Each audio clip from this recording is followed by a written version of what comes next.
Hello everyone and welcome back to another episode of Janky Streams with your charming self-proclaimed yet still janky host Mukluk. Hello. We are starting a bit later than usual today because I had a Christmas dinner with some folks in the family, and we're seeing some people that I don't get to see very often, and I just got back from that a little bit later than my usual start time. Give us the ad in repayment for your sins. I don't honestly believe that I sinned, but I do like to, you know, give the people what they want, so I can do that.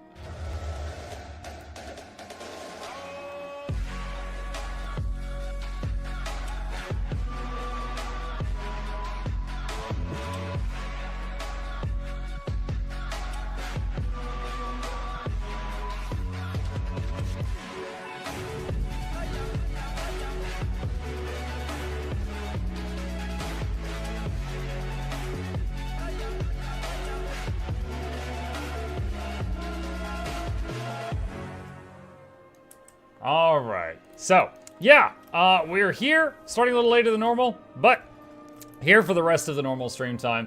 Oh my god, Jed, it's rave time! It's rave time. Hi, Sid.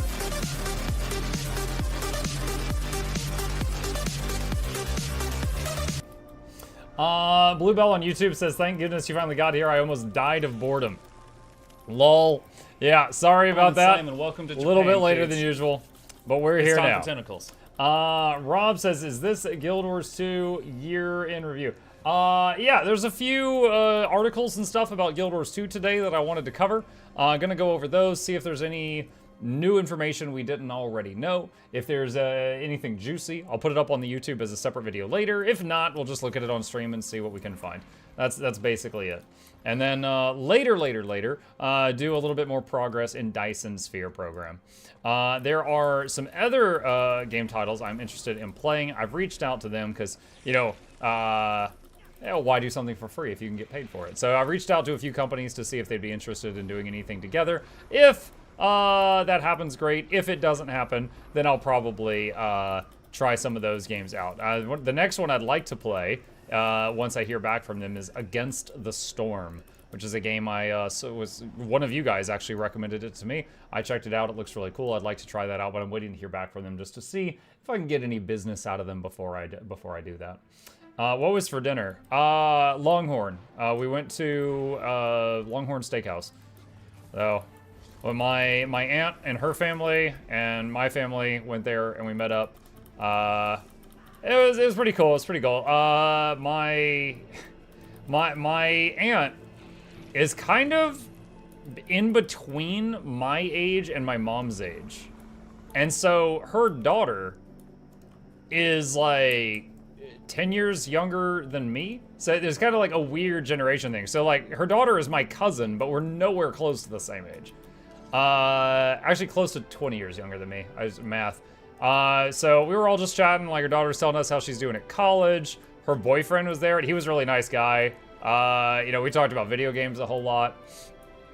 And, you know, we were talking about like how Gabe's doing in school, stuff like that. It was just nice. It was just family stuff. It was just family stuff. I've mentioned this before, but my mom's side of the family, it's like, it's been a series of unfortunate events. Like on that side of the family, I've been to like 8 funerals in the last 15 years. Like, for completely different, unrelated reasons, people keep dying. And, like, I can talk about it, you know, I don't need any sympathy or anything about it like that, but there's not, like, most of the people I grew up with on that side, they're all gone. So, you know, we were, you know, me and that aunt I was talking about, you know, we were talking a lot about different stuff. It's like most of the people we were talking about are gone. So it was cool getting to hang out with her, as there's not many of us left on that side. Hey, Mugga Chat. What's up, Command Chick? How you doing?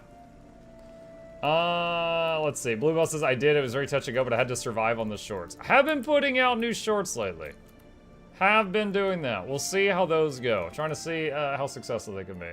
Looking pretty good for someone over the hill. I am not over the, well, I guess 82. Yeah, okay, I guess I am over the hill.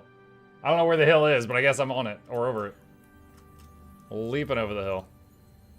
All right, home instance time. Ancient Lotion. Yes, moisturize. Every day, just wake up, jump in a big old tub of Vaseline. Just I'm still young, 34. Also ancient.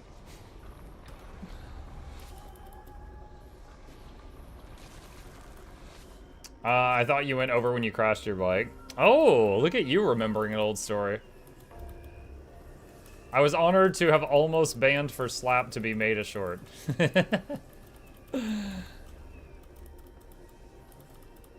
Should do a short of you realizing that DSP is like 64 star systems instead of just a 1-star system yesterday. Oh man. There was one DSP thing when someone was like, yeah, you can't just win without belts. And I'm like, hey, I bet you can. It's the tree of birds. And I was like, I beat Factorio without belts. And they're like, no, you can't do it without belts. I'm like, you can. And then I opened up Factorio and there's like 10,000 drones buzzing around. And they're like, what the hell is that? Yeah, the meme where the guy's like, what the hell is even that? It would use that scene for it.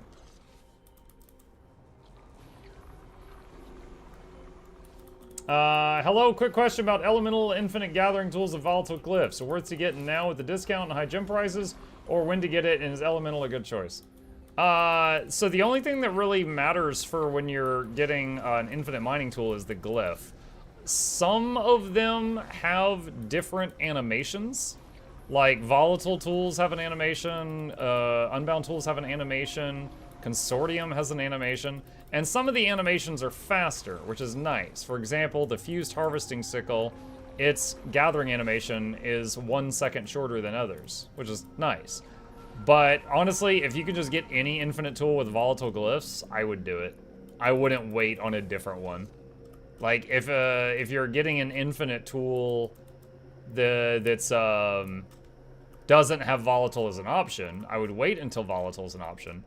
But if you can get one, an infinite tool that has volatile as an option, no matter what the animation is, I would get it. Good evening, Professor Muck. Hello, Rexy.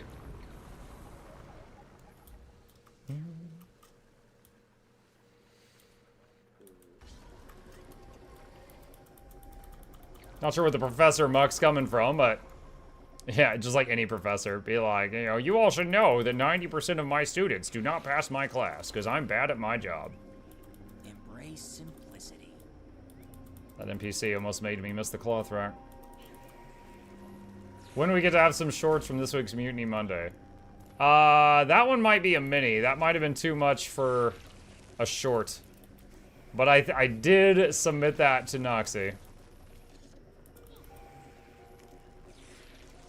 When you buy infinite tools, does that character or does that equip one character or all? It's one character. Now you can, when you're like done on a character, you can move the infinite tools to shared slots and then use them from another character. But you just have to remember on each character to put them back in the shared slots when you're done.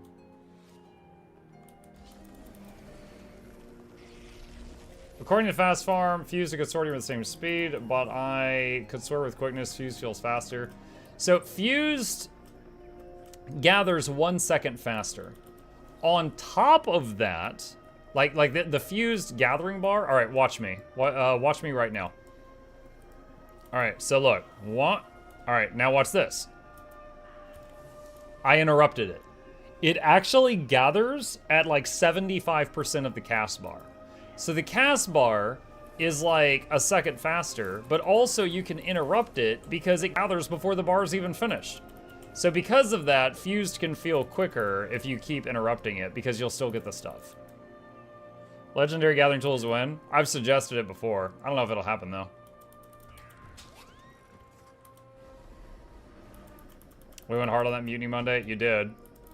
And it was crazy because y'all were like kind of tame up until midnight and then you went hard until 1 a.m.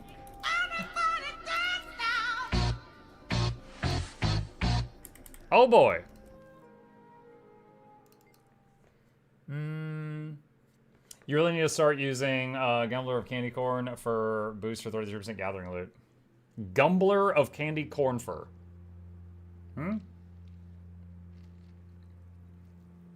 How would legendary gathering tools be acquired? Same way as every legendary. Put a whole bunch of different crap in the Mystic Forge. Well, I mean, except for Season of the Dragons. That's the only one that's not. More like Meteor Monday. You guys did really like those meteors. You absolutely did. Why not get the fox spirit right above this chest? Isn't the fox spirit a one-time thing, or is it a daily thing? I did get the fox spirit once. I thought it was a one-time thing. Title suggested for the short when Mutiny Monday doesn't go as planned. No, because there'd be so many people that would see the short that would not know what Mutiny Monday was. So it'd be like, streamer makes mistake of giving chat control. Or something like that. Something that anyone would be like, oh, okay, I can understand the idea of this video without knowing what Mutiny Monday is.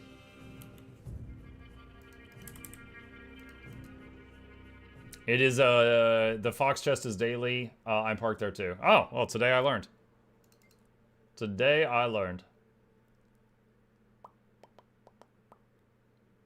Yeah, the thing with, like, legendary armor lets you swap between all the stats of armor in the game.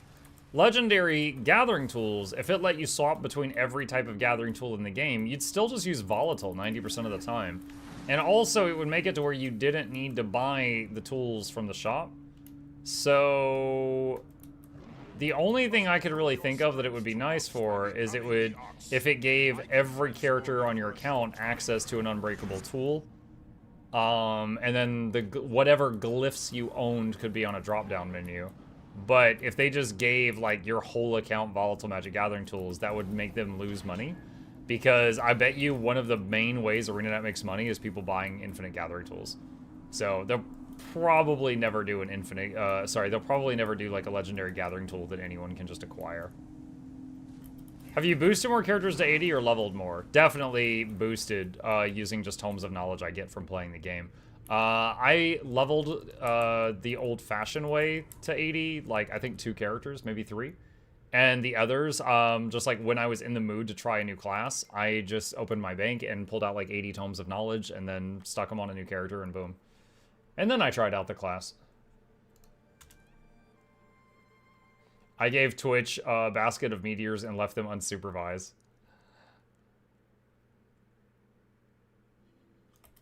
Giving Twitch chat control was a big mistake.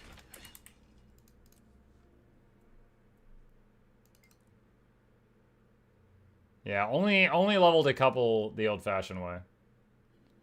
I have used, I think, 3+ characters to do world map comp just to be able to make more legendaries when I got to that point.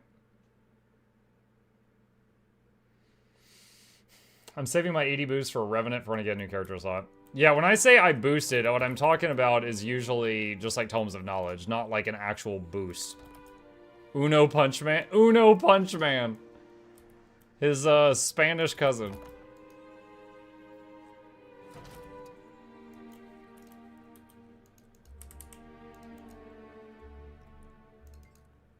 What's the biggest discount the infinite volatile tools ever got? I want them, but over 2,000 gems are kind of intimidating. I mean, what are they at full price? Like 3,000 something? Honestly, okay. You could find the answer to that question by going to the wiki page for the infinite, for the volatile tools. If you go to the wiki page for them, I think it has a history of the times they've been for sale. But I don't know the answer to that question off the top of my head. I love how the game kept giving volcanic rocks over and over. Well, also is like, I would try to kite the rocks away from my base, and then you guys would get like a free ion storm or something, like every time.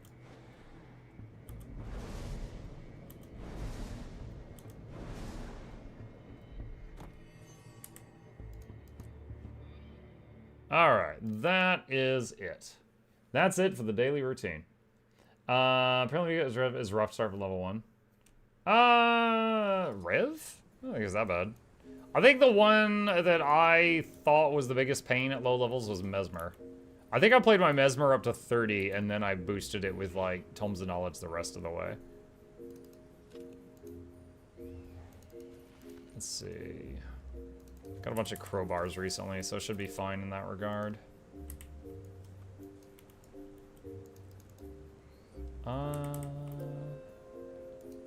Let's go here. And get these.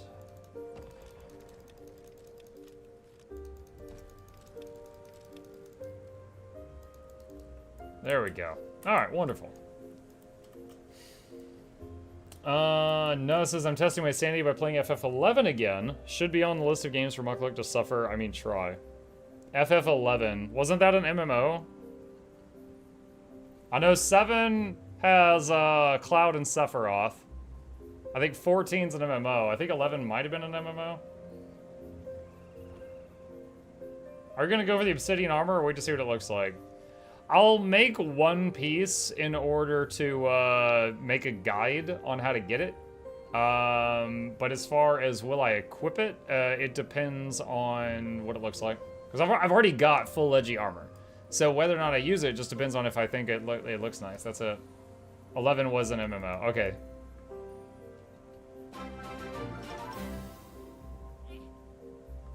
Hope you and the family have a great holiday season. Any special plans for 2024? Thank you, Josh. Appreciate the Prime sub. Welcome. Any special plans for 2024? Nothing too crazy. Still gonna be here. Still gonna be trying to grow the channel. Keep doing my thing, man. Nothing too crazy. Gabe just started middle school. We converging tonight? Maybe. Special plans? He might even try. Yeah, maybe I'll try streaming every day. You know, New Year's resolution. Middle school? Yeah. Not great. Alright. My in-game chat offer is still up. Not sure if you play anything that day. In-game chat offer?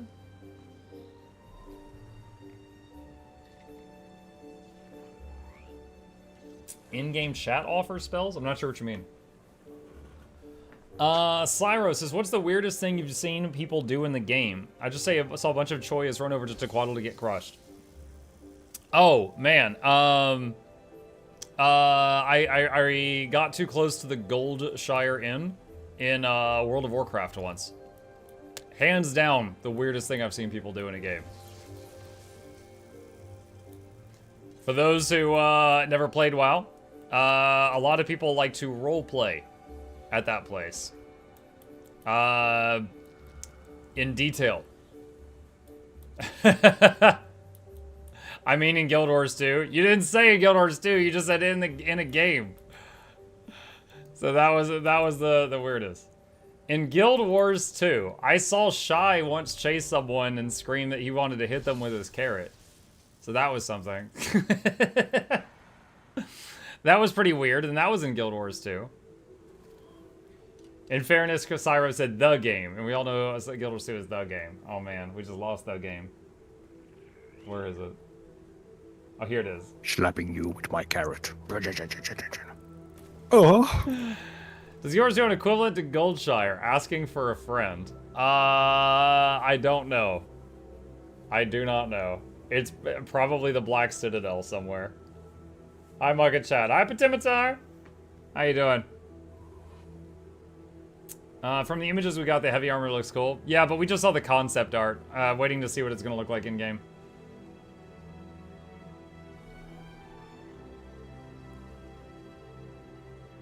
In Gym Store right now, there's Volatile Magic Gathering Tools and Elemental, which have 3x Glyph Choice boxes. So I can also get Volatiles, so only difference in animation. Yes, Ahmed, that is correct. Ever since they started having some of the Infinite tools having your selection of animation, they've made it to where you can use that. So you can get different graphics depending on what you want. Okay, so let's see here. Is there any videos in this? I am so sorry. I didn't realize it was going to play that loud. Forgive me. All right, there is that video. That was this. Hold on, I'm gonna turn this way the mug down. That was this one. Yeah, that. Sorry. Okay. Let's take a look at this news article. Let me get over here. Bet Jackal's heard that in Canada. Jackal's who doesn't even have the stream open is like, Mike, you're too loud. Yeah. Hold on, let me get up to the spot. You must play the ad to be forgiven. We just did the ad. We just did that. Bluebell says I'm wearing headphones. Ow. Hi, Bluebell's eardrums. All right. All right, so what I'm going to do is we're going to cover this in YouTube format, and if this ends up being something of substance, I'll throw it up on the channel. If not, then it'll just be here between us. All right. Okay, today is Friday, December 22nd, and Guild Wars 2 was recently featured in an interview article on wisifatech.com. I had no idea this was a thing. Some other people sent me a link to this, and we are going to check this out and see if there's anything juicy in here. So, Guild Wars 2 Q&A, ArenaNet on Switch, 2 yearly expansions, Secrets of the Obscure Learnings, and 2024 updates. Following the MMORPG's 10-year anniversary celebrated last year, ArenaNet has picked up steam, partly thanks to joining Valve's namesake store, Hyok, with the ongoing development of Guild Wars 2. The Bellevue-based developer released the 4th expansion, Secrets of the Obscure, in August, and there's more coming between free content and paid expansions with the new yearly model. MuklukYoutube had the opportunity to access the studio's end-of-year blog post in advance, where ArenaNet confirmed that Soto, I'm just going to call it Soto from now on, had been a financial success and promised that the next update, which includes new story chapters and the Temple of Phoebe Strike Challenge mode, 9 new weapon proficiencies, the ability to unlock new legendary gear, and a Wizard's Vault reward refresh would arrive early next year. At the same time, we were able to set up a chat with game director Josh Davis to discuss the big changes to the game's development pace, their learnings from Secrets of the Obscure, and what the future looks like for Guild Wars 2. So really quickly, just to talk about the pace thing for anyone who doesn't know what that is. So when Guild Wars 2 released Heart of Thorns, it was many years before Path of Fire, and when they released Path of Fire, it was like 5 years before they announced End of Dragons. Like at that point, the player base was still active just because it was a great game. However, we kind of thought that there wasn't going to be any more added to the game. When they announced End of Dragons, it was like, yo, they're still going to do more? That's great. You know, that was wonderful. And then right after that, it was such a success, they announced Soto. Like, literally the day after EOD came out, they're like, we just got greenlit for another expansion. So after Soto, as they announced Soto, they said, no more waiting 5 years for new expansion. Now there'll be a new expansion every year, but they'll be smaller. So it's going to be a new release cycle. So it'll be like, Soto comes out, 3 months, update, 3 months, update, 3 months, update, 3 months, new expansion, repeat. So that's what they're planning on doing. So with that, hold on a sec. Looking at chat right now. Learn how to read lip snoops. Wait, what? What's happening? What's he saying? I'm deaf now. Oh my god. Chat, is the audio still working good? I see someone freaking out that I'm just making sure that this is not a me problem. If just Smashy has his freaking player muted, that's a Smashy problem. Audio's fine. Okay, it's a Smashy problem. It's a great thing he can't hear what I'm saying about him right now. Moving on. So, yeah, new cadence cycle, new release cycle for Soto. By the way, there's a 75% discount code, discount available from today to January 4th on the first 2 expansions, Heart of Thorns, Path of Fire, and End of Dragons is currently half off. These discounts are available on the official website and Steam. Moreover, the official website also offers the Elder Dragons Saga Collection, which is the first 3 expansions. It's also all the Living World stories. Oh wait, sorry, this one's at $20. Yeah, the full collection that has all of the Living World and all expansions is from $100 down to $50. Yeah, I did a video on that yesterday, and it has the referral links and all that in there. So if you're interested in picking those up, you can use those links. But yeah, this briefly touches on that. All right, there was a 4.5-year span between Path of Fire and End of Dragons. Now, though, you've settled on a much quicker pace for the expansions. What prompted this change? Will you attempt to keep the yearly expansion model for the foreseeable future? There are 2 main drivers behind this change. All right, so the bold stuff is from the interviewer. The not bold text is probably from Josh. There are 2 main drivers behind this change. First, we want to provide a better game experience to fans by adopting a more consistent release cadence, eliminating extended content droughts, and increasing support for the core game, World v. World, Fractals, etc.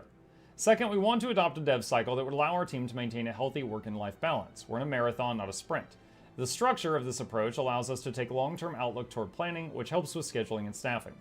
In terms of the future, we're actively working on an expansion for 2024, Expansion 5, and planning one for 2025, Expansion 6, which is about as far into the future as we can reasonably foresee. You've said Secrets of the Obscure was financially successful for ArenaNet. Can you share a ballpark of how many developers you've got actively working on Guild Wars 2 content, rather than possibly on other projects now? Also, how big is the Steam player base compared to those who play through the regular launcher? That's an interesting question, because you can use the statistics that are publicly available on Steam in order to find how many Steam players are playing almost any given game, but it's harder to find statistics on how many people are playing Guild Wars 2 through the standalone launcher than it is the Steam launcher. Our current team size is roughly what it was during the development of Living World Season 4, and about 15% larger than it was at the release of End of Dragons in 2022. That's a lot of words without giving a number. Thanks to the support of our fans, we've been able to grow our team in recent years, but we've been very careful not to expand too quickly or beyond our means. Maintaining stability of our employees is top priority for myself and the rest of our leadership team. Yeah, so it was not too long ago that, was it NCSoft ordered ArenaNet that they had to, like, fire 100 people? And that was just, like, a couple years ago. They had to let a bunch of people go. They had a really rough year because of that. Now, financially, they're doing much better now, but they definitely don't want to put themselves in a position where they have to do that again. It's worth noting that Guild Wars 2 team is fairly small compared to many of our direct competitors. In some cases, we're less than half the size of other studios. We're scrappy. This isn't new for us. Our player-friendly monetization philosophy and lack of subscription fees create some tight constraints for us to work within that others don't necessarily have to contend with. But this is a trade-off we're happy to make. That's true.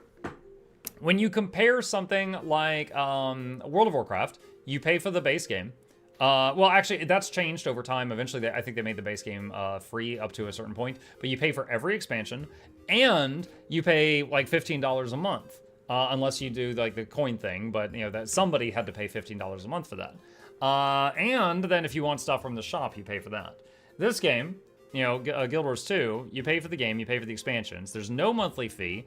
And when Living World seasons come out, or when they came out in the past, they're kind of done with that now, they were free at launch. That always blew my mind. They were free at launch, but they cost money later if you didn't get them at launch.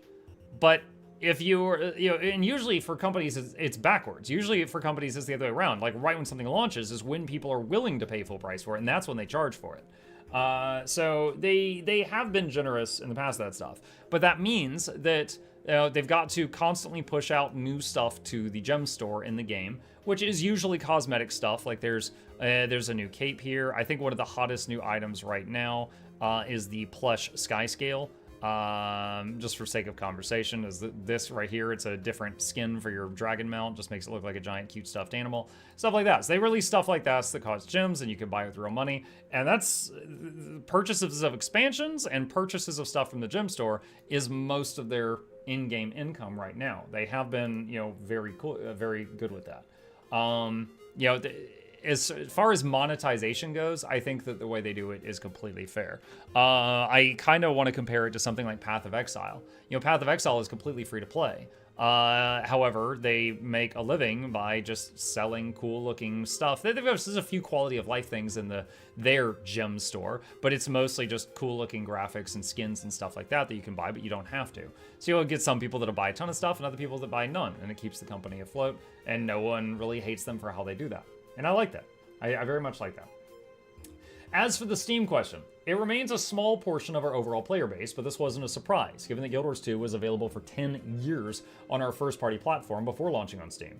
Most MMO players had likely heard of or experienced the game at some point.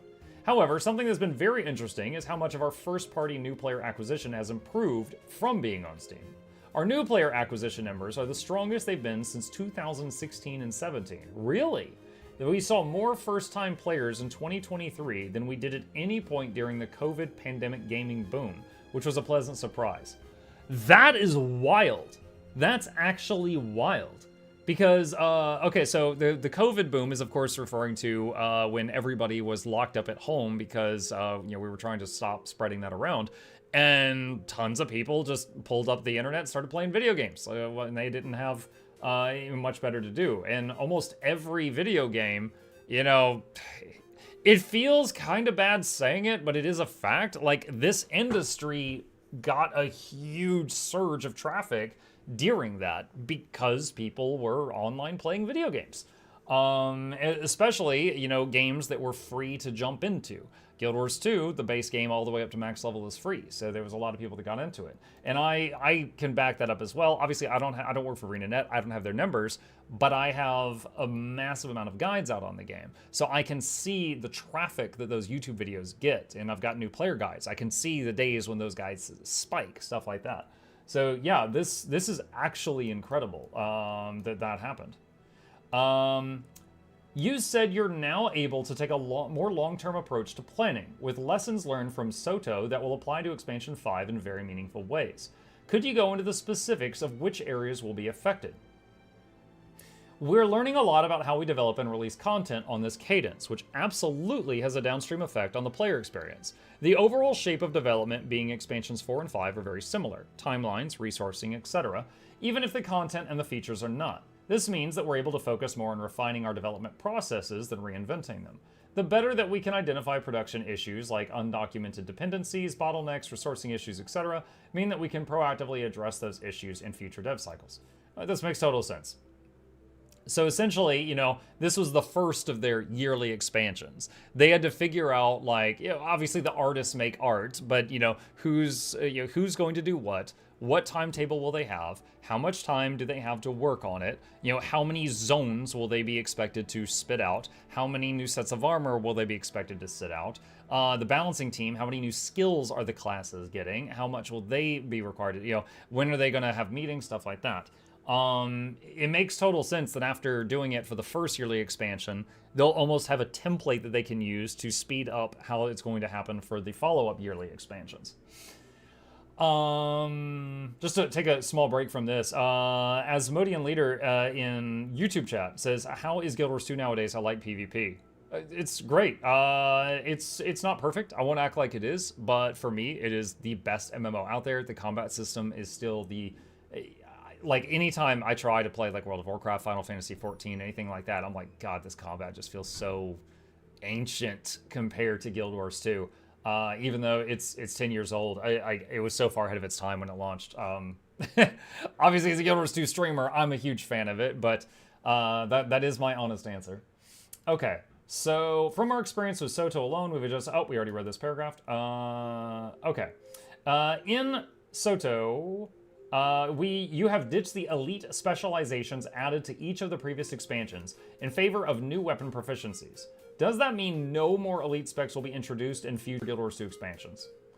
Before I even read this question, I'm thinking that they're going to be done with them. Because in no other game do they have, no other like major MMO, do I think they have this much of a nightmare balancing all these classes. And the thing is like, if you play World of Warcraft, they've, if you're a Death Knight, if you're Frost, you're DPS, if you're Unholy, you're DPS, if you're Blood, you're a tank. That's it, unless it's changed in the last year.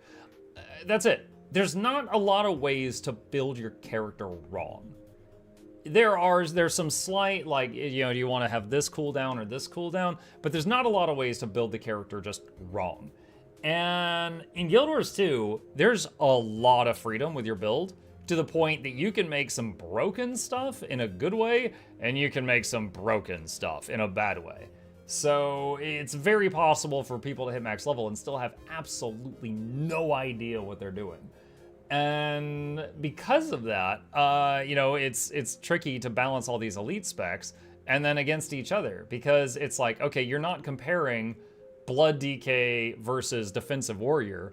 You're comparing Blood DK who took this specialization with Blood DK that took this specialization with Blood DK that took these traits against the Warrior that took these, you know, like every class has 50 variations of it. So there's a lot to go on. And right now, you know, we've got 9 classes. They've each got 3 elite specs. So that right there is basically 27 different classes.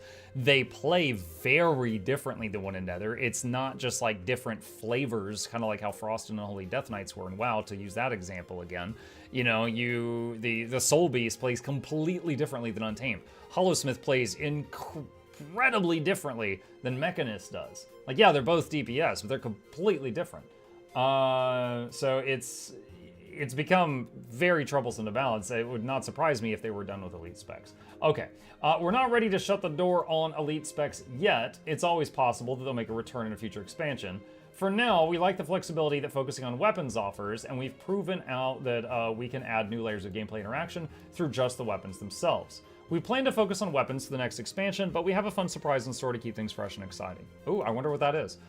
So the weapon specialization honestly had a similar effect in the elite specs. Now, with just adding a new weapon, they didn't have to make the specialization, they didn't have to come up with a unique class mechanic, they didn't have to make 9 new traits for the thing.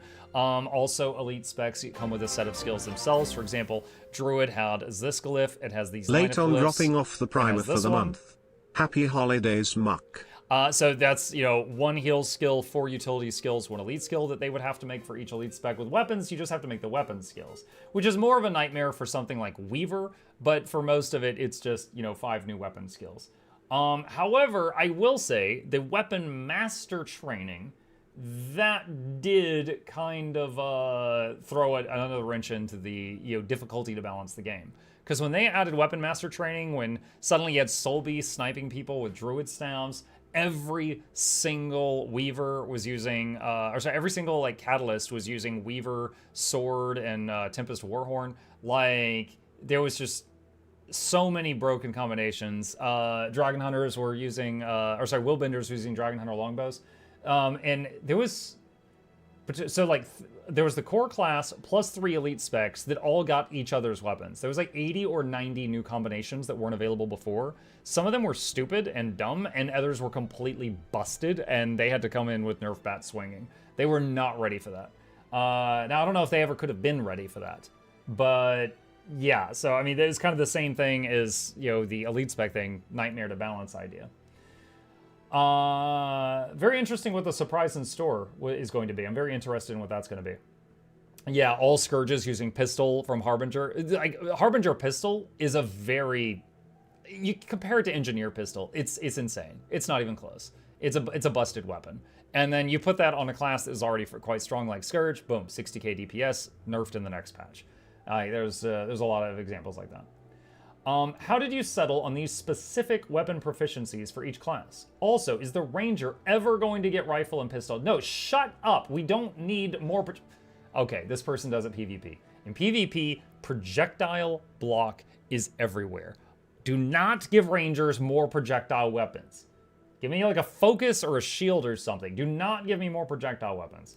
Okay. There are many ways to go about designing new kits or abilities. For example, you might start by identifying interesting high-level themes and aesthetics, and then building the gameplay around these concepts, such as a gunslinging necromancer.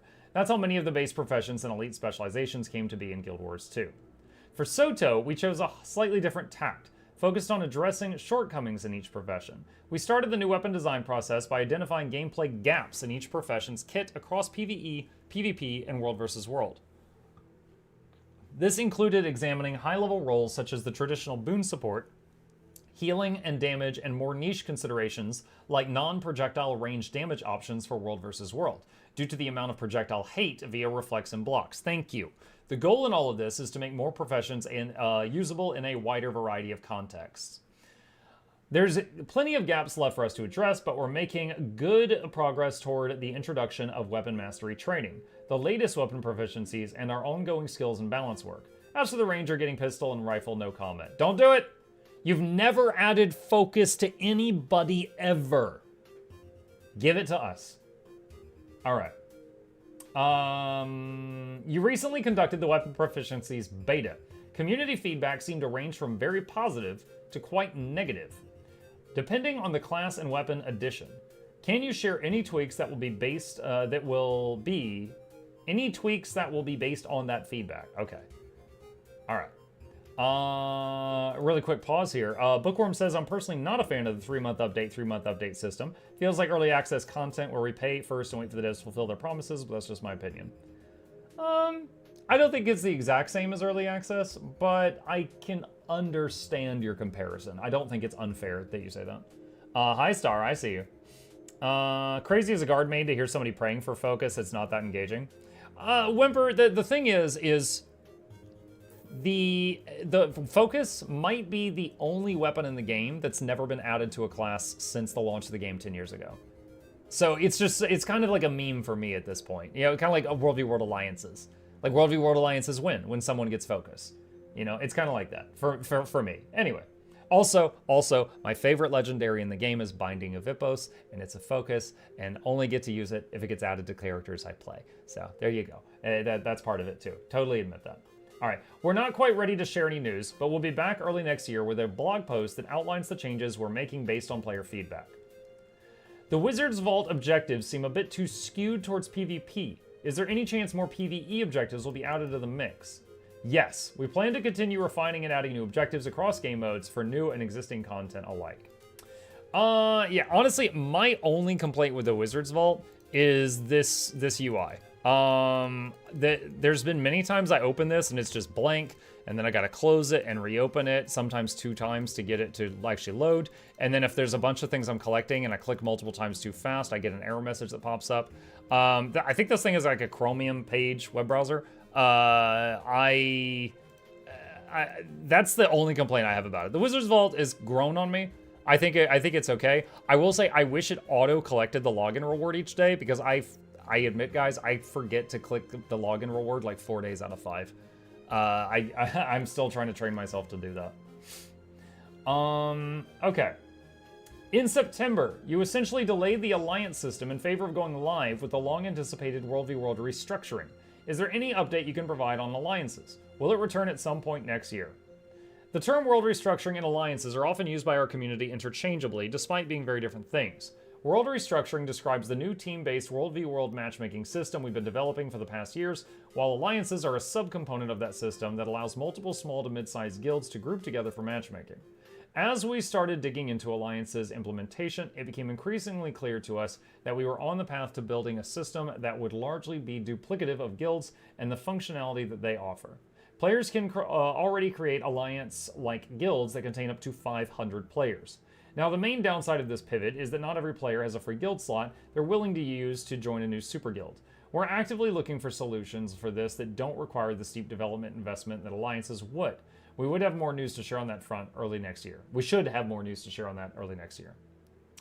For new players, navigating through Guild Wars 2's many currencies can be confusing. Is there any plan to consolidate some of them? Before I even read that, my first thought is they just did that with dungeons. The dungeon currency was just combined into many different, there was like 8 different dungeon currencies combined into one. However, you know, this is still, right here, there's still a lot of them. They also combined the shards. Now it's, I'm trying to remember. Isn't it just like blue shards as old strikes, green shards as new strikes, or vice versa? I don't even recall. As you can tell, I haven't had to buy anything from the shard merchant in a long time. I just like to do strikes. Considering how many I have of these, I'm guessing blue is old and green is new. So like that was a new thing. Then they did the thing with coins, like antique coins and unusual coins. So that was a thing. Some of these others I would be surprised if they touched, like the courts and things like, or geodes and things like that. I'm not sure if they'll ever touch those. But let's see what they say. Yes, we have a long list of core game improvements we'd like to make, and this is one of many items on that list. A comprehensive update to currencies is a big undertaking, so we're likely to do it in smaller chunks as time allows. For example, we took a step towards currency unification last year with the consolidation of dungeon currencies into Tales of Dungeon Delving. Yep. The base game's dungeons look a bit like leftover content at this point, but they can be really cool in terms of story and atmosphere. Did you consider adding challenge modes to make them relevant once again for the endgame loop? No. This is not something we're currently considering. I will say, just off the topic, like, the way I consider balance, which not everyone will agree with me, and that's fine. Please remember, I have no power here.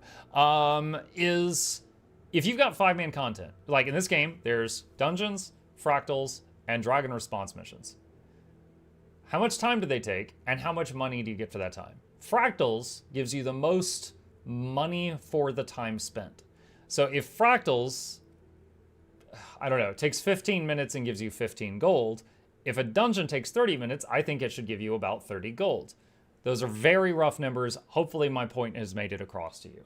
So, one, I think dungeons should give, you know, money or loot more according to the time you spend on them, just like fractals do.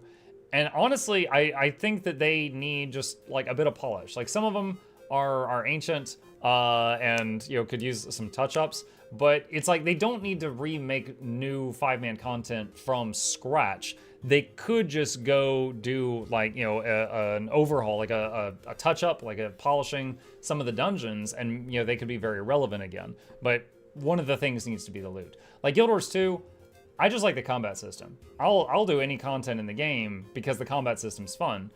It's just that if, you know, the Cold War strike mission or Bone Skinner takes a fraction of the time of the tank escort, but they give the same loot, I'm gonna do the one that takes less time and you get more money. So I would like to see them kind of polish up dungeons, but we'll see. As a follow-up on the endgame topic, could you share which activities you plan to focus on for future improvements and expansions? In the first half of next year, we'll be introducing the Temple of Phoebe Strike Mission Challenge Mode, and a new 5-player Fractal Dungeon and Challenge Mode. Beyond that, I think fans will be pretty stoked when they hear about our plans for endgame PvE content in the next expansion. Interesting. On the Temple of Phoebe Strike Mission, what do you guys think? You know, right now it's basically the boss has 6 abilities and you can choose 2 of them to empower. You think Challenge Mode is going to be 4 of them get empowered or all 6 get empowered?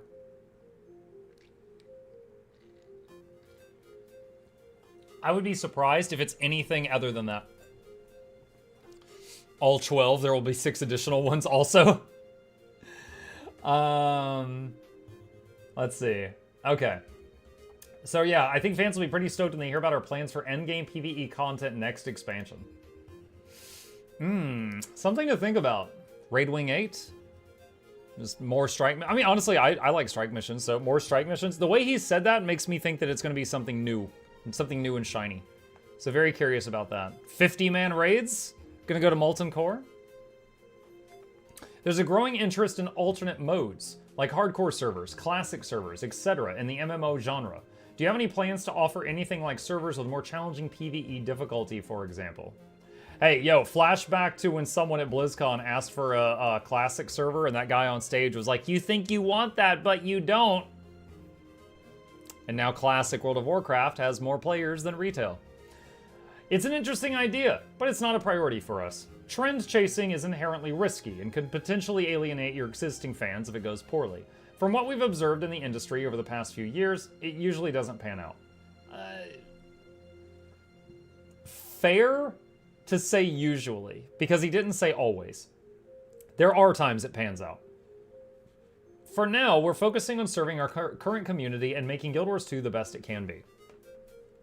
Since it sounds like the game will be supported for many years to come, are you evaluating the addition of modern rendering features such as TAA support, which could in turn open up to upscalers like NVIDIA DLSS and AMD FSR? I only know what one of those 3 things is. As for TAA or DLSS support, it's not a priority for us right now, but it's certainly a possibility down the road. There's plenty of lower hanging fruit that we'd like to get to first. We believe Guild Wars 2 will be around for years to come, so we've been putting an increased focus on long-term tech investments, both in terms of player-facing improvements, visual fidelity, performance, and developer-facing improvements, tools and workflow. We've completed our upgraded DX11 from DX9 earlier this year, and on top of unlocking some small performance improvements, it's also opened some interesting possibilities for our developers for upcoming content, like new shaders and lighting options. Thank you for your time. And that is the end of the article. That's pretty cool. Definitely, there was a few scraps of new information. And for anyone curious, this is an older video. This is just where they showcase some of the stuff from the Through the Veil. This is the Through the Veil teaser, so that's not something new. Yeah, definitely, they teased a couple of small things, like there's gonna be some new PvE endgame stuff next year. We hope you guys like it, things like that. We're gonna continue pushing out like new weapons. Now, an interesting thing on that topic is Warrior is the class closest to having every weapon in the game. Because at launch, Warrior had more weapon options than many classes. I think Engineer had the least, because Engineer, I think, just had pistol, pistol shield, and rifle. That's it. That's all they had at launch, because they had kits. So they could keep adding a new weapon each year to Engineer for like a decade. Warrior, in just a few years, is going to have every weapon done. Unless they come up with something new, or they're like, Warriors, we heard you wanted tridents underwater. You're excited. Something like that. Every weapon except focus. They don't have scepter either, off the top of my head. There's another one. But yeah, there's just, now the question is, will they turn scepter into a greatsword also? Just allow them to use underwater weapons out of water. They won't get focus. No one gets focus. Yeah. Warrior doesn't have short bow, I don't think.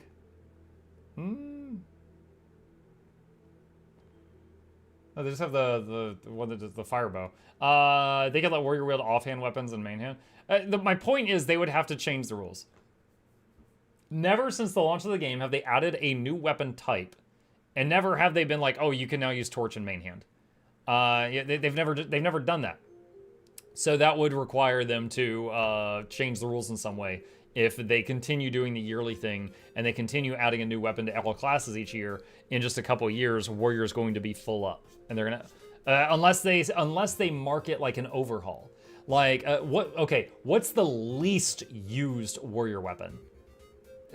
Torch? I'm not sure. I'm trying to think, what is the least used warrior weapon? Maybe if they marketed it like, okay, everyone's getting a new weapon except warrior, but because warrior's got everything, and they're like, for warrior, we're taking their least used weapon and we're giving it a complete overhaul, and it's going to have a much more attractive kit. That could be another way they could do it. Offhand mace, offhand sword mace. Mace was mostly just used for break bars, right? Give warriors warrior dual frying pan. That makes me think of Dead Cells, the Panchaku. Main hand pistol, short bow, focus, scepter. Well, pistol. The main hand pistol's not that old because that just got. Oh wait, no, offhand pistol. I'm sorry, got added with blade sworn. I was thinking of the wrong thing. Give warriors dual focus and the skills be unarmed combat. Yeah, but then it would be funny. Okay, give warriors dual focus and have the skills be unarmed combat would be funny because then they could use the skins for existing focuses in the game, and then it would just be like a warrior beating you to death with like a voodoo doll in a book. Warrior can now use Goric as a weapon. Jesus. Our Trinity Guild Wars 2 to find Guardian staff mostly changed. I need my Reaper to dual wield swords so you can take all deaths. Okay, well, yeah, that is the end of this article. As always, I will link that down below for anyone who wants to see it, and it is linked into the chats as well if anyone watching this live wants to see it.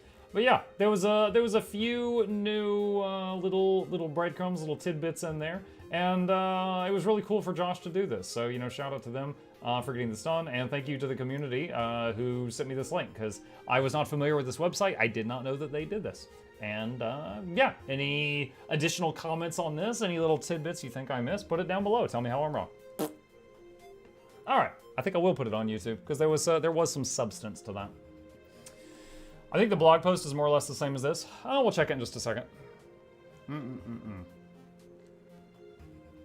I have the blog post open in another tab. Can you link it again? Boop, boop. There you go.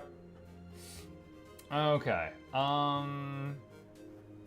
Turn on the dark mode add-on for this. Okay. I think that's the same page, right? Yeah, that's the same page. All right. Okay.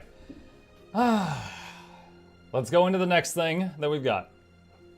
Okay, today is Friday, December 22nd. Another little bit of news came out on the Guild Wars 2 forums. Ruby Bayer posted this picture of Peita from Soto with a gift wrapping, which, and looking back through 2023 and forward to 2024. And there's a link, and you click that link, and it takes you to this page. So, let's take a look.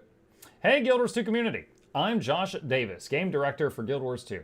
Before we close up shop for the studio's annual holiday break, I'd like to take a moment to express my deepest appreciation to you for making this another great year. Great year. The team and I couldn't be more grateful for your passion and ongoing support. You're welcome, Josh. Click these links. In August, alongside our 11th anniversary, we launched Guild Wars 2 Soto. This brought some long overdue changes to how we developed and released expansion content. These changes, born from our desire to better serve our players, involved adopting a more consistent release cadence and eliminating extended content droughts. This new approach not only ensures a more predictable development cycle, but will also allow us to make strides toward improving work-life balance for our developers. Big changes like this are just as nerve-wracking for us as they are for you. but it's safe to say that we're breathing a lot easier these days. I'm incredibly proud of what the team delivered with Guild Wars 2 Soto. In addition to being a great content update, it was also a financial success for us. Given the uncertainty in the economy as a whole, and the gaming industry in particular right now, we're feeling very blessed and grateful to our fans for the level of stability we've been able to maintain through this change. Yeah, for anyone who doesn't what? Chip just like yelled at me from the corner of the room. I think he sees a bug or something. Yeah, for anyone who doesn't follow like game stuff on Twitter, which my Twitter is mostly just like game developers and other streamers and stuff like that. There's been a lot of companies that have just let a bunch of people go, often unfairly. And almost always, whenever I see that, I usually see someone from ArenaNet in the comments like, hey, bro, I'm sorry this happened to you. If you're interested, we are hiring right now, and they link their hiring page. And like they're trying to give as many of these people a home as they can. And I respect that. That's pretty neat. But from what I've seen in the past few years, the ArenaNet company, other than a few years ago when they were forced by their parent company to let 100 people go, since then, they've mostly kept their staff unless someone on the staff wished to leave. And it's been, they've praised the new workflow. The old workflow, they were releasing Living World seasons as much as they could, but Living World seasons were free at launch, so it's not like that really helped them pay the bills. And then the expansions are like every few years. And I could understand that could be very stressful, not having firm dates to work around, things like that. So I'm sure just having a set schedule with this 3 month thing, makes it much easier for them to plan out their days and not have crunch time and things like that. Big changes like this are just as nerve-wracking for yeah, so I was talking about the uncertainty in the gaming industry bit. Okay, and then there's a picture of the Christmas Patha. Another benefit of our new expansion model is that we're able to take a much more proactive and long-term approach to planning, which has been challenging to do since 2019. We've always been able to apply a lot of the lessons we've learned to our 5th expansion in very meaningful ways, lessons that impact both the developer and the player experiences. Additionally, not only is the 5th expansion in active development, but we've also already having conversations about what comes after that. We're not ready to share any new details today, but what I can say is that we have plenty of thrilling adventures, captivating stories, and exciting updates ahead of us. We can't wait to embark on this new chapter with you next year. But first, we have 2 major updates for Guild Wars 2 Soto coming in the first half of next year. In February, you'll get new story chapters, the Temple of Phoebe Strike mission, challenge mode, 9 new weapon proficiencies, the ability to unlock new legendary armor, a Wizard's Vault reward refresh, and more. We'll also be running a World vs. World restructuring beta event from January 12th to February 2nd. You'll hear more about these updates early next year on the forums and our blogs, and MuklukYoutube. Before we sign off for the holidays, please enjoy the musical Guild Wars 2 Soto interlude composed and performed by one of our amazing coworkers, Paul Quinn, to celebrate the release of the expansion earlier this year. We will check this out in just a minute. Thank you, adventurers. Whether you've been with us since the beginning or joined the adventure more recently, know that you are an integral part of this incredible journey, and we are honored to have you by our side. Your passion, balanced creativity, and unwavering support are the pillars upon which this community stands. On behalf of the entire ArenaNet team, thank you for being a part of the heart and soul of Guild Wars 2. We'll see you in 2024. Happy Winter's Day. Josh Davis, Game Director. And then we have a link here to Guild Wars 2, The Floating Tower by Paul Quinn. All right, he said musical, so I'm going to mute Miss Lock in the background. I have not seen this. Let's see what it is. Just turn down the volume, All right, hang on a sec. Let me crop this sucker here. Let me make this view a little bit nicer. All right, let's see what this is. Hi, I'm Paul Quinn. I'm Senior Gameplay Engineer for Guild Wars 2, and this is a song that I wrote in honor of the release of Soto, the most recent expansion. It's called The Floating Tower. My friends, I come from Garenhof, a peaceful town and fair. You'll find elementals common and violence quite rare. All right, that's a lie. Literally, the hero point in your town is to punch an elemental.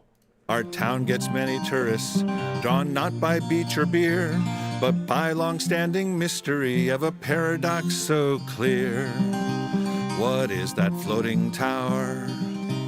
Then on an August morning, an uneventful dawn, We raised our eyes up to the skies, our tower it was gone. The elementals vanished, it drove a few folk mad. So I set out to answer this new mystery we had. What is that floating tower? And where did it go? Some clues brought me to Frode then, and what a tale he told. Through him I next met Zoja, a Gallamanswer bold. She might be called Felicia, depends upon the day. And through some rifts came demons, it took all our might to slay. Yeah, because you wouldn't let us call in the fleet. The astral ward had miracles to make our victory sure. Like tracking rifts a-borning with the heart of the obscure. They shared the wizard's vault with me, with wondrous prizes there. And now I'm wearing relics, though I'm not sure quite where. What is that floating tower? Oh, there's a new And lore bomb. where did it go? Shot, where do you wear your relics? And why am I in it? Armed with these and other treasures, we kept Cryptus at bay, determined not to let them suck all emotion away, and started hearing voices and strained to keep control, for we must put down Eparch, our glorious final goal. I even got a sky scale I'd never thought I would. It takes so long, but these guys knew a shortcut, so that's good. And everybody's striking a new pose to fit their mood. Some like to read a book, nerd, or flex heroic, dude. What is that floating tower? And where did it go? And why am I in it? It gets better because the heroic flex on the server is just Can I dabbing please on meet people. Felicia?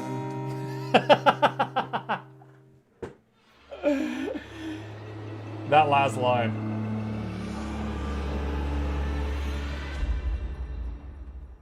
And why am I in it? Can I please meet Felicia? ArenaNet's very own Paul Quinn wrote, composed, and performed The Floating Tower, which he debuted during the release party of Guild Wars 2 Soto. It was so well received we asked him to record it so we could share it with our amazingly supportive community. Oh, so he just played this like for the staff. They probably howled, and then then they asked him to record it. We need Paul as an in-game NPC playing this in the tower. That's fantastic. All right, wonderful, well done. All right, for anyone who wants to see it, there is a link to the article and the video we just saw. But yeah, that's pretty cool. That was pretty cool. So nice, touching, glossing over the past year and what is to come from ArenaNet. As always, the link to the article and the video we just watched are down below if any of you want to see that as well. And thank you for folks that in the community that found this and showed this to me so that I could take a look at it. All right, cool. That was the A Year to Remember blog post.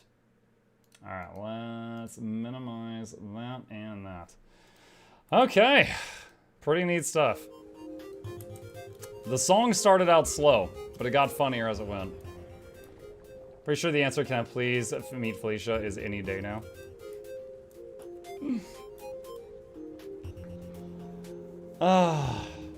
Let's see. Rob said, do you already have an Ascended Mace to your main? Yeah, when Mechanist came out, I made a Legendary Mace. I made the Energizer for my Mechanist. So once Druids get maces, I will already have one mace ready to go. Which, the main hand one is the only one I'm really concerned with, because of it's going to basically replace... It's basically going to be main hand mace with a Warhorn and then staff for support Druid after that. We need the where do you wear relics answer now. PG stream, can't talk about that. Rob said I want to meet Gwen for real. For what it's worth. Gwen? Isn't she like a ghost in Dragonfall at this point?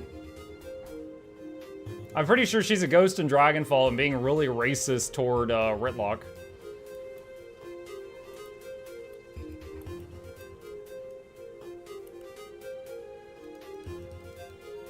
Yeah, Logan's trying to introduce his bestie, and she's not having it. Guild Wars 1, Gwen? She's a victim of circumstance. Yeah. It was from her time. Let's see. Okay. We did the dailies. I'm getting multiple people messaging me asking if we're gonna converge. Yeah, we can do that. Hang on. Let me go to the Wizard's Tower. Bestie, I thought they were secret lovers. Yeah, I'm not judging. I don't know what they up to.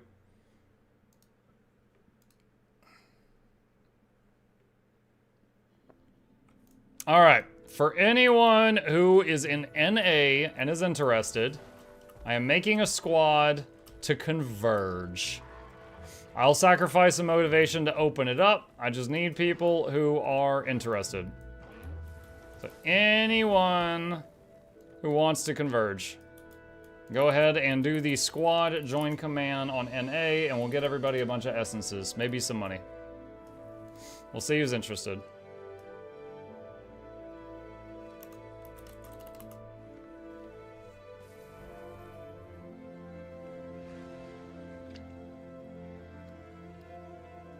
APOC said I have to go watch trash now. So APOC is going to go watch a different Twitch stream. Have you ever failed a convergence? One, it was the very first one I was in was just a pug one, and I joined it, and it was on day one, and no one really knew what we were doing yet. Since then, I have not failed one.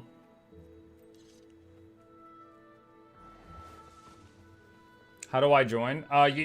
So I put the squad join command into the chat. Just copy paste that into the game. Or type it into the game. I got 3 runes as one drop from Convergence a couple days ago. Big surprise. That's a lot of money.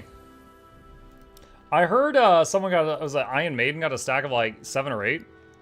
And each one is currently almost 16 gold.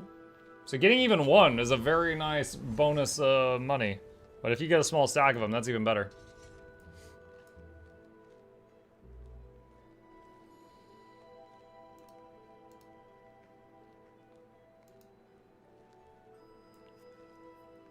All right, for the folks that have already joined, go ahead and if you provide alacrity, pull yourself into a new group so you are on your own, please.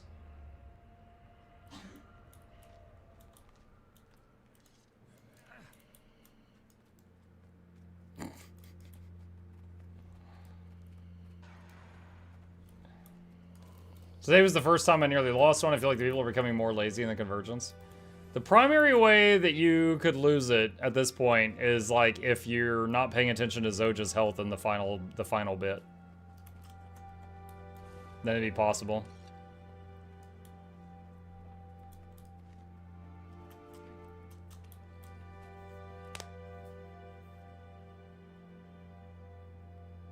Jabak says I got 2 runes the only time they dropped for me, which was an Iron Squad coincidentally. Maybe she's good luck. I haven't ever gotten any runes, and I've done convergences like 15 or 20 times at this point. Muck has become so big-headed. Don't worry, Ms. Nuki, y'all keep me in... Look at the cat! Dude, Sir Chauncey also. Look at Chauncey. Oh my gosh, why did the cats do that? Anyway, I was gonna say every Monday y'all keep my ego in check.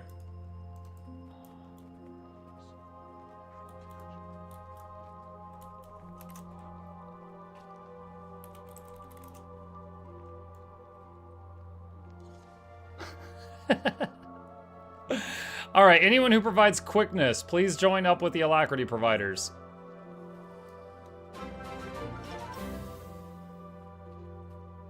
This is for the muck jump scare. The muck jump scare? What? What did I do that jump scared you? Besides opening that one video way too loudly. If there's anyone else who provides quickness, please pair up with some of the Alac people. Just drag yourself down to one of the Alac groups. Wish I could join Convergence tonight next time. Good luck. See ya, Noodles. What do I type to join? Oh my god, I'll just invite you. I've already said it 3 times. I'll just invite.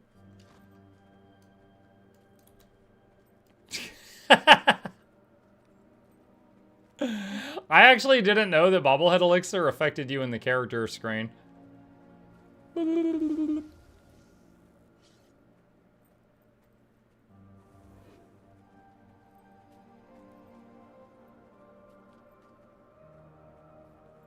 It's like a dog shaking its head after getting out of the bath.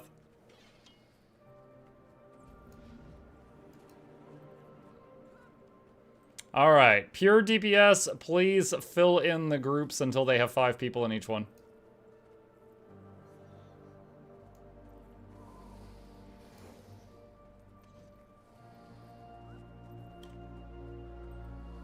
New merch idea right there. What, a bobblehead?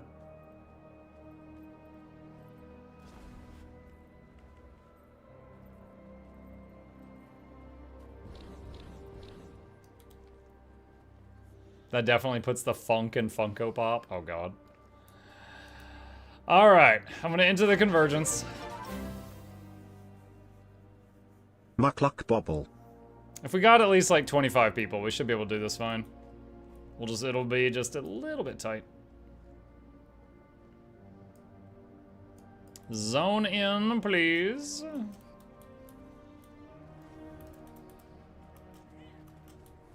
Do char shake after a bath? Lore-wise, no, because they don't take baths. They smell awful.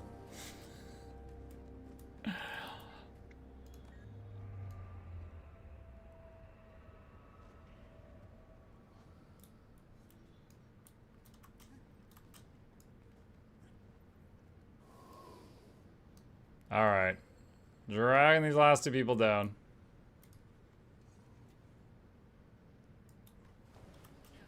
Okay, let's do this. Group 2 and Group 3 will stay middle. Group 3 will deal with siege machines. 4 and 5 will be the bottom left group. 6 and 7 will be the bottom right group. That's the plan. Alright. Firing my laser.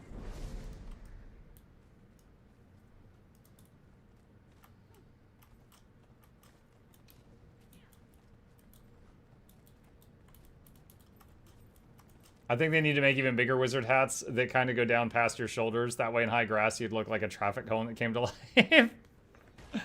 There's already times where I am walking through shallow water and it's just my hat sticking up like a shark fin. The nearest waypoint is a little out of range, so reviving will be a Hello, Big Head challenge. Zoja. Luckily, Maban taught me a few tricks. Resurrection spells take a lot of magic. The best source of that here is going to be the essence that Eparch's grunts drop. Bring that essence to me, and I'll do the rest.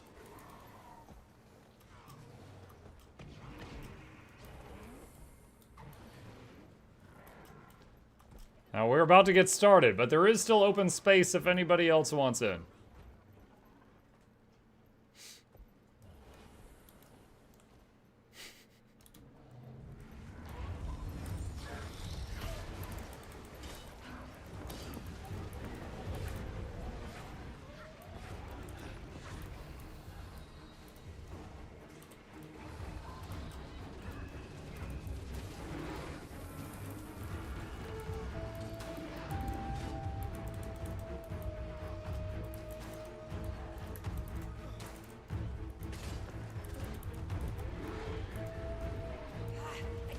Alright, Siege Engine group, that's group 3.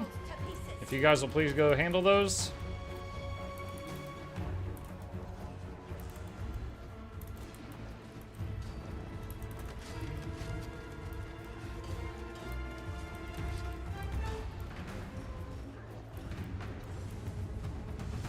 Zoja's hologram big head.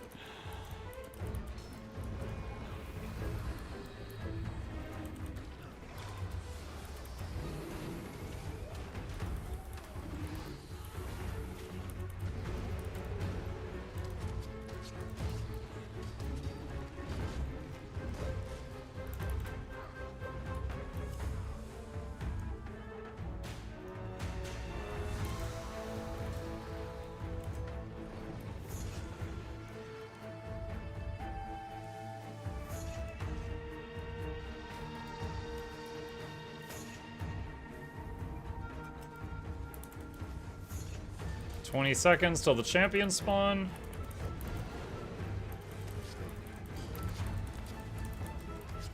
Only 30 people tonight? Apparently. I could put it in the group finder to get more, but the bosses scale to the people, so I'll just leave it open in case more people from the community want to join, rather than just fill it up with people that are not on, not listening. Mukluk dancing. April May Dot, welcome back. Hello. Some additional protections. Be careful though. Demonic essence will drain your life force. But there is that whole possession thing to worry about. Reminder, if you see people go down, try to help them. Also, if you got boon rip, use it on these bosses when they have boons.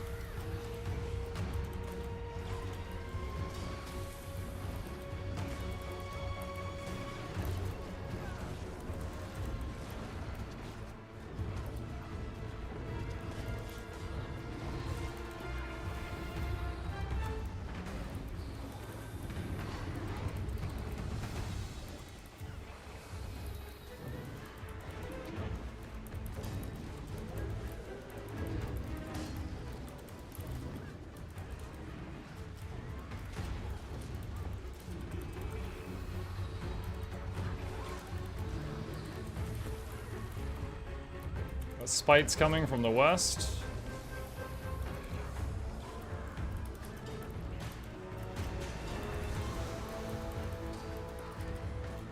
Alright, 2 of the champions are down. There's 1 still alive.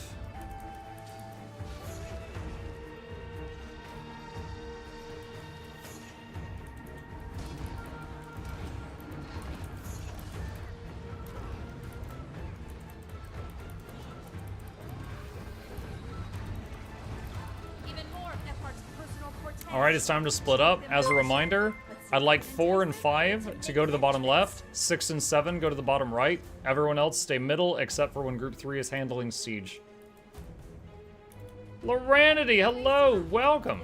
Thank you for the raid. Muckle Douglas, but that'll be original Discord the 4th. This is Johnson Festivals the 3rd. Welcome to you. I don't even care. Laura and your dear viewers to the lab. Hope you enjoy your stay entertainments on the way. Craig at the speakers, touch the speakers, giveaways every week. Please take a seat, but you'll only need the edge. Laura, your name came up in a very funny way in a YouTube comment today. So, as some of you may know, well, I'll just say from the top because people are just rating in. One of my YouTube channels is Mukluk Plays. It's literally just, you know, playlist of my playthroughs of various games. And there's one playlist that's like 6 months old of me playing like Horizon Zero Dawn. And in it, there was a redeem where people could do it, and it would play a sound bit of Loranity going, "You're sitting like a scampi." And someone on some, like, you know, Horizon Zero Dawn 6 months ago, episode 33 at 15 minutes and 40 seconds, made a comment, and it was just like, "Oh, thanks, Laura, for the posture check. I appreciate that." Like, that was in my inbox this morning. And I was just like, well, glad that's still, you know, pulling weight. Still helping people after all this time. You are sitting like a scampi. I mean, a little. It's not that bad. But I do thank you for the raid for real. I really appreciate that. I hope you had a good stream. I know you just got back from your family vacation thingy. Redeem by posture. I don't ever. I mean, we could turn redeems on. Hang on. And where is it? There we go. Okay, it's done. Now you can scampi. Let's see. Zoja is getting like a scumpy. There it is. Zoja's getting down to half health. People that are on the center island or the siege people, please, you know, stop by her. Your earliest convenience. Stop her off. I did that stream for 5 days. Can you imagine that? I didn't stream for 5 days. Can you imagine that? I can imagine that. I'm following your Twitter. I saw you were like touching grass and stuff. Ugh. Yeah. Oh, it was funny. The other day I was talking with you and I was like, yeah, it's like you're on the family vacation. And you're like, yeah, Mike, it was a family vacation. You're my brother, right? Why weren't you there? And like, I just made something up on this spot. I was just like, your sister knows what she did. And in my head, I was like, I think she's got a sister. And I was just like making something up just to try to be funny. And you're like, wait, what? What did she do? And you sounded so genuine. I was like, oh God, no. Does she actually think I'm just saying her sister did something? And I was actually sweating a little bit like, oh no. I just convinced Laura her sister did like wronged me in some way. I was just having fun. Drama exposed. Oh yeah. Yeah, she knows. You know, another content creator meme thing that happened today, they gave me a lot of laughs. Let me share this with you. So, someone sent me a picture of Muklux they saw in the store, and I replied, that's right, Ninja's not the only one with merch in Walmart. A few hours later, Guild MM. That's right, Mukluk's not the only one with merch in Walmart. Freaking M&Ms.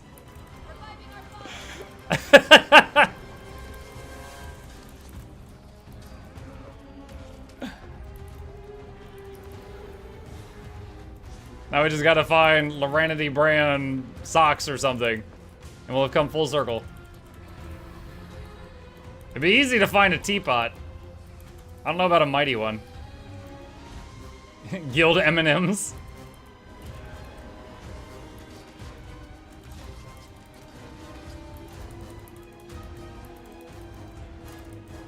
I want peanut M&Ms now. The peanut? I'll eat M&Ms. I'm not really big on the peanut M&Ms.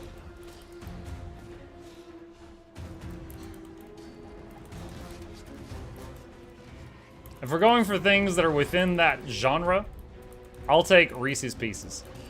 Reese's Pieces. Just paint the might buff on the side of the teapot. There you go. What about Lord Hyzen merch?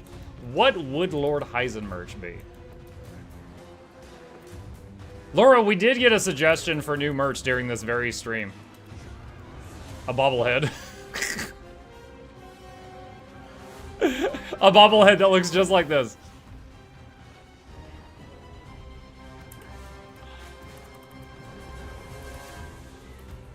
Plum Boom, thank you for the tier 1 sub. Appreciate that. MuklukYoutube about that'll be original. That's got the fourth. This is chance to the third because you plumb bump to the lap. Enjoy your steam entertainment on the way. Cricket the speakers, touch the biggest giveaways every week. Please take a seat with your lonely the edge. Welcome.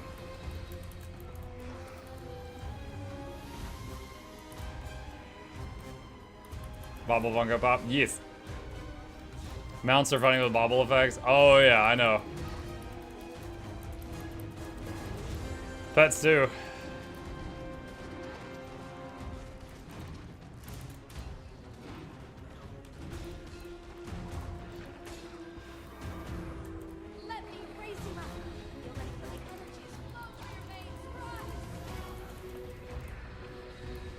All right, bottom left group, go to top left, please.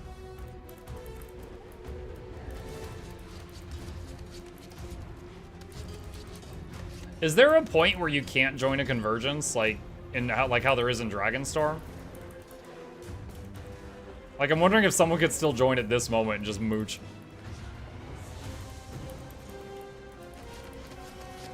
Bottom right group, please go to top right.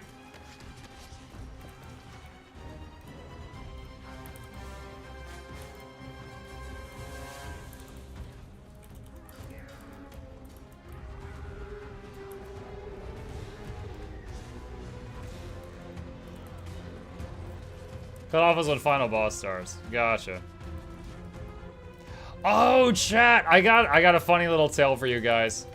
It all stemmed from just stupid miscommunication. All right.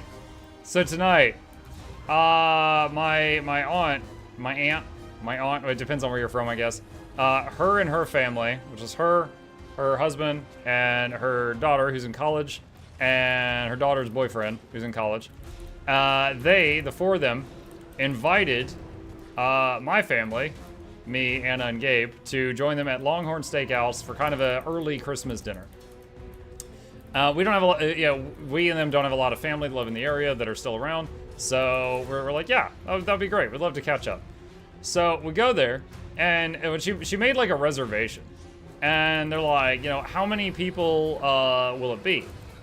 And for some reason, she wasn't sure if Gabe was going to come with us. Like, I don't know. Like, we just, like, leave him in a dumpster or something. And so she told him on the phone, she said 6 to 7 people. And so they're like, wow, okay. And so we get there, and they have all these tables pushed together. And it's like half the restaurant is reserved. And we're like, wow, something weird's going on. And she goes up and she's like, hey, you know, Brandy, I called ahead. And they're like, oh, yes, we've been getting ready for you. And she's like, okay. And they're like, party of 67?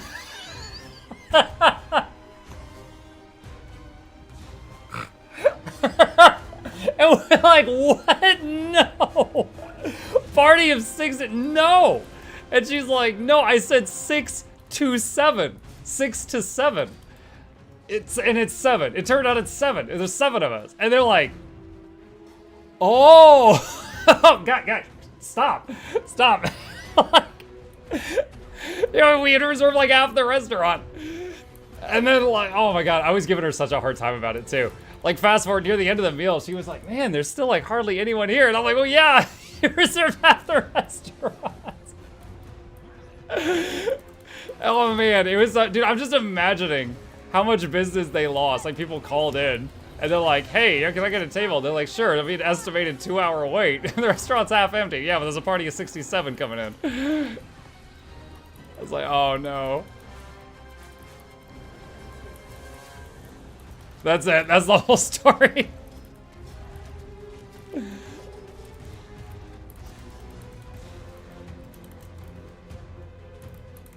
At Mug, for me, teleport to friend worked in as a late con, but you Sporn is dead. Sporn is dead. You Sporn.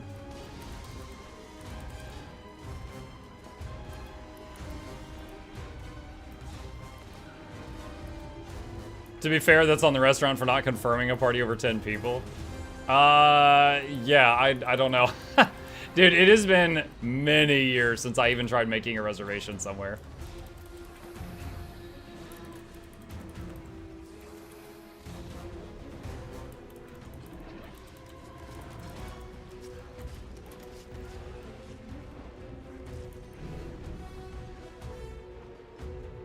For science, I can still get in. Understood, Ekidnu.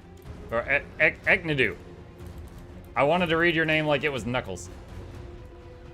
Echidna.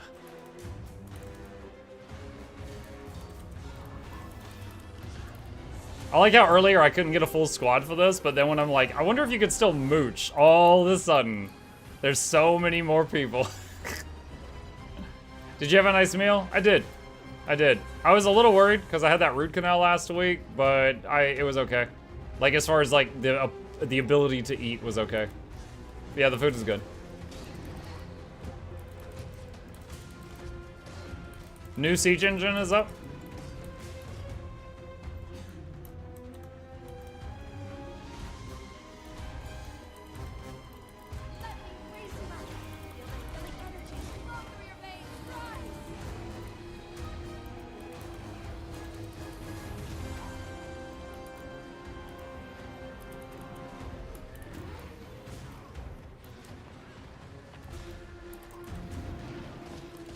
To be fair, public convergence ended right before we started. Lots of folks probably were in one.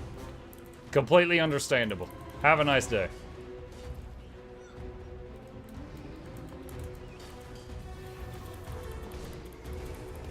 Top left group, please go to top right. Help finish off the last general.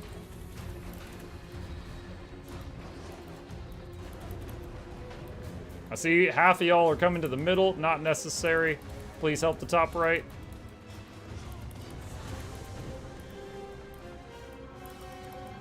Middle is A-okay. Is Mug reading YouTube chat? Yes, I am, Rest. What can I do for you?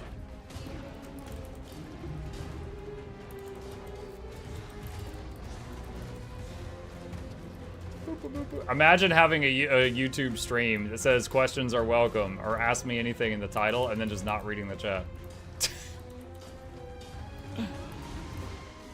Nothing, just thanks. You're welcome.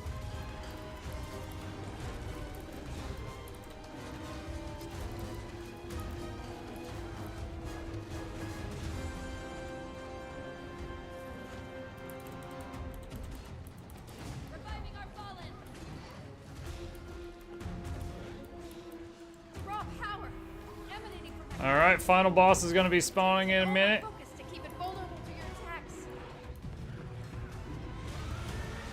Bottom right.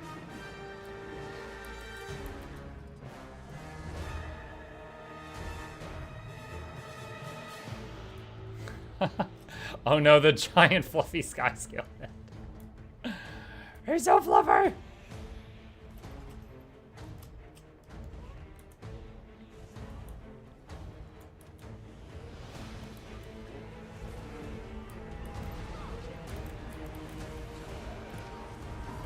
We got the Demon Knight, guys. We got the easy one.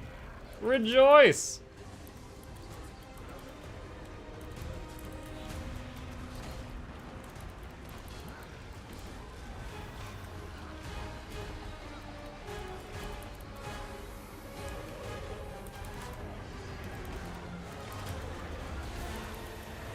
Really love that Zojo's using a magical chant for her magic. She's over there. In darkest day, in blackest night, no cryptid shall escape my sight. Let those who worship evil's might. Dead people, get off the ground! Ah!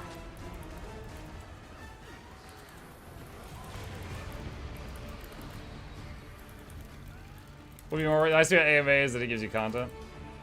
Don't answer the questions as the chat. Make them up and respond to them as though they were sent by chat. That essence to give us a little extra juice.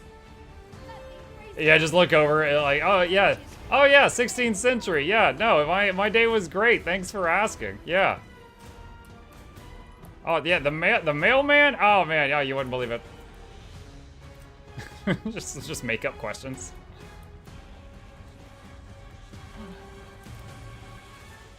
Let all beware Felicia's light.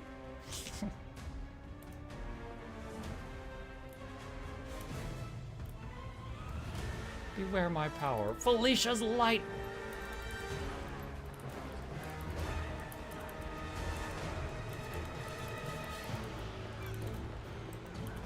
Reminder, the only way we could possibly lose now is if we let Zoja die. So if you get full essence, please go top off Zoja.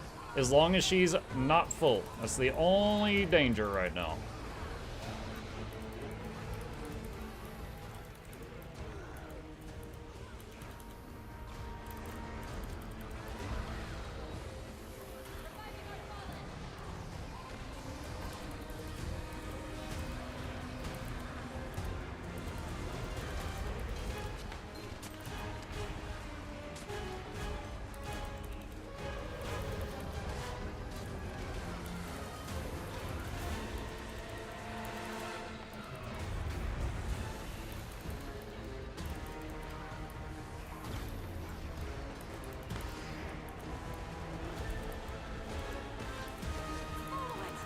If we let it escape, we're gonna be kicked straight back to Tyria.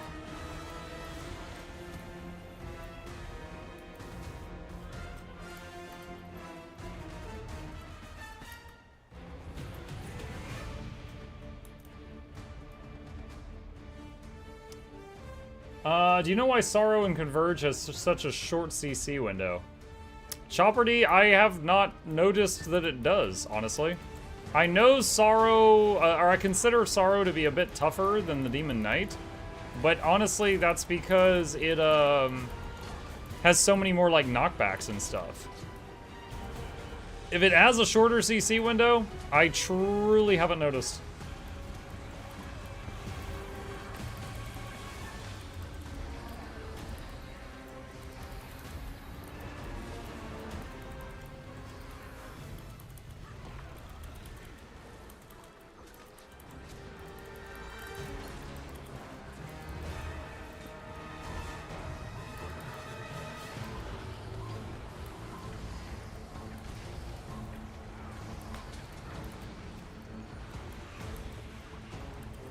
I never saw the other Convergence boss in my games. It was always Sorrow to me.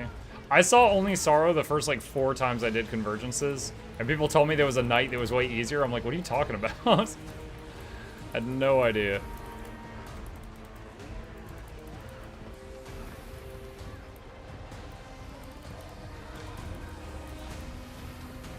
It's making its way to the center island. We can head this here and now. Angeline, thank you for the Prime sub. Welcome. Appreciate the support. Can confirm leeching joined with boss at 50%. Leech. Whoa. I thought my game was crashing. I just locked up for a few seconds.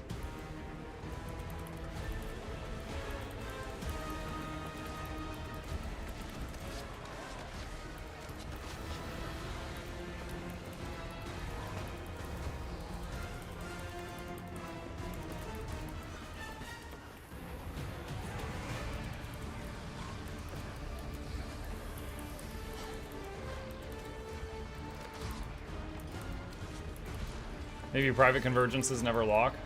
That would be interesting.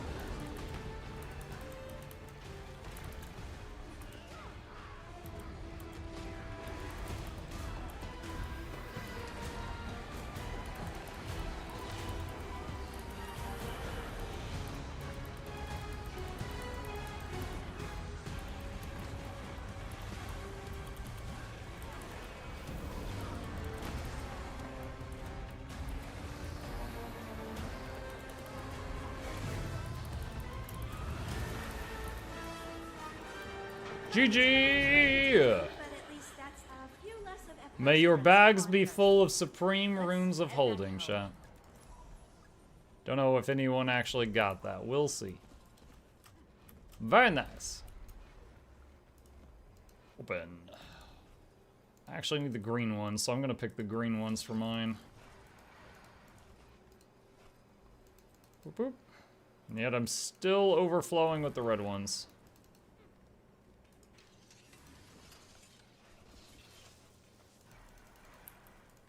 Alright, once we step out of here, for those interested, I'll make a new squad, and that way we don't have any AFKs in it, and I'll do Dragonstorm for those who would be interested in that.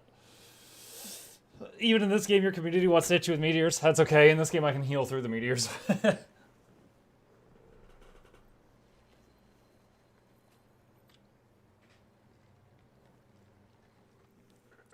Chopperty on YouTube had the question about Sorrow's CC window.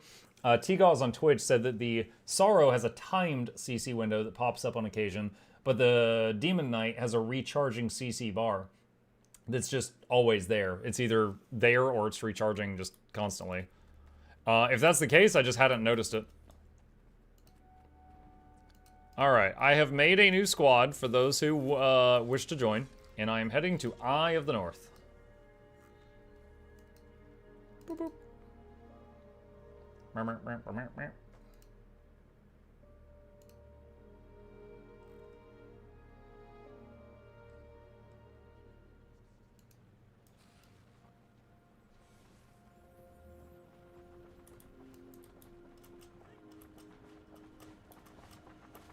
Boing, boing, boing.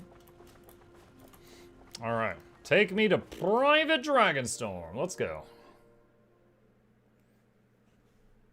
And yeah, I'll put the squad join command in both chats in case anybody wants to join for this.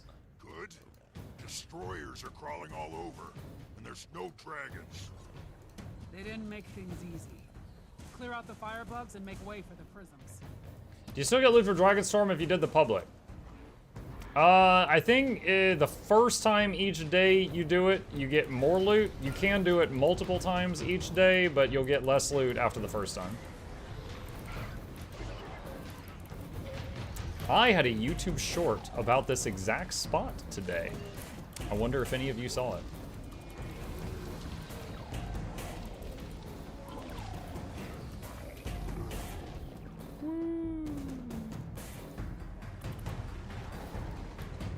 Wow, I started casting stability the moment I landed, then I got knocked down because I didn't have stability. Are you on NA or EU? I am on nah. Big hamburger country. Nice, nice, nice. But no healthcare. $2,000 root canal. Prison's coming in for a landing, Commander. The area's cleared, Keith. Bring him down. We break the champion's connection to the No. dragons.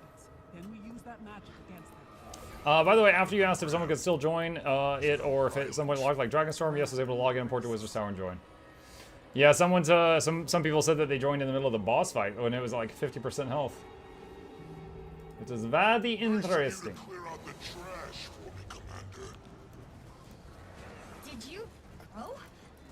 You look like you grew. All that Jormeg energy can't be good for you. You picked a weak dragon you knew you could control. Coward. I'll show you real dragon power. Jormag has not yet joined him, champion. You must draw them out. We're long past excuses, Rydell. You made your choice. This needs to end.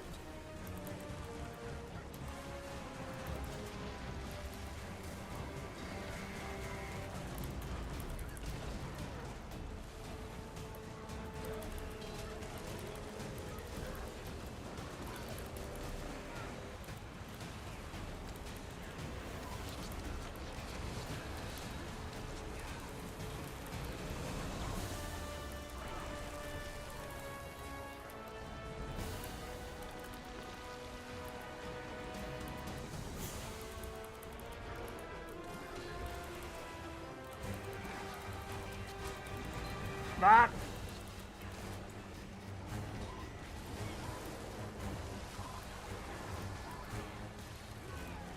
Is our DPS still disabled? No, actually. As you can see, it's right here. I just didn't have it visible. You can, in fact, get Arc to work. At this time. Let him leave. We can't get distracted. That didn't go to plan. He'll be back. His pride won't let him stay away long. Conscious Connect says I got hit with double emotional baggage. Isn't that a achievement reward? Brad, are you yourself? That's unsettling. Time. Here we fight. We're not here to kill you. We're here to kill Primordus. We are Primordus. Ah! When you don't stun break out of the first stun because you know another one's about to hit you, so you just let that one hit you, then stun break. Efficiency.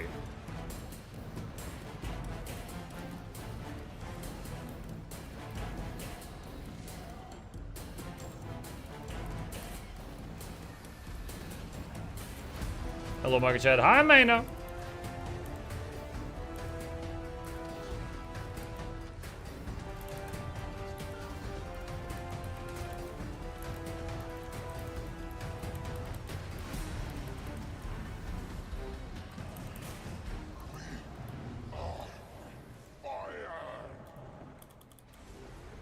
How you guys doing? Doing good? Just storming some dragons.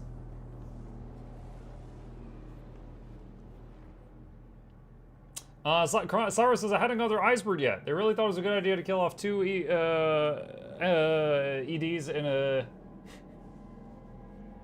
EDs in a single episode. Okay, I know you're talking about Elder Dragons. I've never seen ED refer to Elder Dragons until this very moment. I was like, what? Oh, I'm not explaining that. Anywho, yeah, they did think this was a great idea. Honestly, okay, what it was at the time was they were using most of their developers to make End of Dragons, and they were kind of told to wrap it up. And then I got to be careful how I phrase this, because I don't want to spread misinformation. The general consensus is that what probably happened is they had a skeleton crew of devs told to basically finish up Icebird Saga, get it done. And then they did this. So yeah, it sucked, because they built up Primordus for like 10 years. More than 10 years. As long as But yeah, this is how it ended. The power of the champion and the Frozen, they will keep Primordus cowed. Don't let up. We've got to bring both champions down.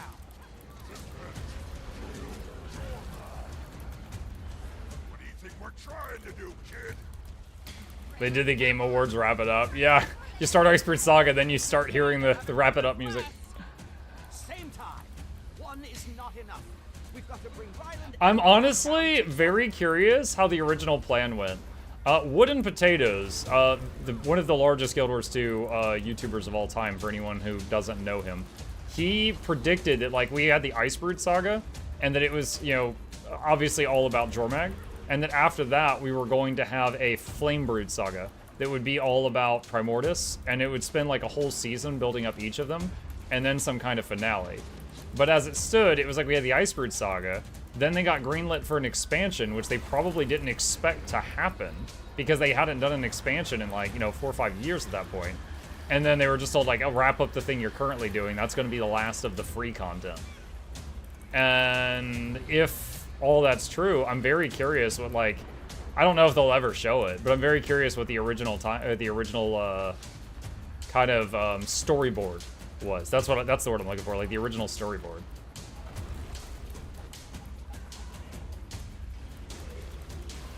Destroyer Saga? Yeah, something like that.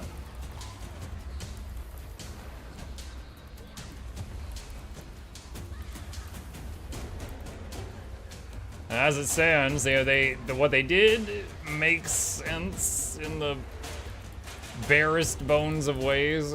Like, but at the same time, it just is, it's about as believable as the lady at the end of Diablo 4 using Mephisto in a Pokeball. I'm just saying, I choose you, and he's like, okay.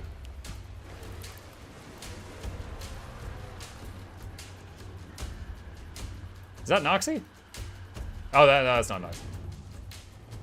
I saw that shade of green. Uh-oh, we got 5 seconds till Ryland comes back alive. Oh my god! Okay. Use the prisms now. The champions are hanging on to dragons via thread. What confuses me is why the third expansion wasn't simply the Destroyer Saga. Maybe they thought that since they were almost done with Iceberg Saga, they didn't have enough content left to make a whole expansion around it. Maybe. I'm just guessing out loud right now. Were people that sick of Elder Dragons at the time? I don't know that it's a matter of being sick of it, but I think that the writers probably felt... Because keep in mind, the writers that were working were probably not the same writers that were working on it when they started the Elder Dragons in Guild Wars 1. Right? It's different people. You know, in 10 years, people come and go. But every time you're hired, you're told, okay, you got to read this existing story that you're not the author of, and then continue off with that. They couldn't deviate from it much. I would imagine in Soto, it was like a breath of fresh air for them as writers, where they got to do something completely different. And, you know, they still had, you know, like, to check with each other. There was one interview that they did, or not interview, but they talked about this in a blog thing, where every time that they were talking about what the next, like, living world was going to involve, like, before they picked Joko, before they picked Kralkatork, before they picked Balthazar, and they're like, you know, what should we use? They said every single time the Flying Wizard's Tower was on the storyboard, like, on the list of options. And they never felt like it was the right time until Soto. And then they're like, okay, we could devote a whole expansion to this thing now. It's time. And then they did it. Do you think the Cryptus storyline is longer than it... Wait, should be longer than it is?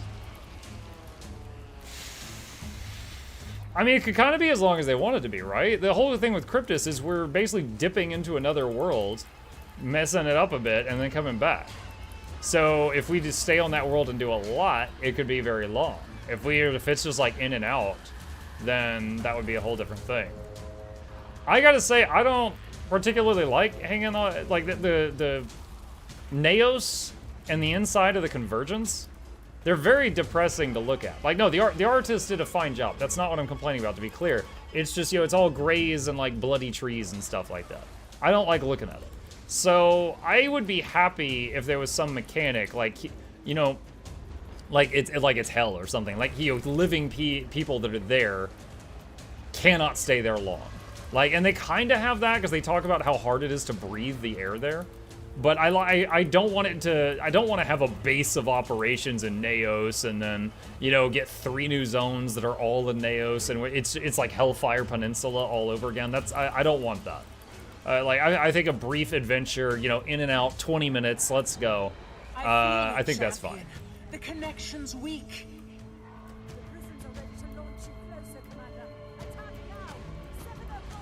Sever their bonds. Oh, sever your bonds!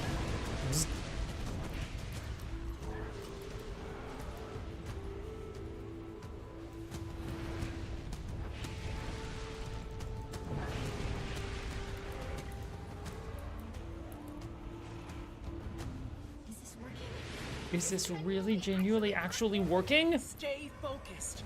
One last push for Bram, for all of us.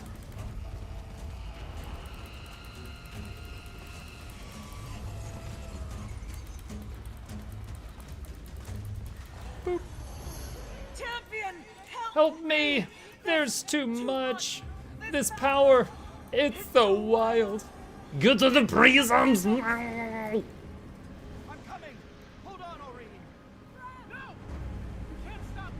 Ooh, that's creepy. Champion, I'm pulling you back.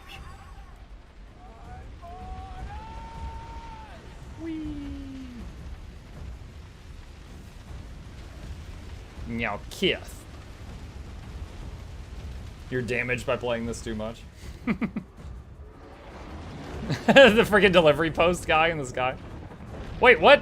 No, go back! No, Sweet Home Alabama, no! I just clicked on the Black Line Trading Post guy, and then I got a view of the mountain. I don't know what happened. Censor? Yeah, it's like the just chatting section of Twitch. They put bars over it.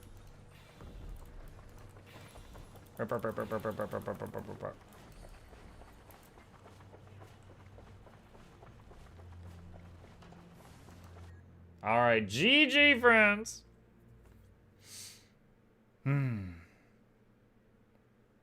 We still need that turtle against the barrier animation.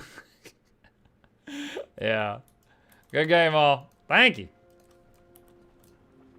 Alright. They censored the cringe. The cringe. Thanks, Mark. Thank you, Blue.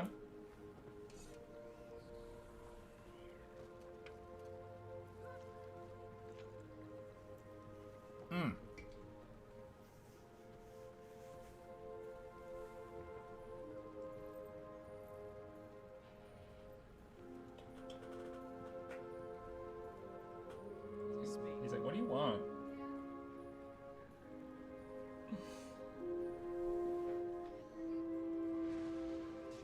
Okay. Dyson 10% off for winter sale. Oh, is it Dyson Sphere program? Let me see. Oh yeah, it is. I mean, it's like $2 off, but yeah, it is 10% off. What's on the winter sale? Let's take a look. Let me see if I highly recommend anything here. Haven't played these. If you've played all the previous Diablos and you want to see what happened with the story, this is kind of fun just to play through for the story. But if you want an ARPG that you're going to play over and over and over and milk a lot of hundreds of hours out of, I recommend Path of Exile, Last Epoch, or Grim Dawn. Haven't played these. Skyrim's great, if anyone hasn't already bought it 9 times.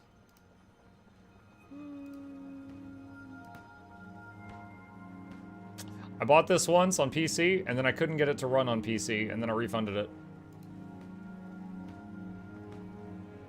Total War Warhammer 3. Was this one of the ones that everybody was recommending me? It was one of the Total Wars.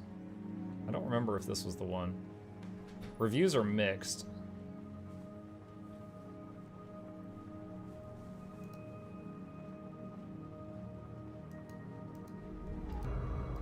Or survive, people. We must not be blinded. Was it Dawn of War? I'm not sure.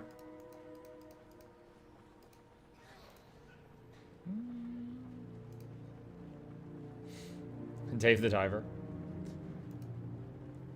Let's see, what else is there?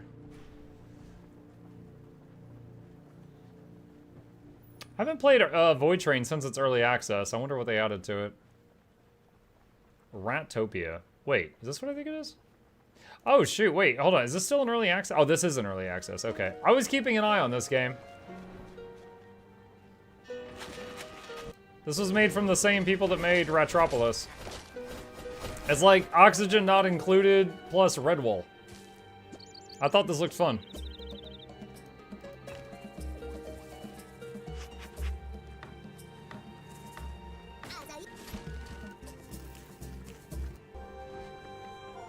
You make like a massive city and you deal with like problems. It's like a colony sim, but you're fighting off like weasels and alligators and stuff like that.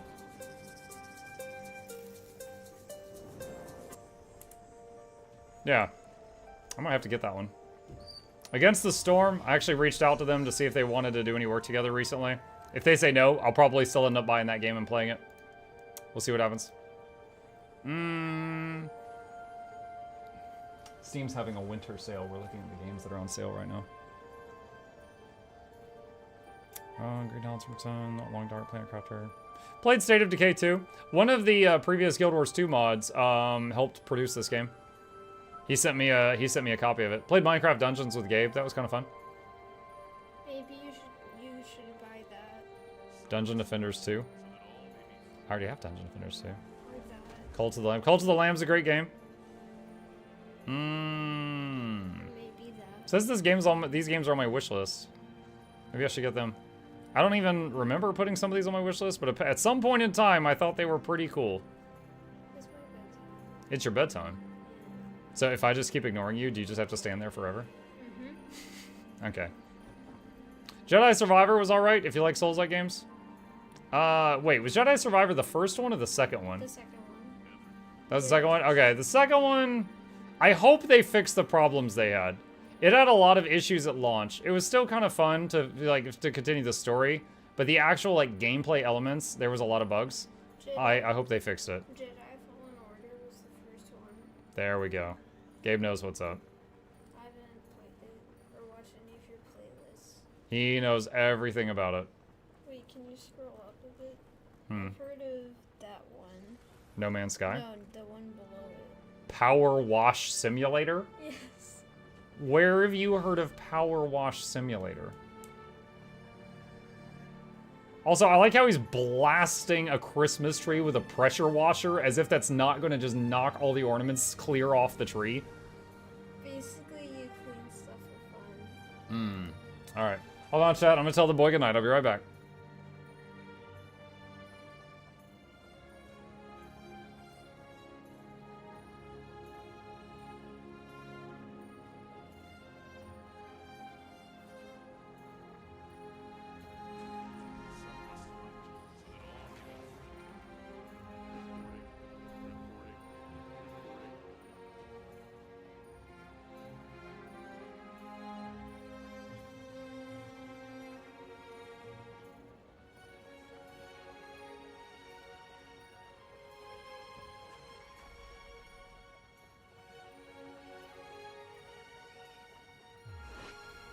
Okay, we're back. If your Christmas decorations can be messed with by a power washer, you did not assemble them correctly. Don't listen to Rexy Robin. Popular new releases. I'm seeing a lot of stuff down here. Wait, what is it? I'm not even clicking on that. I'm just trying to read the is that Peeping Dorm Manager? Yeah, I'm not clicking on that.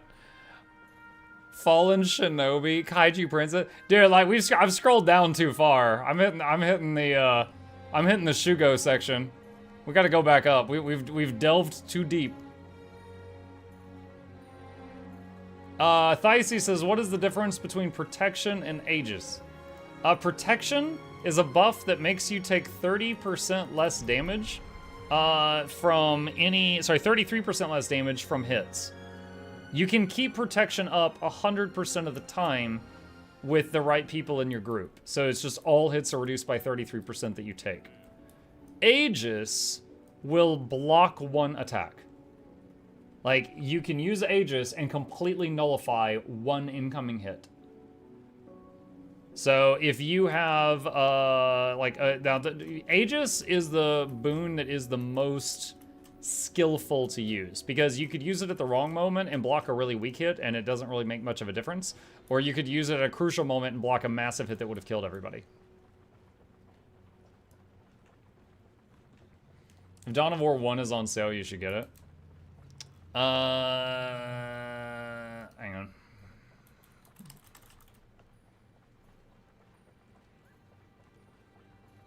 It's wait, is this it? Dawn of War, $2.59. It's 80% off. This came out in 2006. I wonder if it would run on my machine. I bought Space Marine a while back and could not get that thing to work. I could not make it run. Dude, that man died just to put a flag up. How dumb. Yeah, we won. We got the flag up. No, you didn't win. The guy's dead. Wild Myth is a character-driven, procedurally generated tactical RPG that is off right now. I have it. It works. Oh yeah, your computer might not be the same as mine.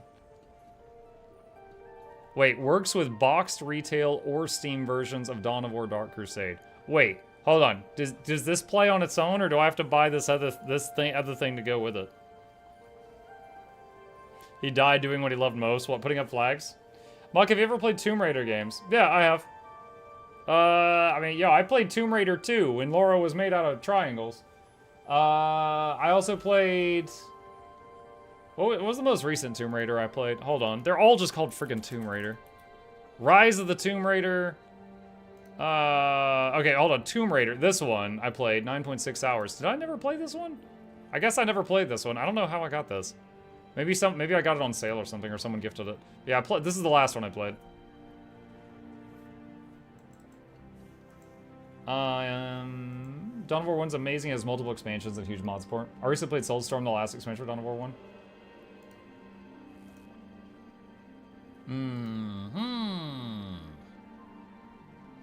Hang on. Add to cart. Well, it's $2.59. Okay, I've added it to my cart. We'll see if we get around to it. You can play Homeworld 2 Remastered, the most frustrating mission game. Shadow of the Tomb Raider is the Aztec one.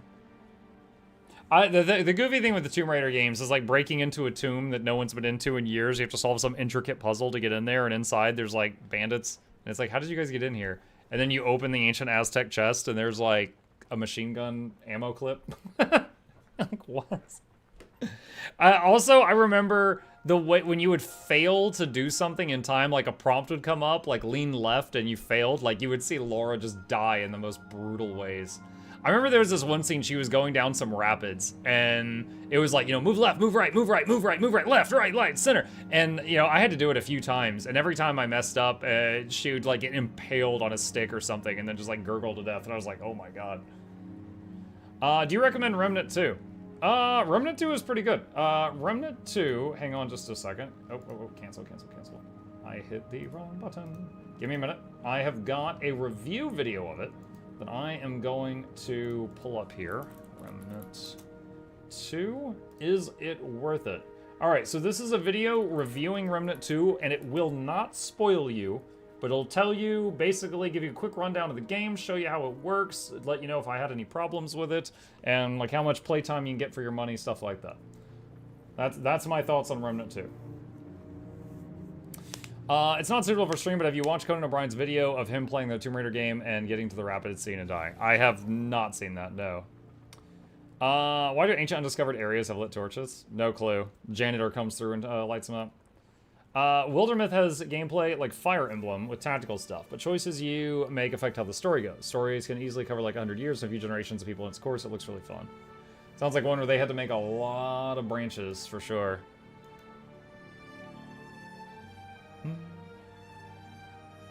Right to the bottom of the chin. Yeah, as someone who plays it, it's fun. Totally not biased or anything. Totally not biased or anything. Trying to go back to the main page.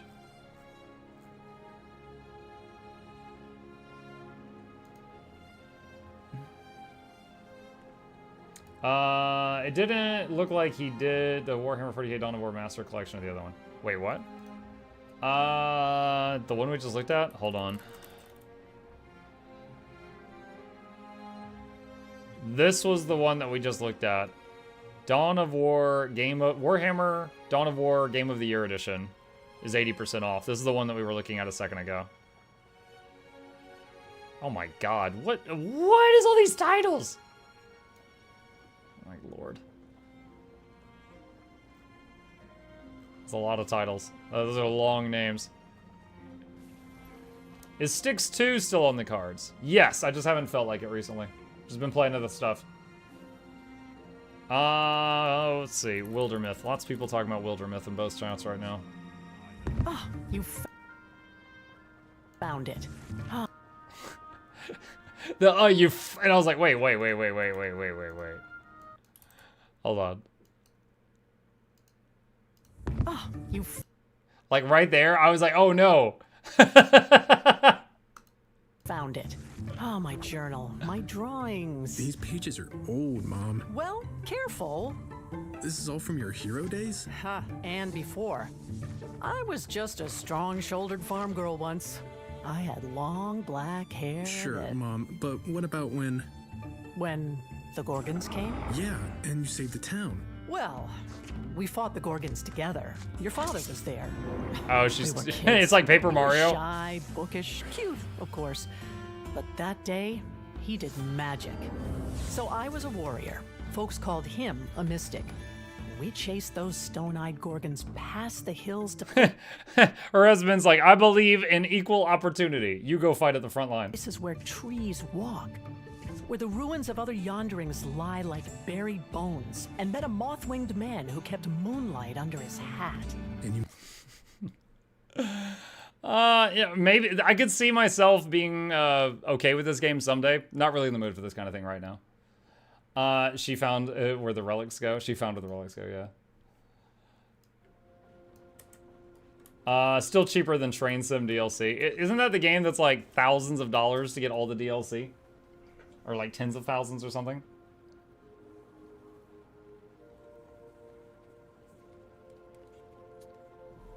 I'd suggest Valheim. I played Valheim. I got a full playthrough, a full recording of my first playthrough of Valheim on Mukluk Plays if you're interested. Although I have not played it since the expansion came out. Or I should say I tried to, but had like a horrible loss of tons of stuff and then quit.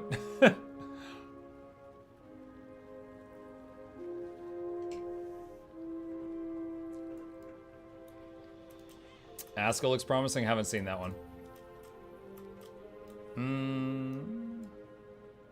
Do you have any interest in fighting games? Grand Blue just launched with a free-to-play mode if any interest. Not really. I think if I was interested in fighting games, you'd probably see me play Mortal Kombat 1. But, no, not really. Did you try to play with viewers, Valheim? I did, actually. There was one day we played Valheim with, like, mods, and it was pretty chaotic. They all attacked me, and I had to kill all of them. Have you played Trine? No, I'm not familiar with Trine. I have not played Trine. Oh, you found it.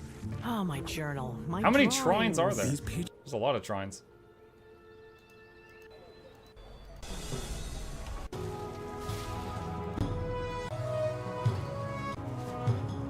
A little RPG platformer looking thing.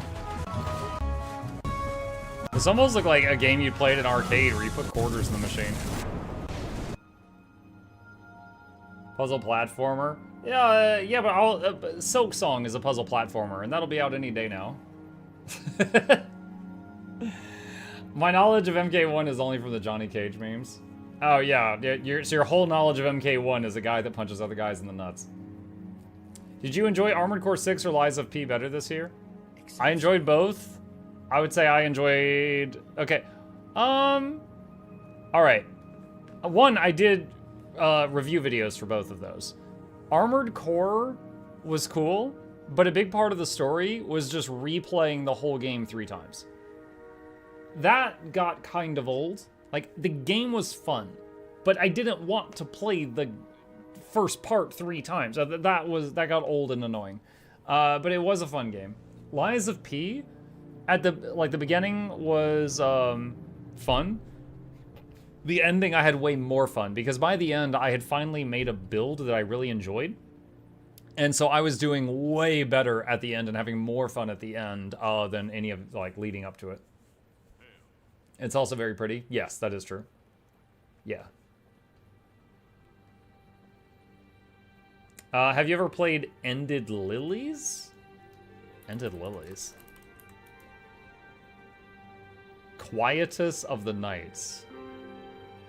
This looks anime.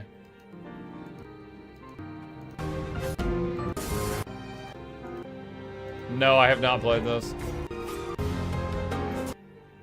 Metroidvania Souls-like 2D. Nope, I have not played that. This ain't Slime Rancher. That is not Slime Rancher. I've not seen that one. Cyber Reviews, they were great. Oh, glad you enjoyed them. Yeah, that's the whole point of those, is to help you decide if you want to play something while giving you just the information you need for that.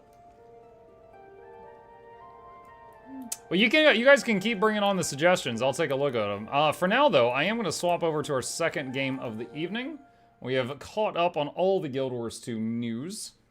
Still waiting to hear back from the people over at Against the Storm, trying to see if they want to do any work together. But in the meantime, we're going to continue building our Dyson bowls. Yes, we are. I just gave you a great one. I saw Banana. Did you play Neo? I have not played any of the Neo games, no. Is there any IP that you would really like to see an MMO of that doesn't have one yet? I'm at the point where I enjoy many games of different genres. They don't have to be an MMO.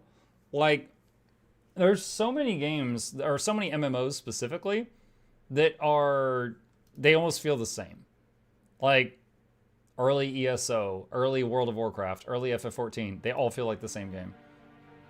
It's a world of swords and magic, and you run around and you kill rats. They don't feel any different. Some of them feel different by the late game. Guild Wars 2 feels very different from the early game, which is why I love it. But I'm happy to play like right now I'm happy to play games that aren't MMOs if they're good games. Like this one's such a, like, this is the first time I've seen this intro screen. Usually I see a zoom in of the Dark Fog. So this is the Dyson sphere starting to get built around a star. That is really cool looking. I still don't know how to actually start the Dyson sphere. I'm still like a little dude down on this planet chopping down trees and building stuff. Oh, there's like combat right there. You build it. Yeah, duh, I know. I'm just saying I don't know how to start it yet. That's all I was saying. Put on the heart rate monitor and play the Long Dark Story. Also, chapter isn't out yet, but gosh, it's good. Also, Winter Xmas material.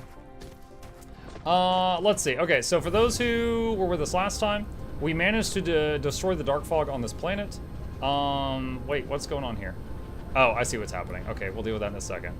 I got these buildings that are making a giant shield over part of the planet. So if I say, show the shield, that big pimple-looking thing is a shield that's protecting part of my base from space stuff. So that's pretty awesome. We are currently out of the belts, so we'll do that. So we got a few buildings here making purple science finally. I just have drones bringing stuff over that they need to be able to make these, and those are starting to pump out purple science. Do we have power problems? No, power is okay right now. Wonderful. That is going fine. Let's see.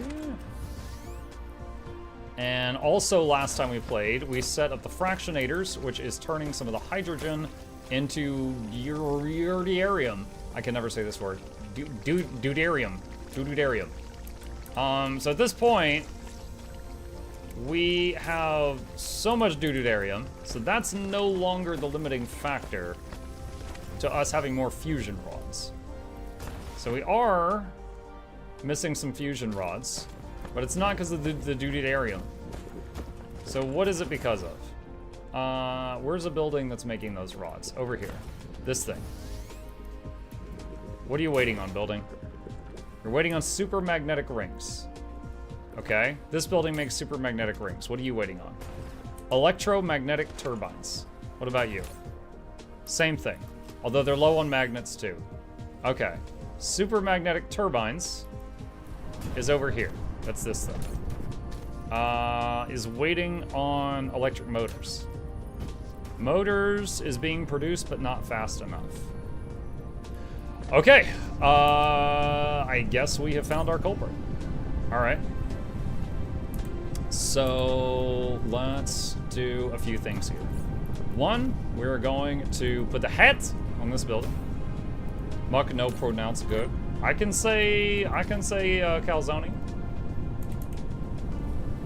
All right, and it also needs iron plates and it needs the coils. Okay. It's always the motors. Yeah, we're figuring this out. All right, we're gonna need some space here.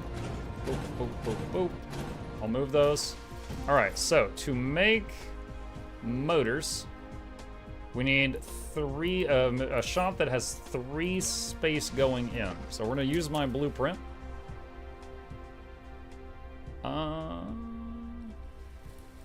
Hold on. All right. Do that. Looks like we need a few more things. All right, make some of those and make that.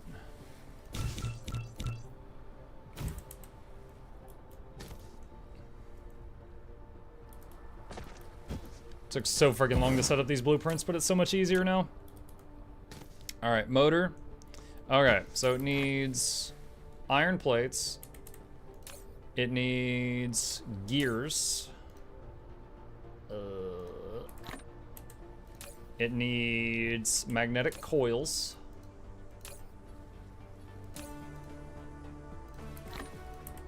And then it will make electric motors. And there's that. Okay. All right, and then if we want to make more turbines, what does that require? That's 2 things in, and then 1 thing comes out.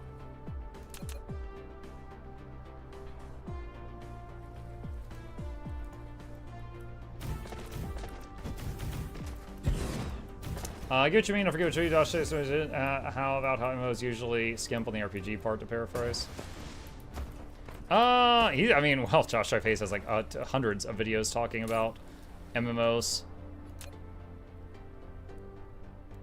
One of my favorite ones is the one where he talks about how it's not acceptable to have the first 80 hours suck just because you have a good endgame.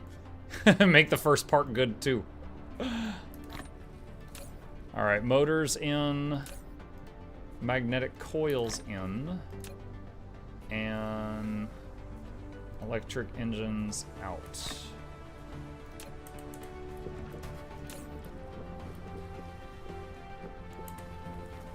Okay, I think magnetic coils are going to be a problem.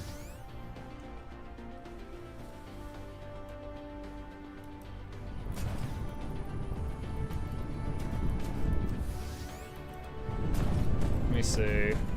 All right, so we've got,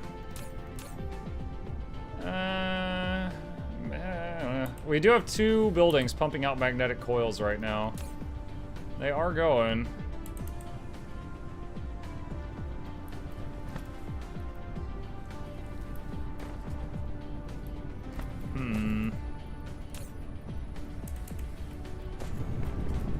So this over here is my old spaghetti, and over here it's just all drones. So anything over here that I've made, if I don't have enough of something, I can literally just copy it. Like if I need more of that thing, I could just copy the buildings attached to it and go paste, paste, paste, and then production of that increases. Easy peasy.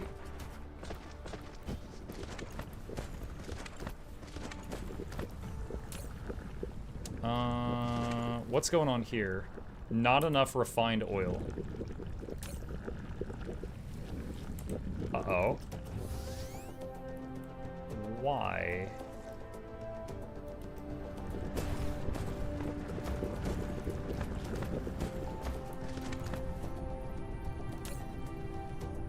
Okay, so yeah, the oil does pile up in here and then get... Okay, so it ain't being refined. No, it is. It's just whenever it piles up on this belt into these containers, then it's able to be withdrawn by the drones. And the production's just not high enough for it to do that very quickly. So we can increase that production.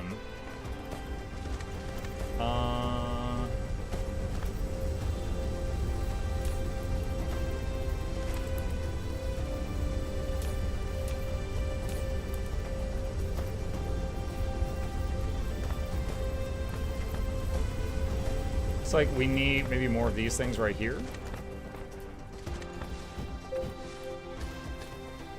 Core energy exhausted. Crap. What have we got? Do we have anything here that we can eat? Okay. Hold on, we can just get some refined graphite.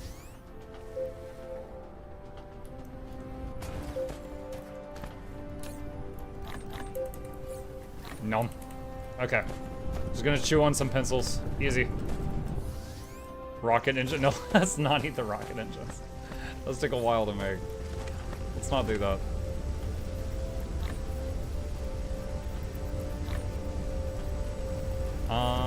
Let's make another one of these. That'll clean up some stuff from our inventory.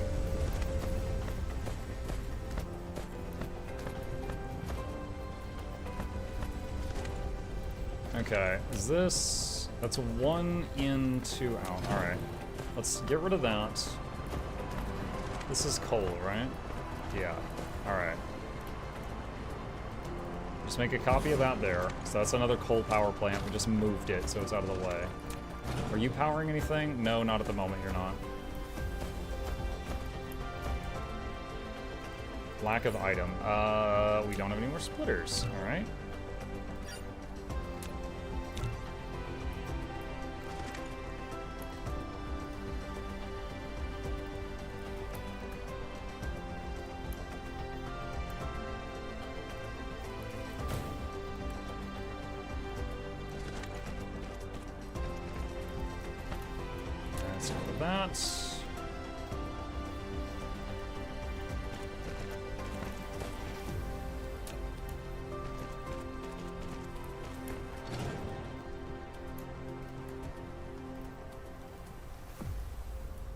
Wait, are these using coal?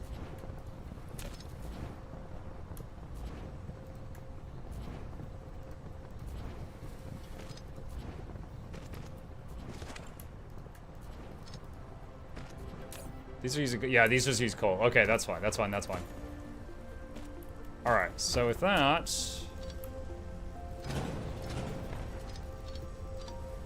And then... Let's let that drain out a little bit.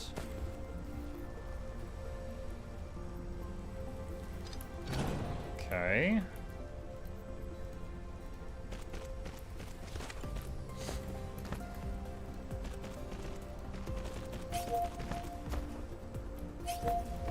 Okay. So now we should be able to make at least 1, possibly 2 more refineries. Let's see. Oil refinery, build one of these. It's so satisfying to see the mini pieces in a building game doing their job, like the drones here, trade ships in Anno, the train city skylines, happy little scurrying. Oh yeah, I love watching the drones zoom around and do their thing in this game and in Factorio. Very satisfying indeed. Dark Storm launching an attack.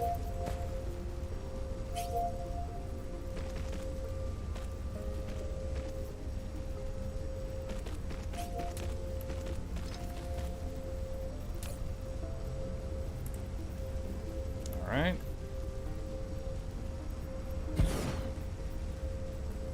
Alright, I think if I get 1 more refinery, I can fit that in there.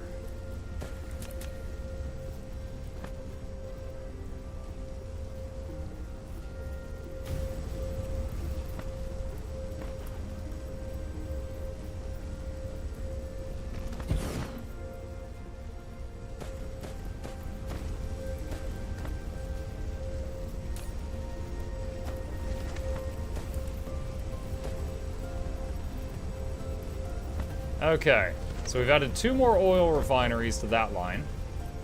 Sublime! It is, yeah. Thank you, Vandal. I'm glad you approve.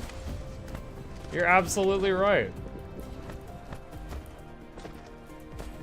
All right.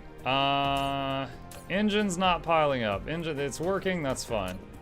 This is working. That's fine.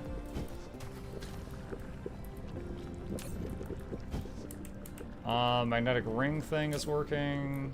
That's working. Do we have anything that's just not pilot? This thing still needs more super magnetic rings. Alright, where are those? Still waiting more of the engines. Auto Reconstruction Mark III has research. Okay. Still waiting on more engines. Alright.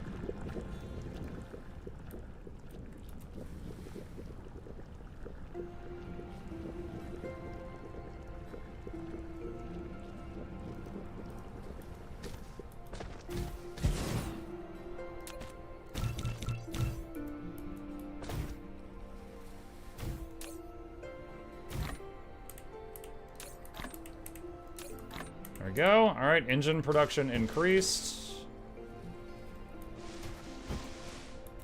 I mean, heck, just to get, I mean, I could just do another one. That's what I love about when you get to drone blueprints, is you could just do this.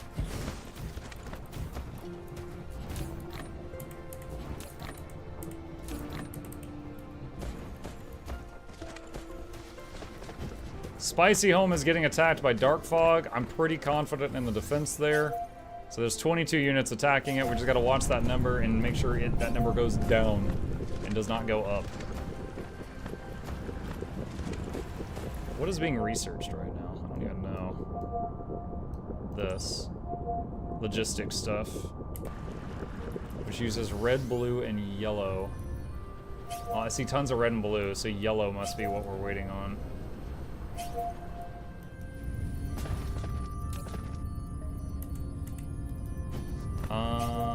What is it waiting on? Is it just this stuff?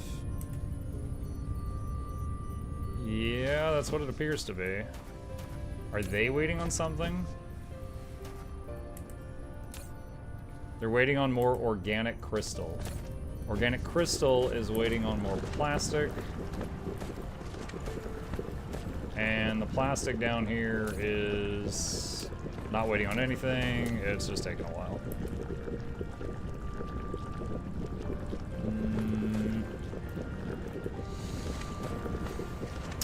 Alright. Let's make another chem lab. And make another, where's the box? Box go. There it is.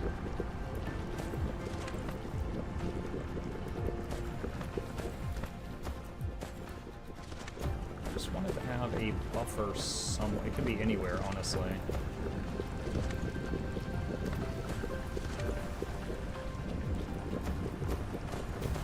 Just put it there.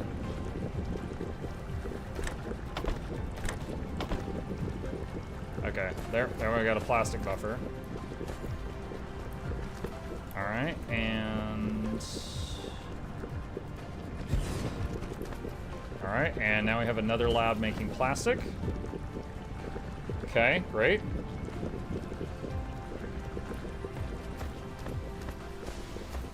That should help a little bit.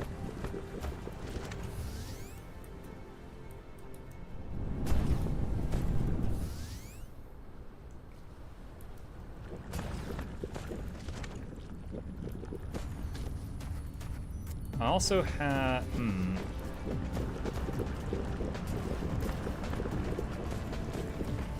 I did start making a few labs over here that were making plastic, just via drones later on.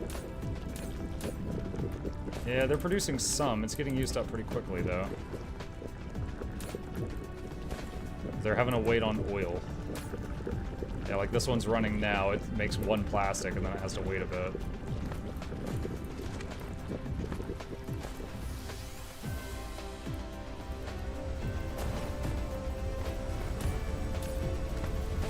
These things are trying to chew up hydrogen. It's just not very quick.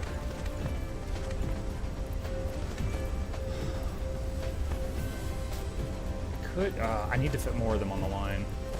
Alright, this is going to make a huge mess. What? What?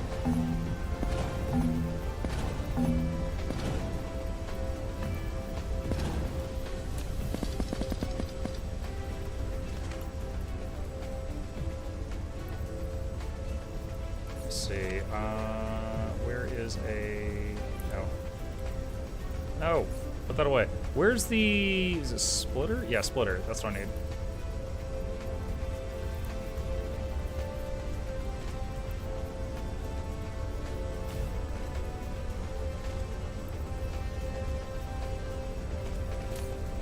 Okay. Waiting on the delivery drone bringing that piece. There we go. Alright, so this one is where the hydrogen goes.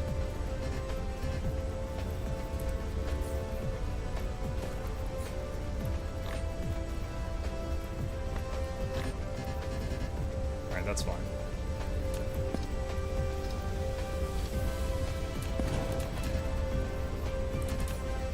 Oh my gosh. No!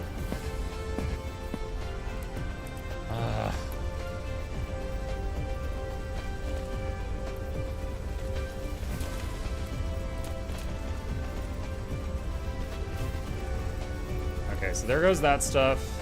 Alright, so now, where's the boxes?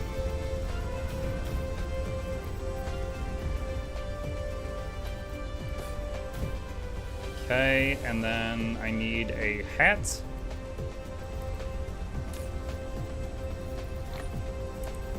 Put all that away. Where is that? Okay, I need to get better at using the hotkey so I don't have to dig through my inventory. Where would I find hat?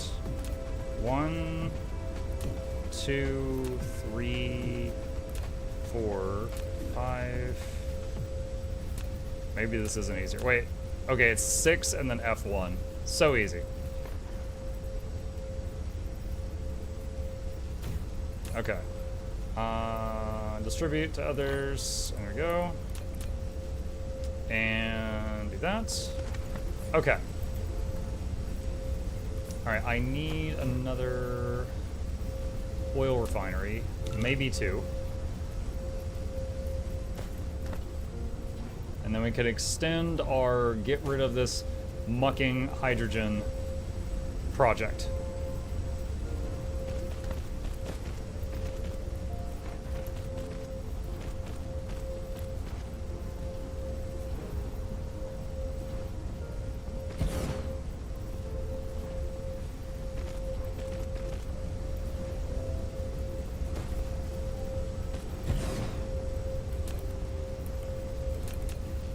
And it needs power.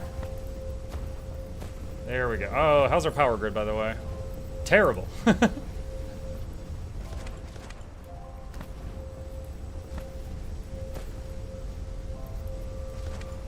Just checking because other conversation. The first 277 pieces of DLC for Train Simulator Classic is listed by the store with discounts rating from 0 to 80% for a total of $2,624 USD.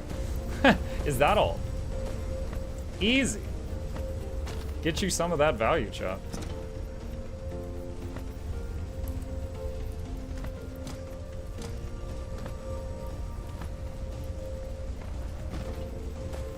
Yeah, I'm realizing, hang on a sec. I might be able to put some refineries on this side of the belt too.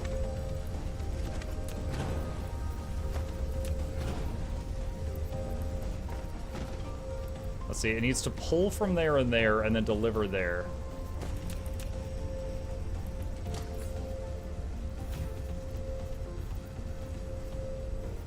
Okay, hold on.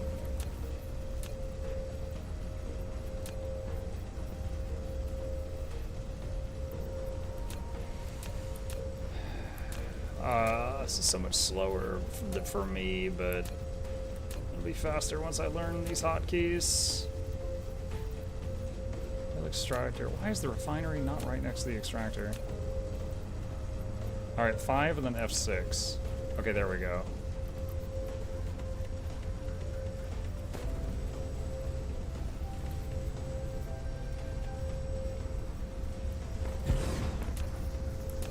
Alright.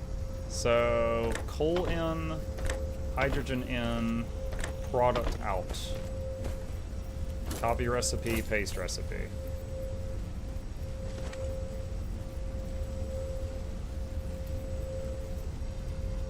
Wait, no, that's not working. Okay, hold on. Cancel that one.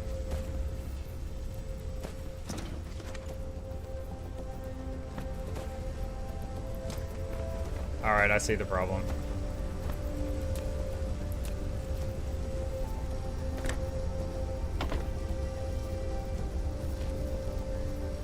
Okay, now it's starting to run.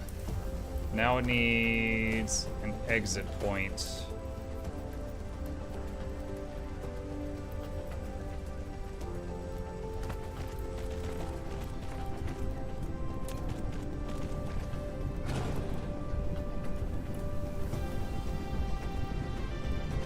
Something like that.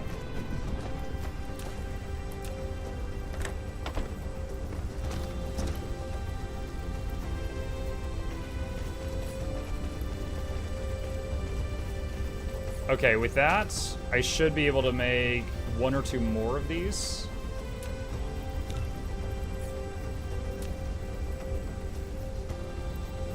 Like right here and right here. Wait, it's not running. Why is it not running? It's waiting on hydrogen. What do you mean?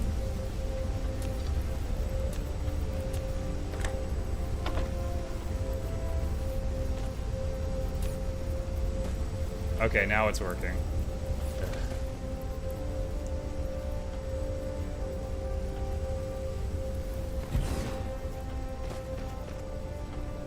Lack of item. Oh, we're out of grabby boys.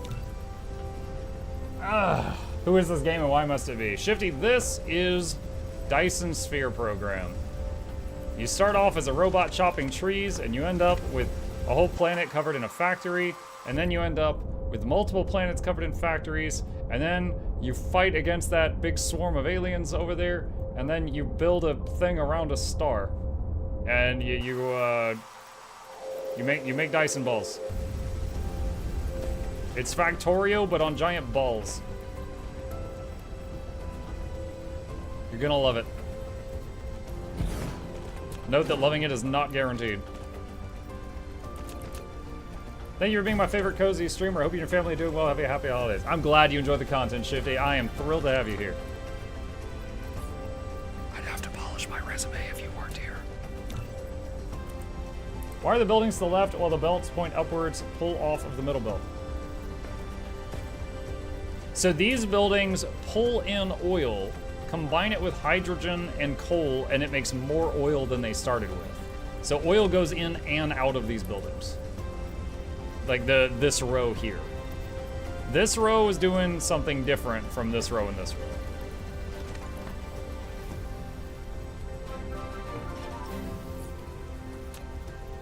It's almost Happy Mookmas all. Mookmas? Thank you.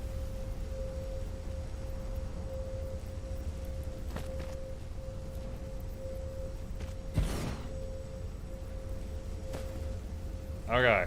The lights are on all of them. I believe we have severely increased our production here.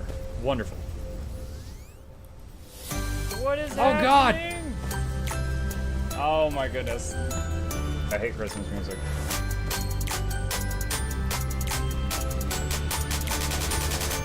I was a good boy.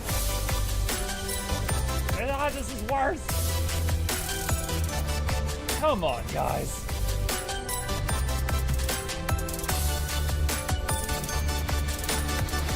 I feel attacked. Hi, Twix. Thank you.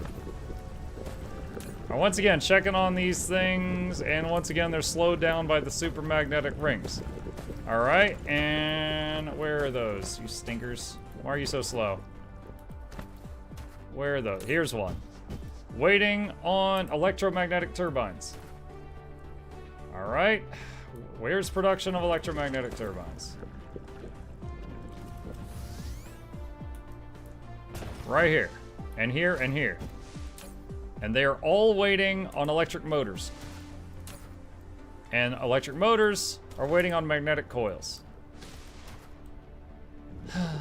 Okay, magnetic coils. We need more magnetic coil production is currently our bottleneck, which is magnet plus copper plate. All right, so that's 2 ingredients in, 1 ingredient out. So let's use our assembler 2 in, 1 out blueprint. Throw that down.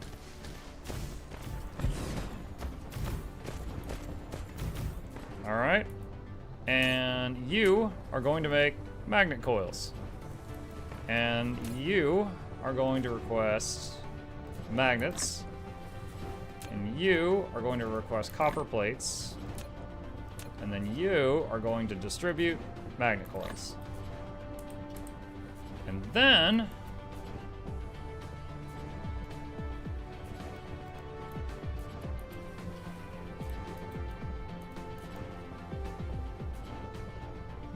will that fit there? No, it won't.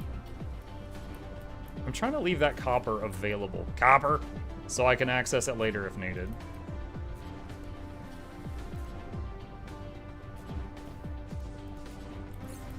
Okay, and we need a few more of these.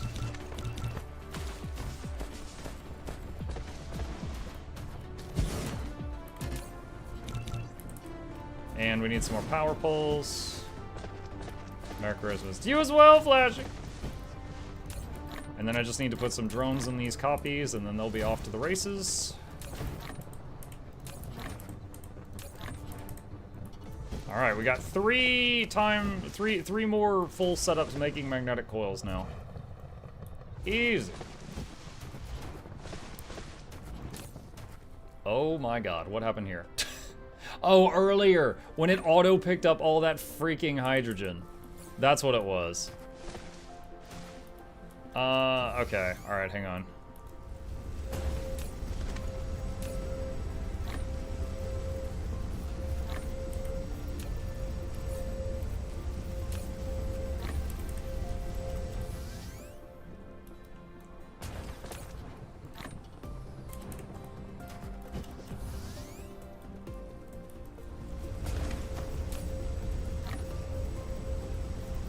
Let's see, we've also got a bunch of the old belts. Wait, are those old belts? The belts with the green, it's hard to see. The belts that have green lights on them are the old belts. They're slower. And we can upgrade those to better ones when we spot them.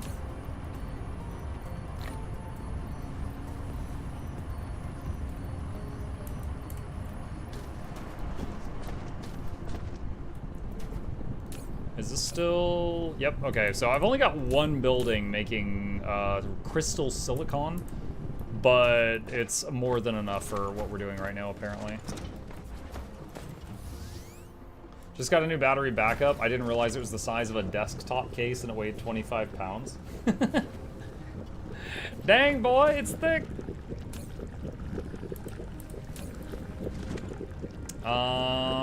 We are actually starting to see plastic storage build up a little bit. Okay. That's good. So now...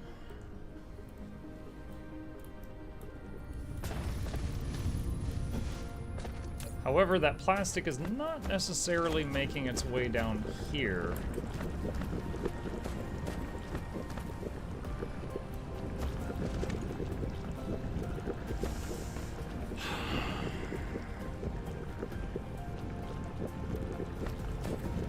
Alright, I do have an idea.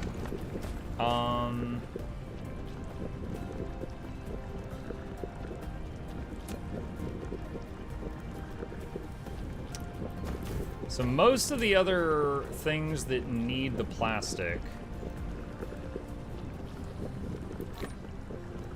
Alright, there we go, that'll do it. And then we'll do... Only request one stack. This was originally intended to be a buffer for plastic, but there's a drought of it down here. And I'm not gonna add more onto this because I'm doing it all via drones at this point, but I don't want to destroy all this and waste it. Hello, I'm no longer free man. I got married yesterday and back here today.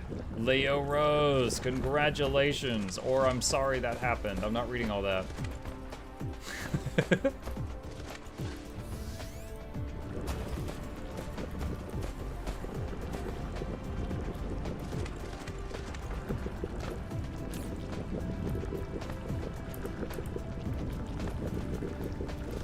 Alright, let's add one more would-be buffer box here.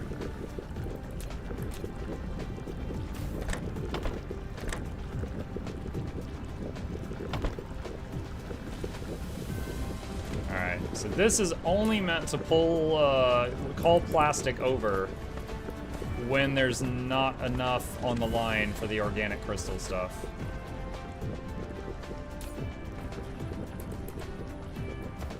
So as long as the organic crystal things stay busy, that keeps getting turned into titanium crystals. And as long as we have titanium crystals, the yellow science keeps getting produced.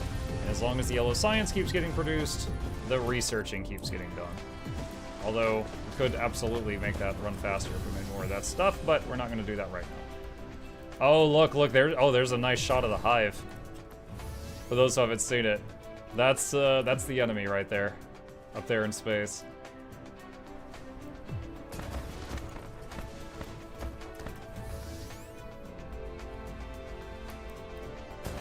Let's see, I think, don't I have another thing to put on the gas giant? Yeah, I've got another orbital collector. That could be fun. All right, let's go to the gas giant.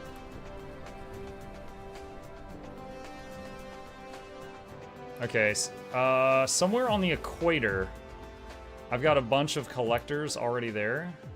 I need to find it and add this to them. Logistics bots upgraded. All right, so I'm going to just making sure he's still eating stuff. I need to find the ones I've already got. Oh, you can't even see the planet I'm on now. It's so dark.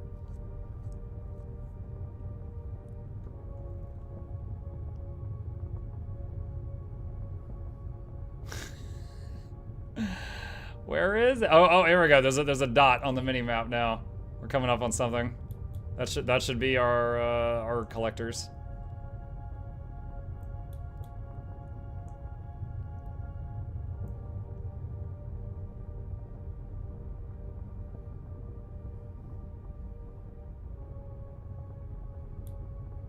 Unfortunately, I know how to like mark a planet for like I want to go there, and it does a dotted line between you and there. I don't know how to mark like an outpost on a planet.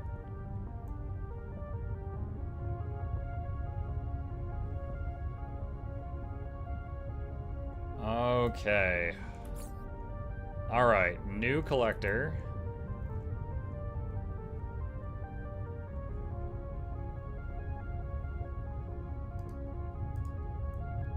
Watch this. I was carrying this in my pocket. Realism.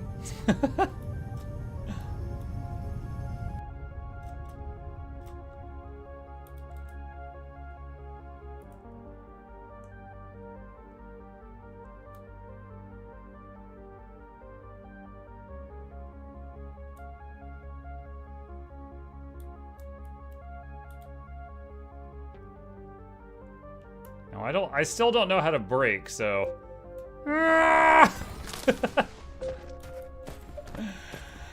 Just destroy the trees. Let's grab some more stuff from our fight with the dark fog earlier.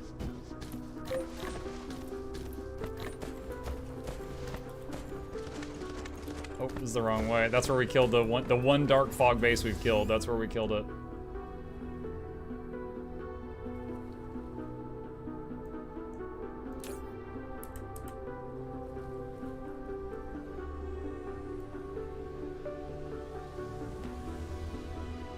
About out of power.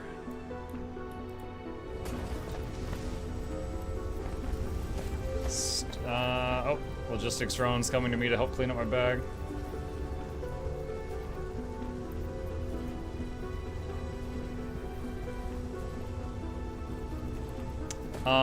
Okay, so I immediately noticed that one of the fusion reactors isn't online, which means it's not getting fuel rods. So, fuel rods, are you waiting on anything? Once again, supermagnetic rings. All right, supermagnetic ring, are you waiting on anything? Once again, electromagnetic turbine. Turbine production. Are you waiting on anything? Electric motors. Electric motors, you son of a witch. What's your problem? Not waiting on anything. Okay, so that means that electric motor production. Ooh, I shouldn't have built this so close to the other thing. Okay, I'm gonna copy paste this, and then I'll have to delete the other guy.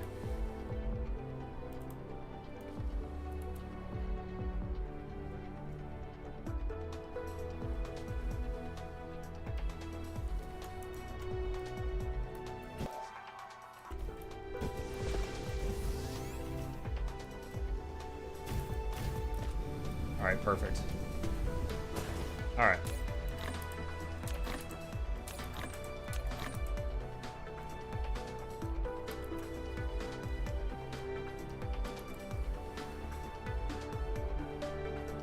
I don't want to block that oil well for later.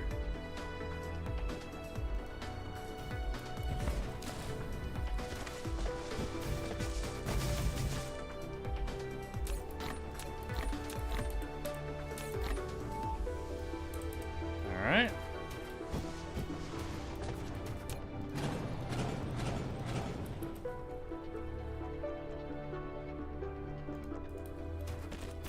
Need more boxes. Box.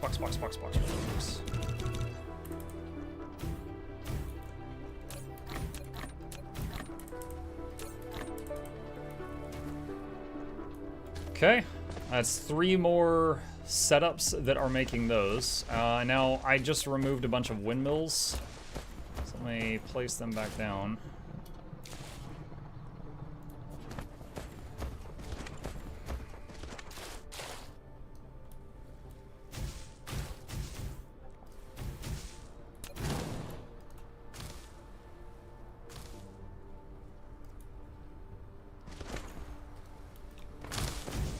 There we go. I find it interesting that if I want to take down a tree, I have to walk up to it and like laser it for like 3 seconds, but if the drones just drop a windmill on top of a tree, it just instantly destroys the tree. But I mean, I guess if a windmill fell out of the sky on me, I wouldn't be looking too hot either. Cue Flute Girl, you already don't look hot. Thanks, Flute.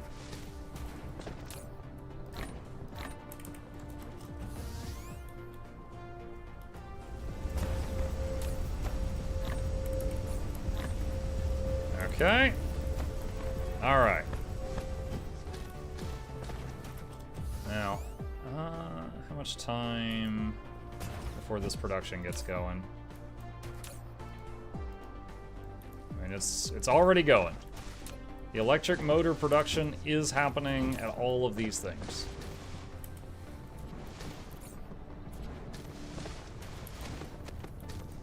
Once we get enough of it, I don't know if I need to make more of these electric turbine machines or if I just need to give them some time to catch up. 6 of the 8 fusion reactors are currently online. You can right-click to unselect from blueprint or left-click or something, click again and drag to unselect. Really? So let's try that. If I hit Control-C and I do this, all right?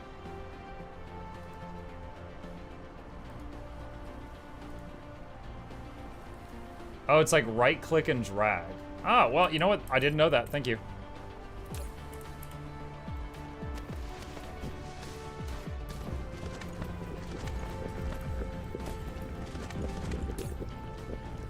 Let's see. Currently, the demand for plastic is higher than the production, it looks like. So let's make another plastic lab.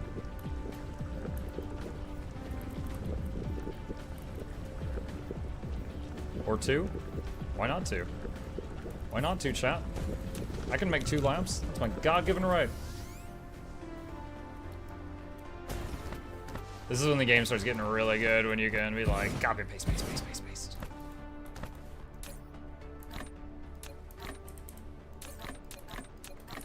Like, when you have a problem, just copy, paste, paste, paste, paste, paste.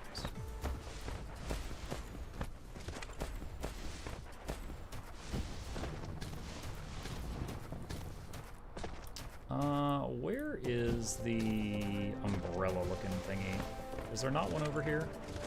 I know I'm supposed to have some of those spread around.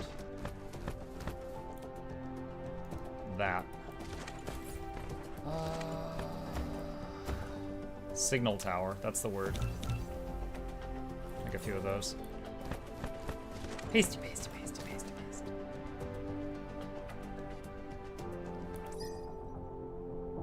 Oof, that research speed.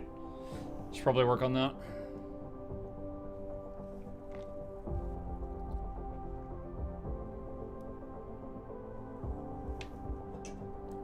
Okay. The big question.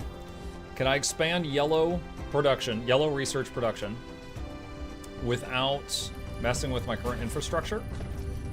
Or... hold on, what needs to go in here for this? Titanium, crystal, and diamond. Currently, it's getting... hold on, let's get rid of this. Is this needed? Yeah, it is. Okay.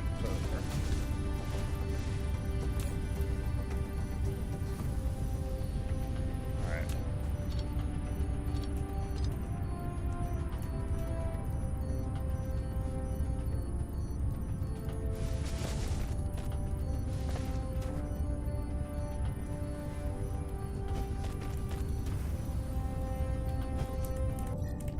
How many high can this stack? It looks like 7. 1, 2, 3, 4, 5, 6, 7.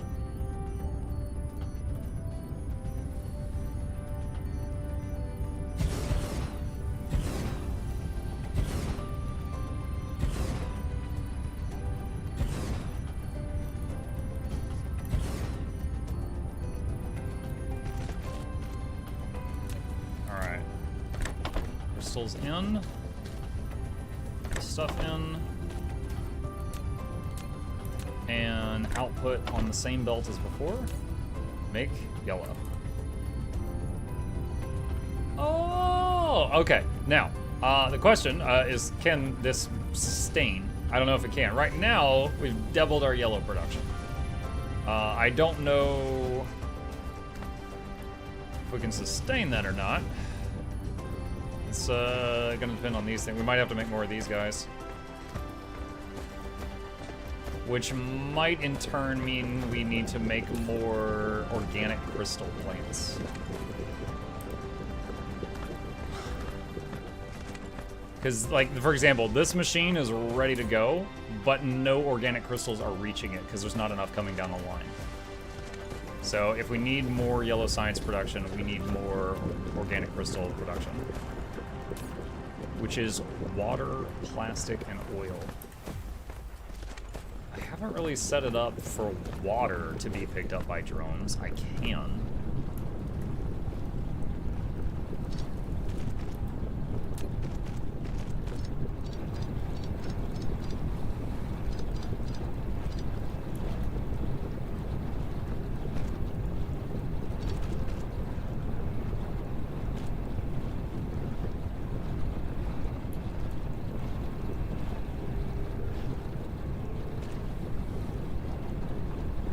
So that's where the water's coming from, right there. Alright, let's do... this will be really simple. So the water, you could store more of it in a liquid tank, but I don't think a drone can take from a liquid tank. It has to be crated, which kind of makes sense in a weird way. So what we'll do here...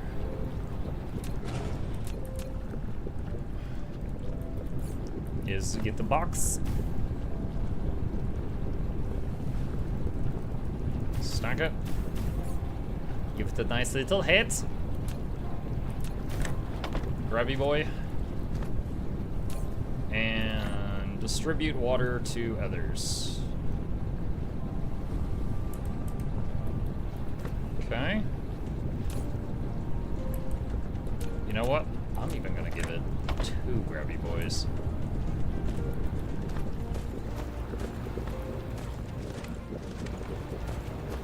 Actually, I just realized it might need to be set up like a buffer, actually.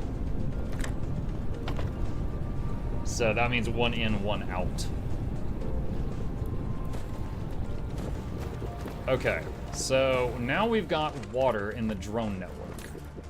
We've already got plastic and oil in the drone network. So I should be able to make some organic crystal things.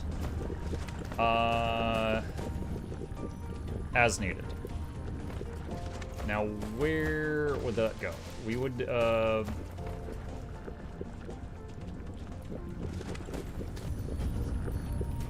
okay.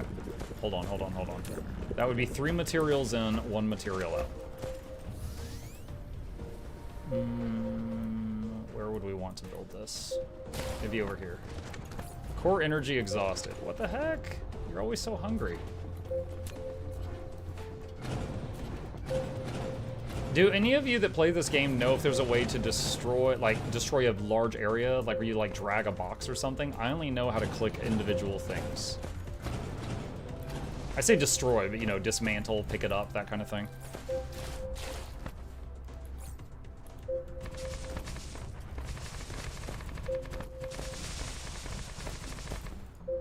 F2.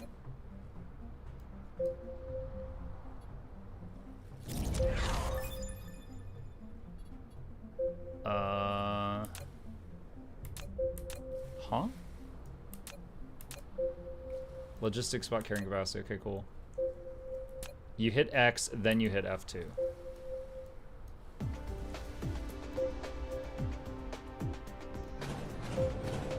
Oh, got it. Thanks. Okay. That is faster. Thank you. Hold on. Let me get some of this. Okay, got that. All right, so let's look at organic crystal production. Actually, we don't have any defenses. Do we? Where's that signal tower? Didn't I make some signal towers earlier?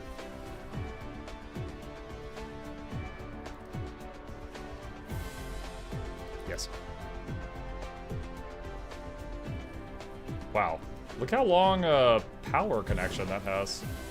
That's pretty crazy, actually. Okay, and with that, if we want to help with organic crystal production, we need a 3-in, 1-out chem lab. Have I ever made one of those? I got chemical 2-in, 1-out. Wait, really? Did I make that 2 times?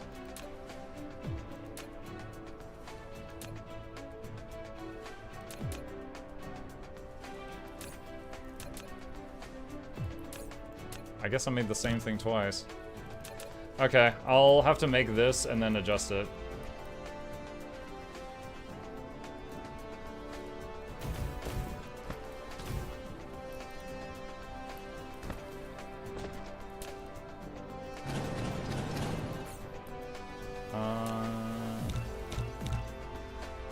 Okay, boxes.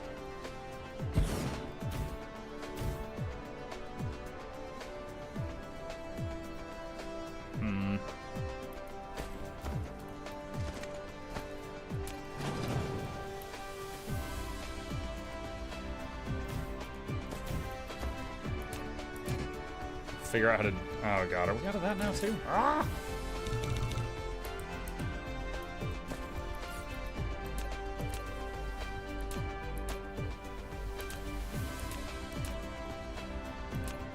Still trying to learn the hotkeys.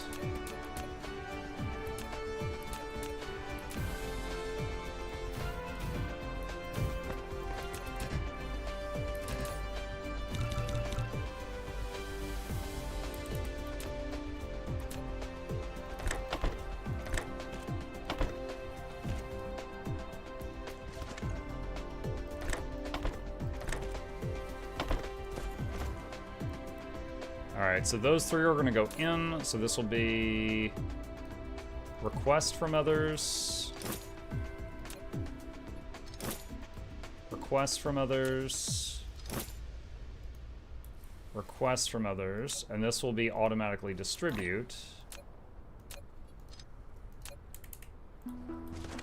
And we're still waiting on power. Okay. Copy this. Chem lab 3-in, 1-out. Save blueprint. All right. Okay, so this one's gonna be organic crystal.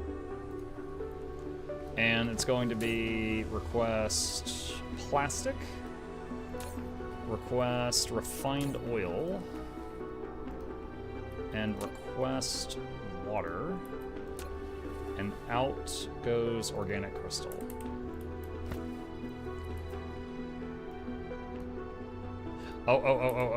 Shoot, I just realized something I did not do is limit how much it would deliver. It's going to take thousands if I leave it like this.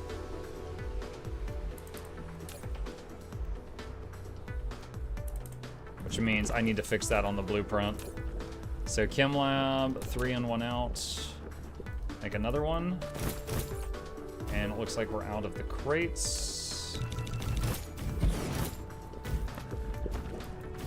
And then on each of these boxes, I need to limit it downward a little bit so that it doesn't just bankrupt the rest of the network trying to fill these things.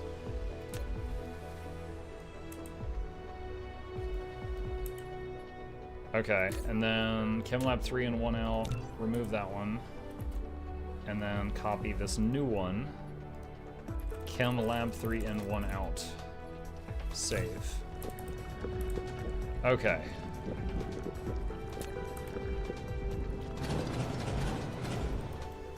Alright, so now that we've done that,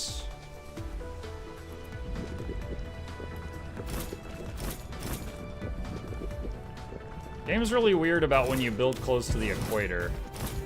It does not want you doing that. It doesn't want you building like over the edge of the equator.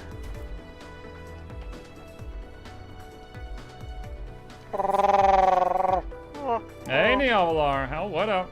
What up? How you doing? And also, what up?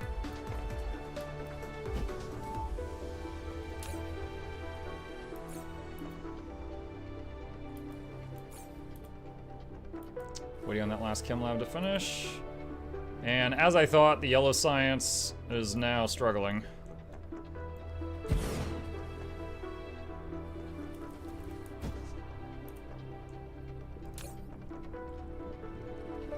Are all these things waiting on platinum? Yeah, okay, the deliveries are coming. They're just taking time. All right. I think all that's working. It's just going to take a while. Okay, landscaping. Let's do that.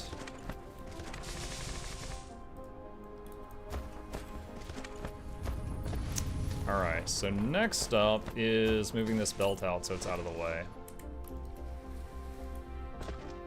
So we need this to be further out of our way right now. Hey, what's up? Is it time for a chip break, chat? Oh, I hit the wrong one. Oh, wait, where are you going? Oh, well, I was leaning right, and then I've turned on the camera, and he ran under my chair to the left. Hey! Do you want pets? Now he's over there.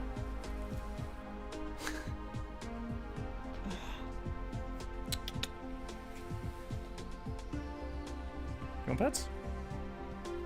What's up? He's got the can't help it.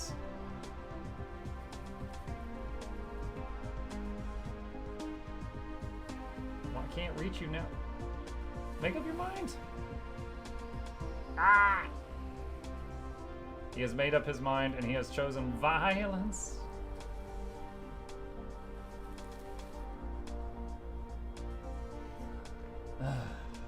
Both his brain cells bouncing around the inside of his skull like a friggin' Windows screensaver.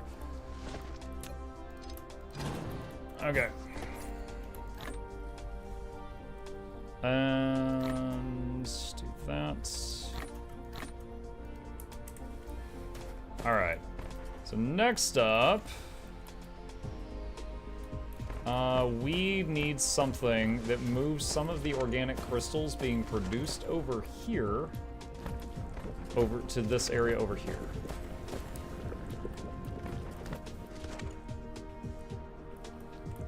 So let's do a hat here. Request. Organic crystal. Just 2 is fine.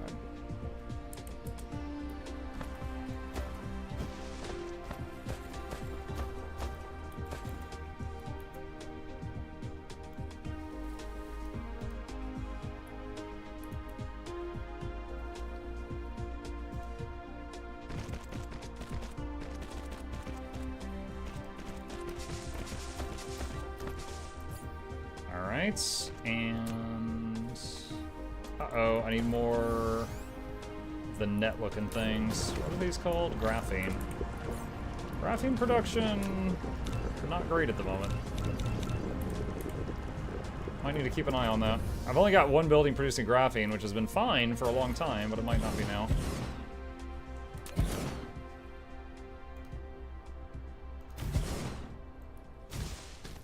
Okay, now these copy-paste did not connect all the belts.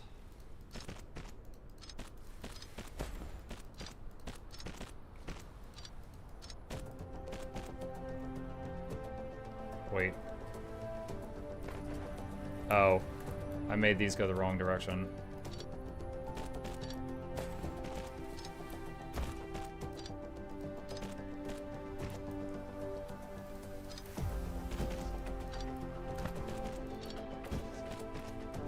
Okay.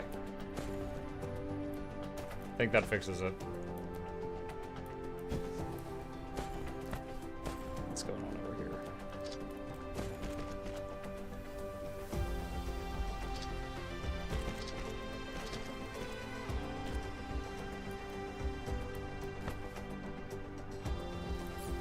Am I out of... No, I've got plenty of belts in inventory.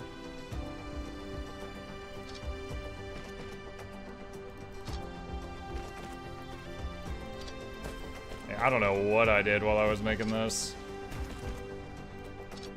Fixing it now.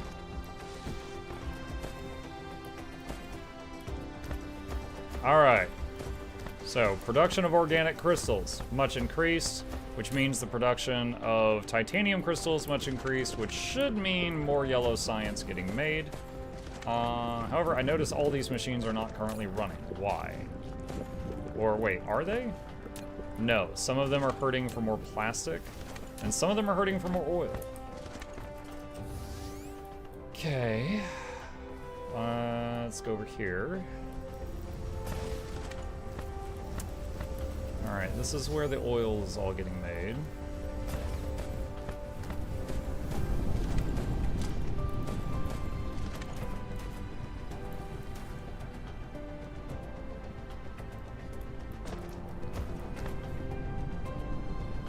Wait, is this belt not upgraded? Let's see, upgrade. Oh my god, that would help.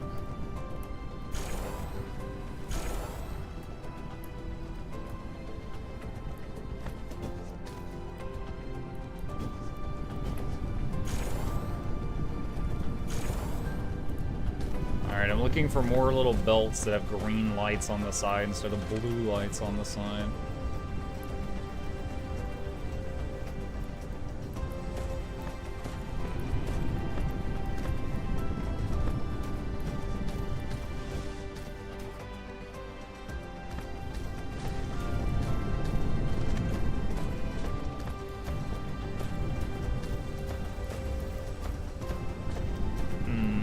Main system.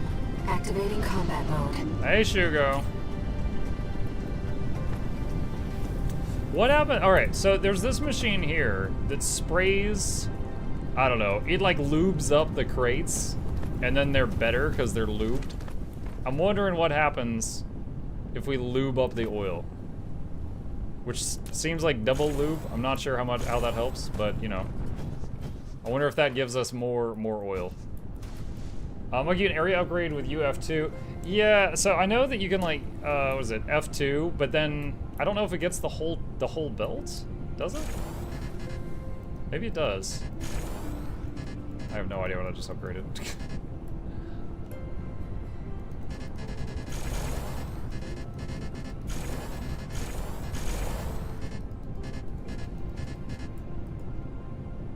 Alright, I upgraded something. Okay, so if we look at... Where's refined oil on this? That's not it.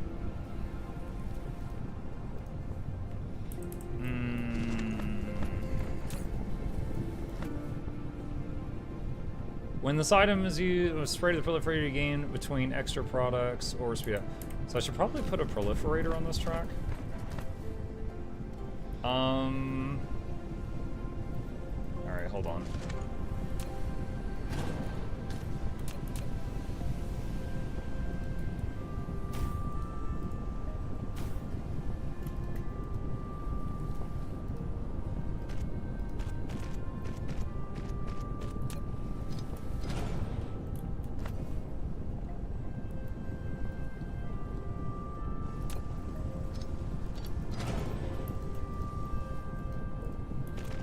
Alright, where's another sprayer? Let's let's spray the oil. So weird. Let's oil up the oil. Let's see if that helps.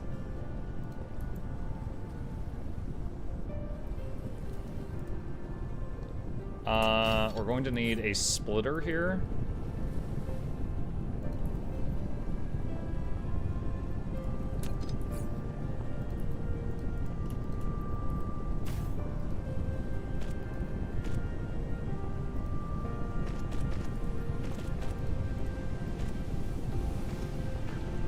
Alright, there we go.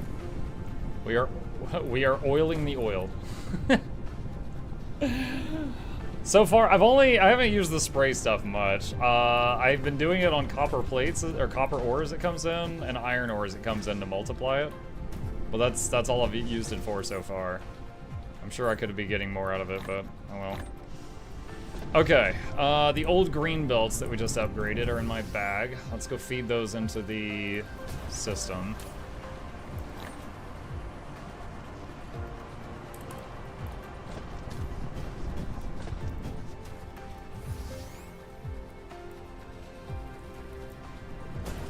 Alright, I can start another research.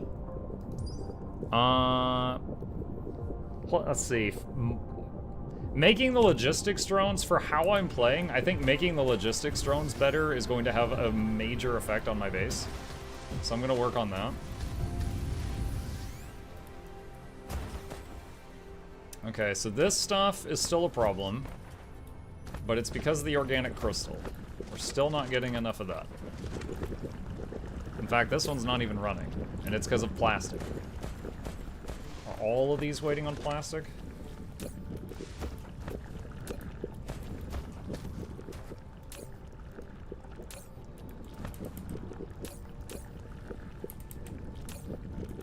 This one appears to be waiting on plastic and water. Oh, no, never mind, I see it. No, some of them are waiting on oil, but they're all waiting on plastic. Alright, so we need to increase plastic production. Which was over here.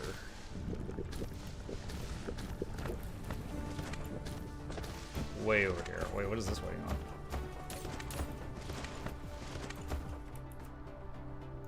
The plastic production is waiting on oil.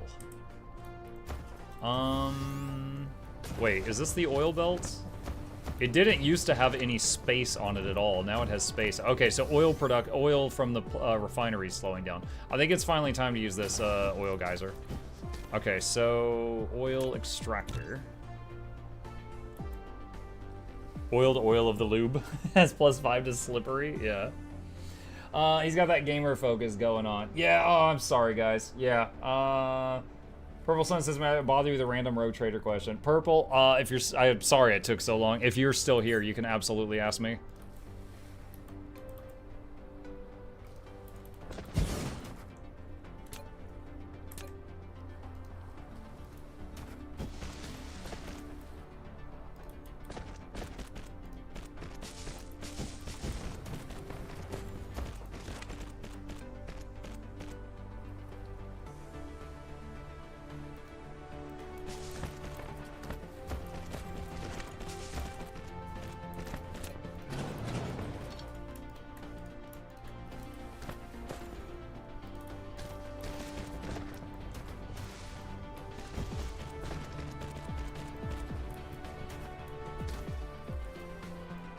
Alright, there we go. Getting way more oil now. Is there any other... There's another oil reserve right there. Let's see. Oil extractor. Let's make another one.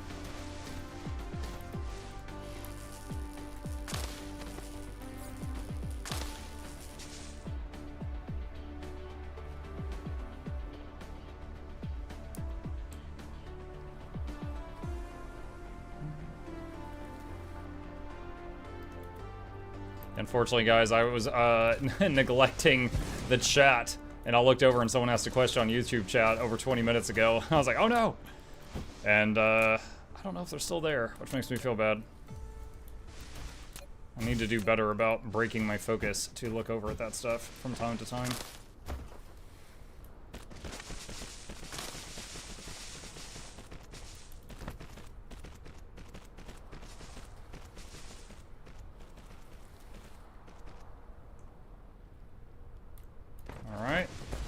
more oil.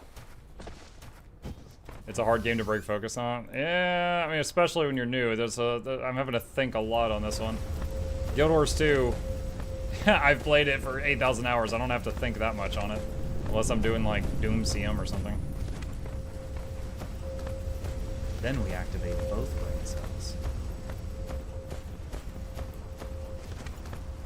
Good to see both fusion reactors online and even back up deuterium fuel rods. That's the first time we've had that.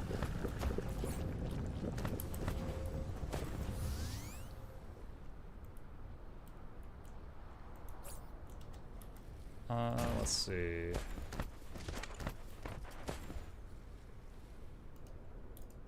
Throw one of those down.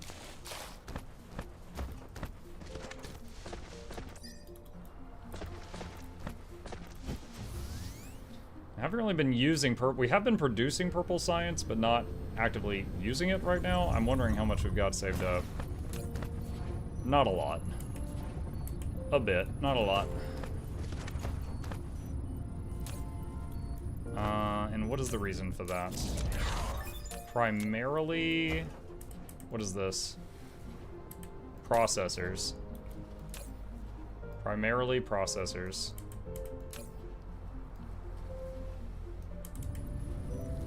Okay.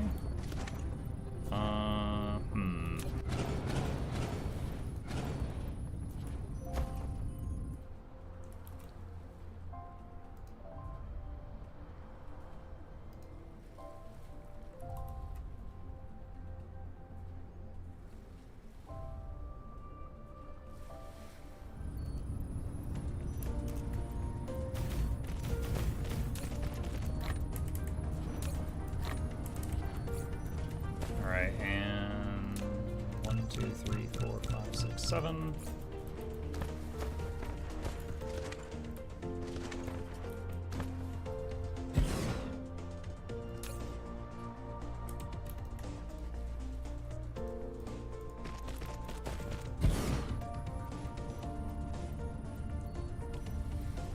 Alright, so we need more processor production.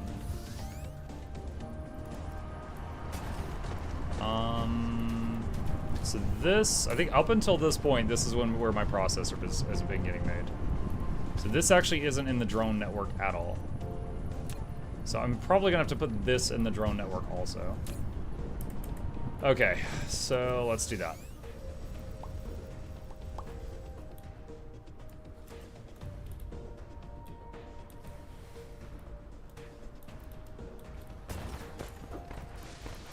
Alright, so the first component is...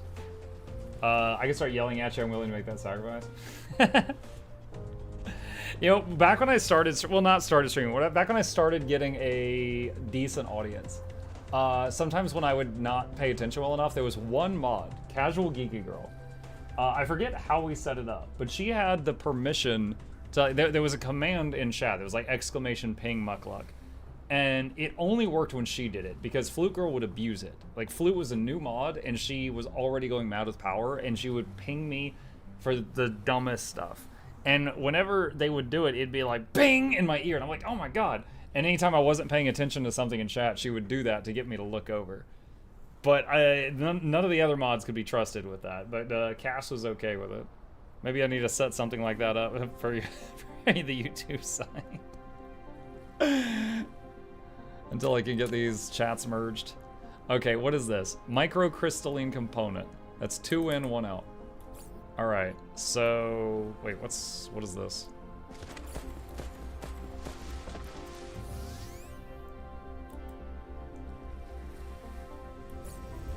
Okay, hold on a sec.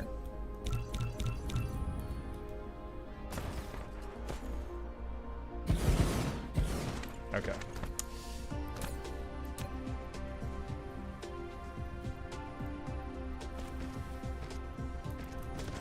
I like that little alert that was up in the air there. Okay, and back over here.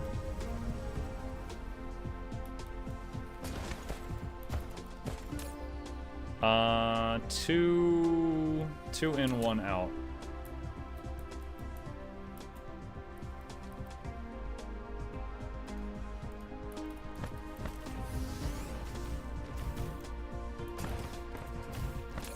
Okay. What is this thing? Microcrystalline component. So it needs silicon and copper. So copper, high purity silicon, and that's gonna make microcrystalline You're sitting like a components. scumfy. I'm not sitting that bad. All right. And now that that's done,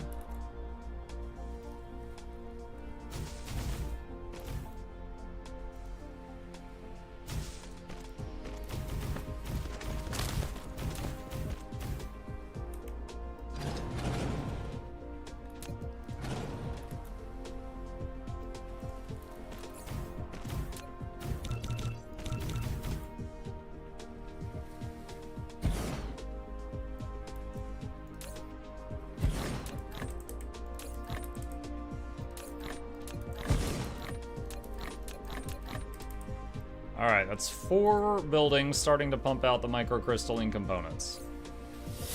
What is happening? Oh my goodness. I hate Christmas music.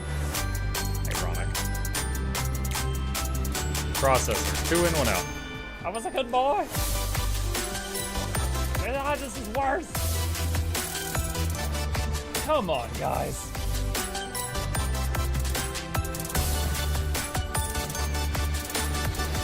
I feel attacked.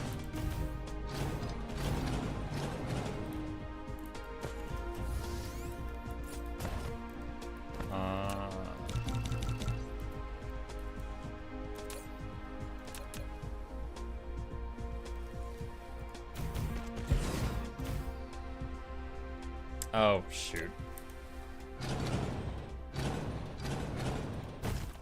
Okay, so this is going to be processor, which is circuits and these thingies. And then it's going to be processor out.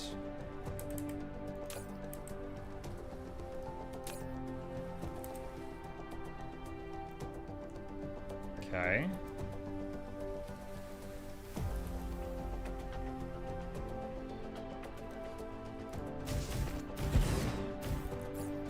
And then, so we need to put drones in these, because I failed to include that in the blueprint. That's fine, it's fixed now.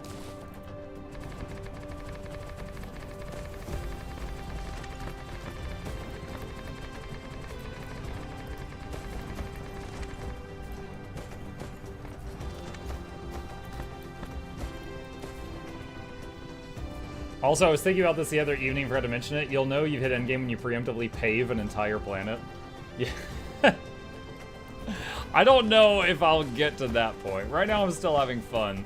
But if I'm like, oh, I need more iron and I have to go fly to another planet just to make a whole iron planet, like iron mining planet, I'm not sure if I'll be as into it. I'm having fun right now. We'll see how far we get. But like, I wish, like, the part of the, God, the combat. For most of the game, you can just ignore it, right? Like my other base is getting attacked right now, or getting attacked. It's about to get attacked. I'm just gonna ignore it. I'm not even gonna look. Through most of the game, you can just set up a few defenses and completely ignore that it's a thing. But on the flip side, it's like so easy. But at the same time, if I go try to hit the hive, I'm gonna get absolutely eviscerated. So it's like, it's so easy if you ignore it, but it's so incredibly difficult if you try to pursue it. Like, I feel like it needs to be kind of middle grounded. I would like to see the attackers do more. Like, I would like to see them be more aggressive. Like in Factorio, you got hit by the bugs more and more often. Like by now I would have been hit by like just tons of bug attacks. But in this, it's just kind of what if.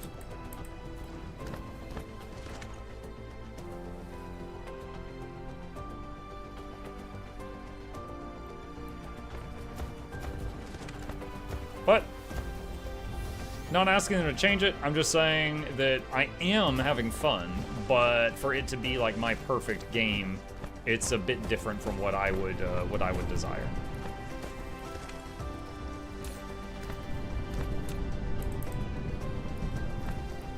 Let me do this.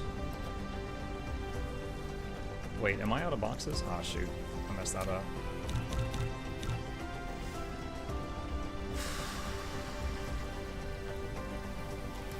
Oh wait, no, I have some. Oops. All right.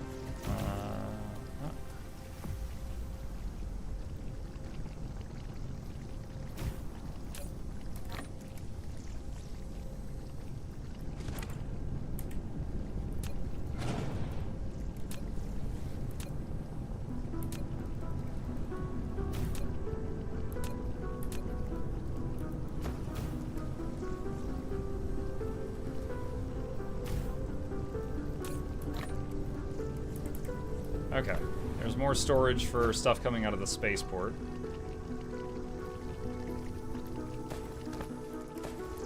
Alright, requires drive engine level 4. Oof.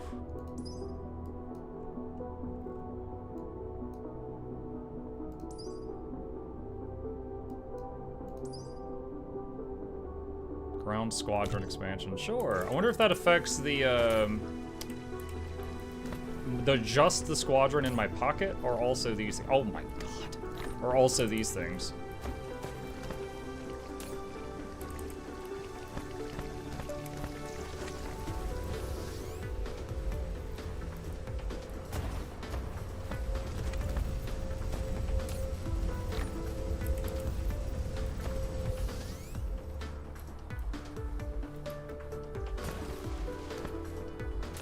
Wow, there's a lot of crazy stuff in here. What the heck? I'm hitting the X button to destroy it. What the heck? Oh wait, is it delete? Hold on. It's delete. It's not X. X is delete a building.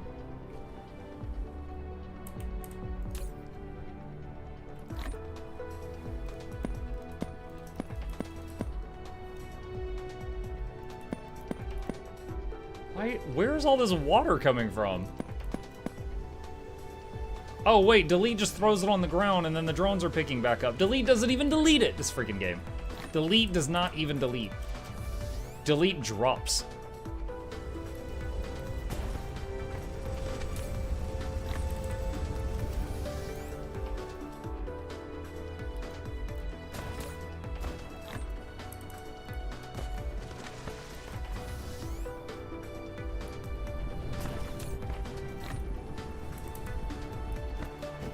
Liquids like water and hydrogen are much more efficiently stored in liquid tanks. Yes, I know, but I need them to be able to be carried by drones, and drones cannot you can't put a drone hat on top of a liquid tank. That's the reason.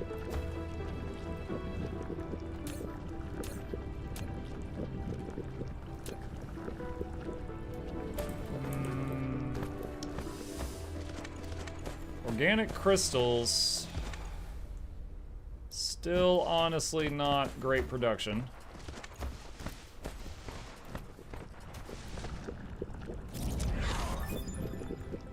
Oh.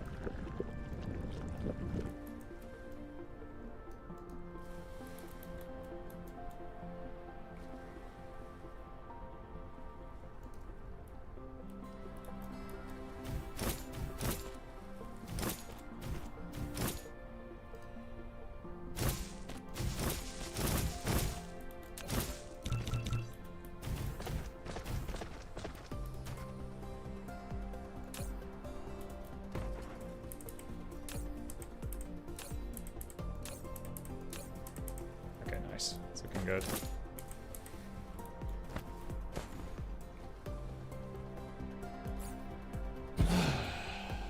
Just waiting a little bit on this to finish, and then we'll have way more organic crystal production.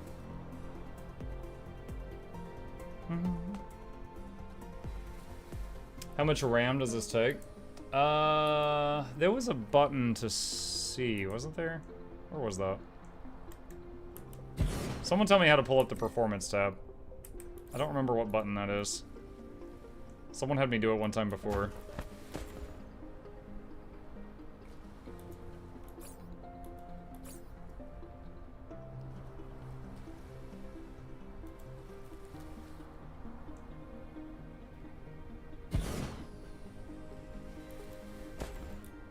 It's P and then performance test.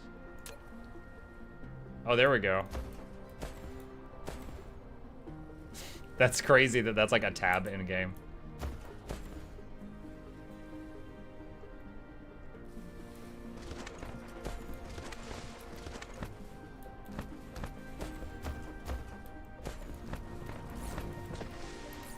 Checking power. It's fine.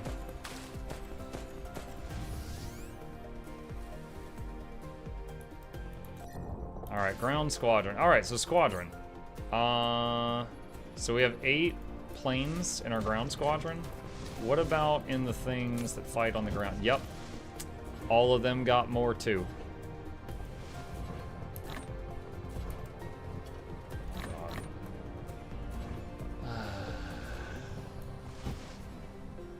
Where are my extra aircraft?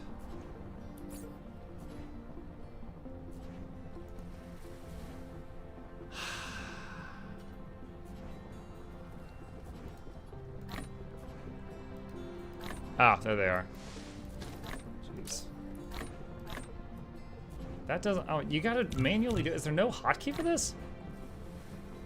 I gotta manually move them over.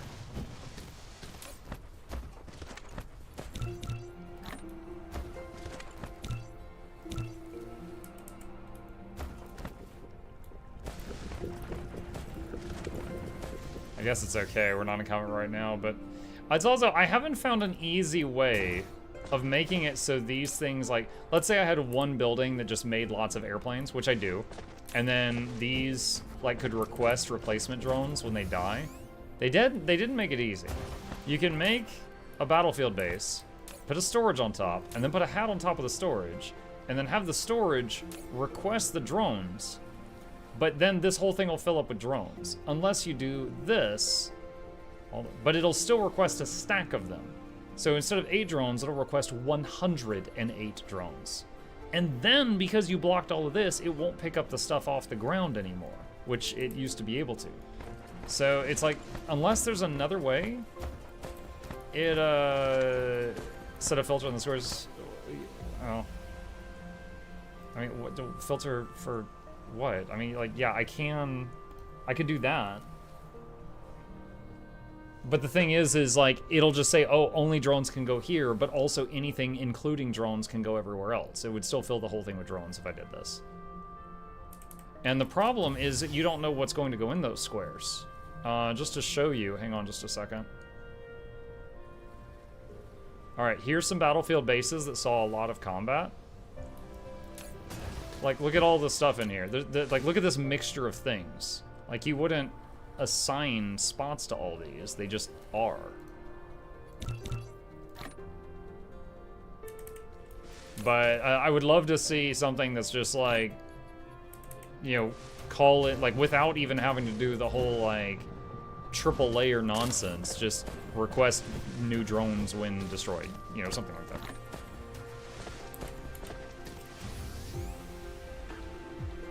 Would be nice. Now, the game is in early access, guys. I'm just being critical of something I see as a problem.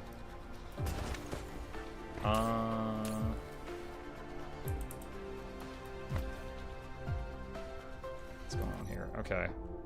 Anything else? Let's see. Enhanced structure, durability, combat drone.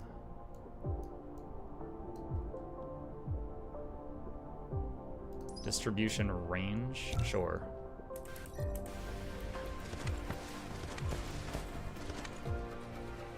You can have them belt out materials to box hats and feed into your supply chain, or have each one pick up only one thing.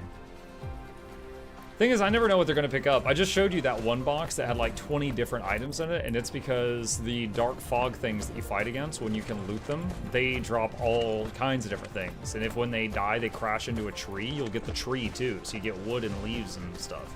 So you end up with just lots of different materials from fighting those.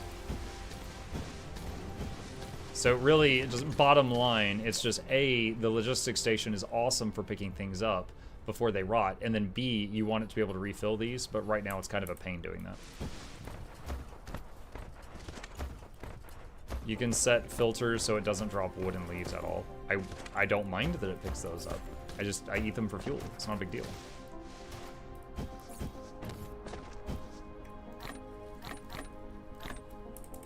that.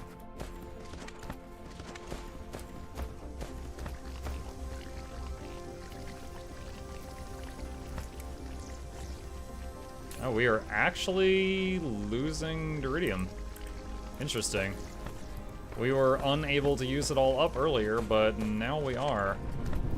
So might need to get more of these guys, which means more full accumulators. I've got 8 at the moment. I think I had... Hold on, where's Spicy Home? Indicator. Oh.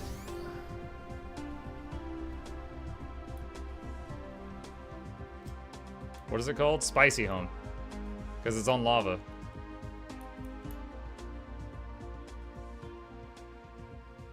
Dudarium. Yeah, that.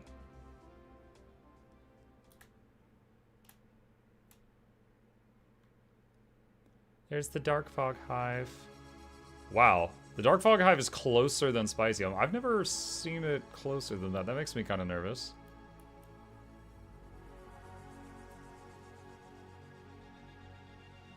That makes me a little nervous.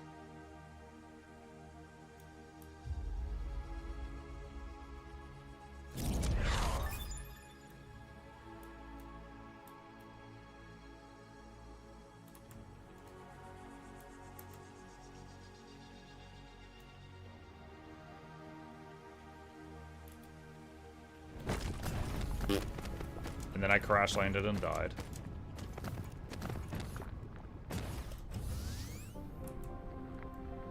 I gotta find my base.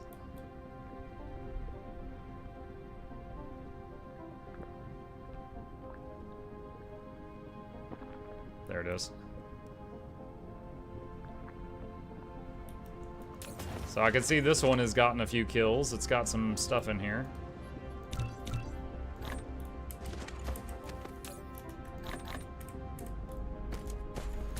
This one too.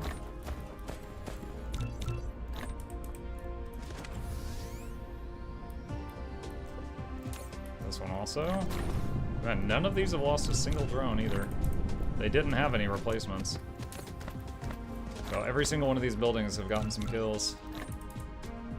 Alright, all these batteries are full. Very nice.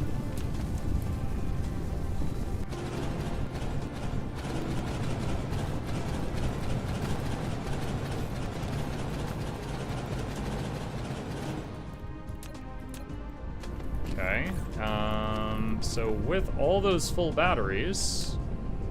Oh, I need more reinforced thrusters from home. That's fine though, this was the hard part. At this point, I think I can actually make these at home and not have to come here every single time.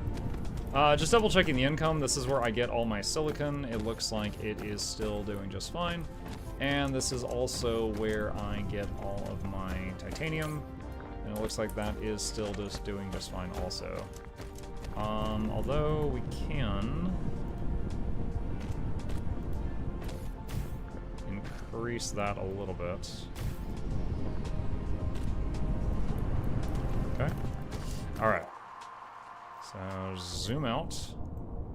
And where is home? Where is home? There it is.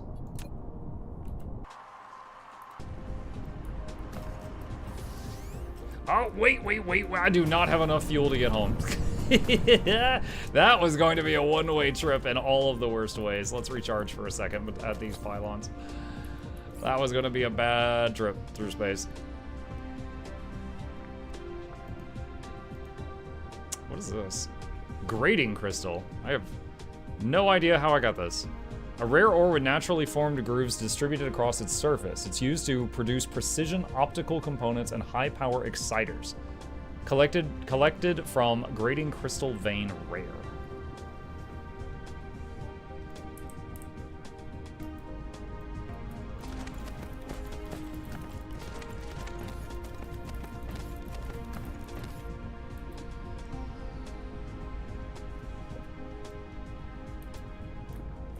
All right.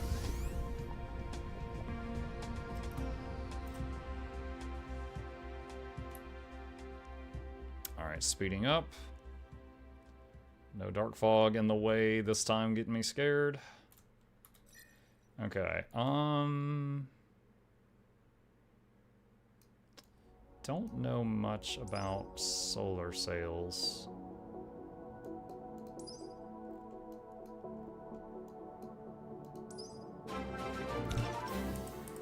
Upgrade my core. Infinite! Thank you for the Prime sub. Welcome. MuklukYoutube, that'll be Reginald Esquire the 4th. This is John's Vessels the 3rd. Welcomes you to the lab. Hope enjoy your stay entertainment on the way. Crank up the speakers, don't touch the speakers, giveaways every week. Please take a seat, but you're lonely near the edge. Welcome.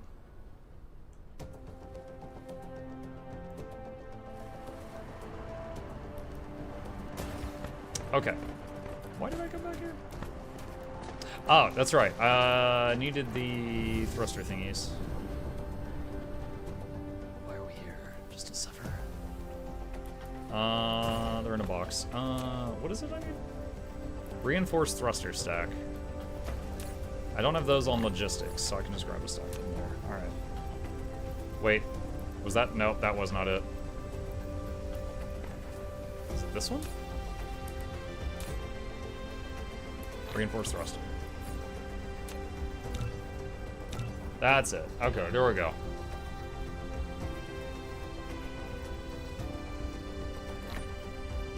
Here's the TLDR on solar sails. They're solar panels, but you shoot them at the sun for more efficiency.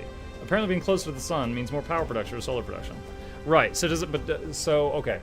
So you fire it, and I saw it said it had a timed, like a timed life. It had a duration. So did it just give you a ton of power for a while and then just disintegrate? And how do you get the power back to home?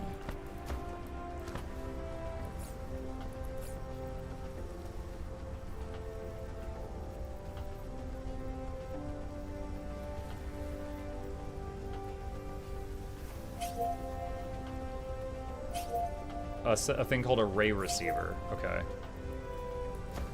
Spicy, almost about to be attacked. It's fine.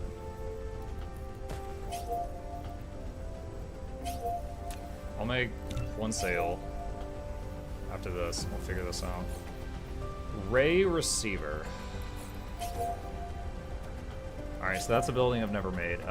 There's rail ejector. It ejects considerable solar sails to integrate with the Dyson swarm. I'm guessing that shoots the thing.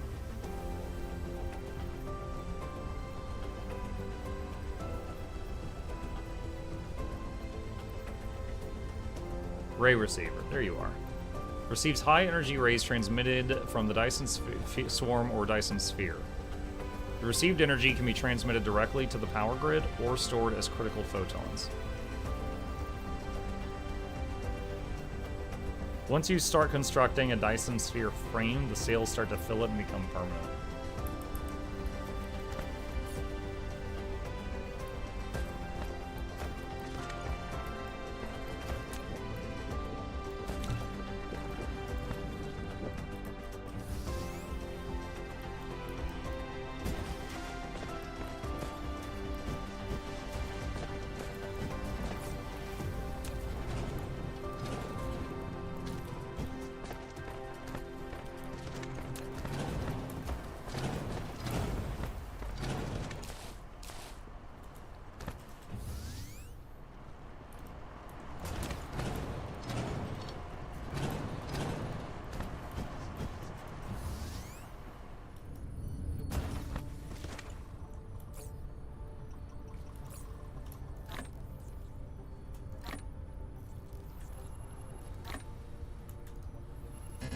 Chad, I can't eat the eat the bullets.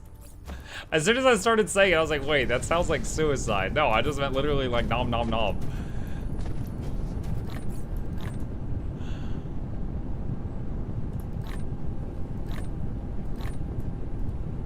We can eat the dark fog ships we destroyed. Alright, just for trying it out. Oh, well, our core just got better. Okay, ray receiver, I guess.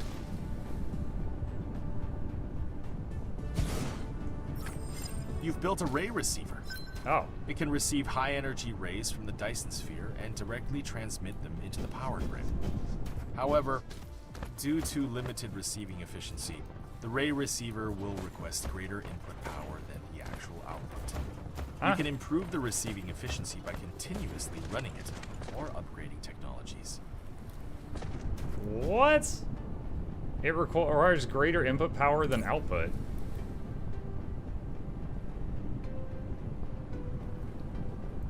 Okay, so for now this is a bad idea, it sounds like. Let's see, what else can we do? Alright, so let's see. Okay, I need more of those crystals. Go over here.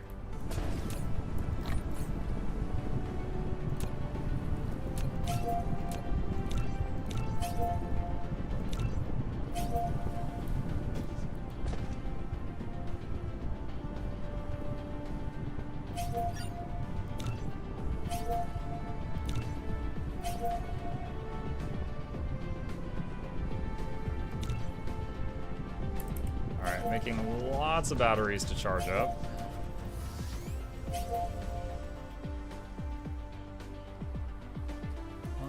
Where do we want to do this?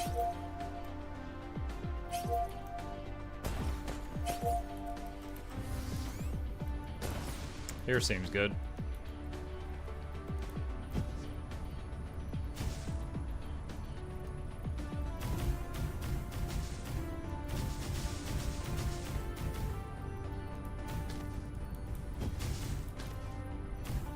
After 20 hours of gameplay, is the song stuck in your head yet? No, it's fine. It's such a soft song, it doesn't bother me. I kind of tune it out, honestly. Like, you said that, I was like, huh? And I had to, like, think and, like, focus on my ears for a second.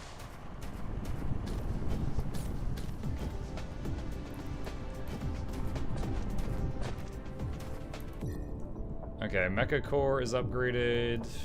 Let's see. Logistics carrier, okay. Logistics carrier drone. I want more of this. Requires drive engine level 4. Drive engine? Not drone engine. Drive engine? Does it mean, hold on, did I misread that? No, it says drive engine.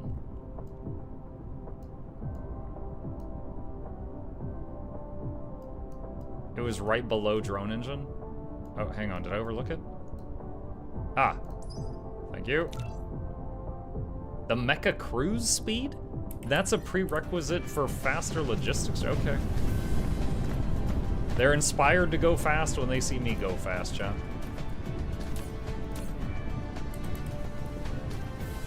Oh, wait a minute.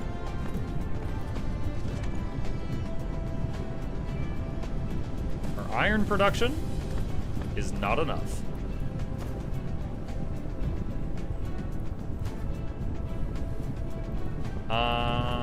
We got plenty of iron on. Okay, we don't have enough things smelting the iron.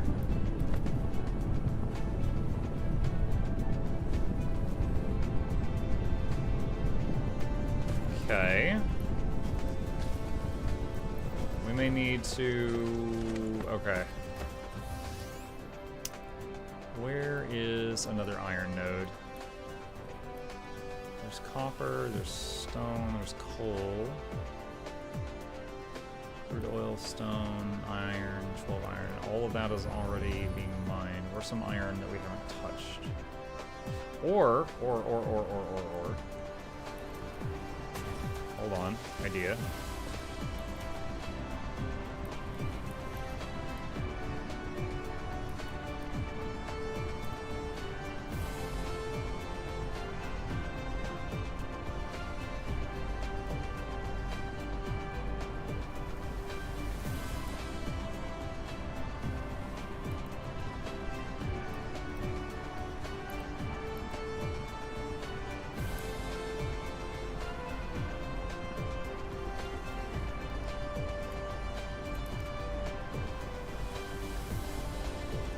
Oh, it didn't even do the arms. Even though I shift-clicked it, it didn't add the arms.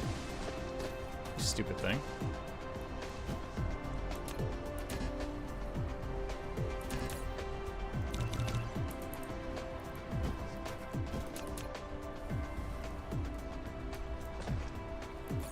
Alright, box.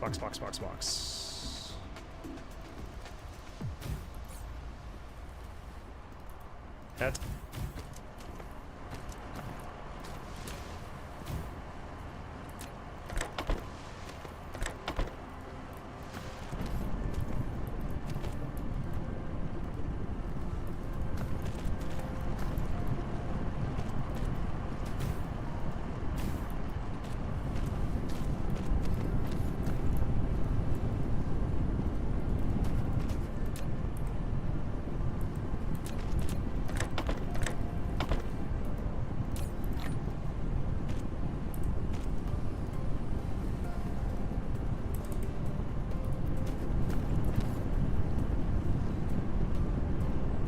That goes. Didn't have the arms because you didn't have any. That's not true. Because if I say, watch this, watch. Look, copy this, paste that. Look, it adds it even though I don't have any of those. It'll just wait until I have them and then it'll build them. So, I know that's not the reason. The real reason is because it was being stupid.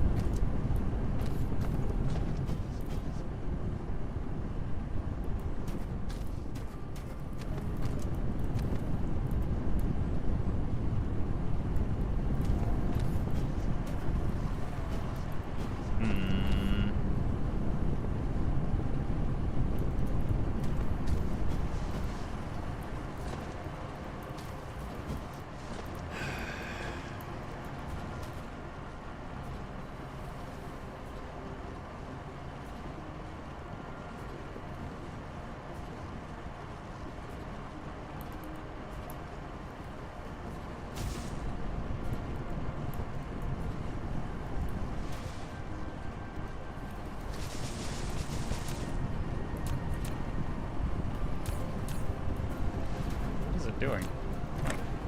No, that's gonna be wrong. There.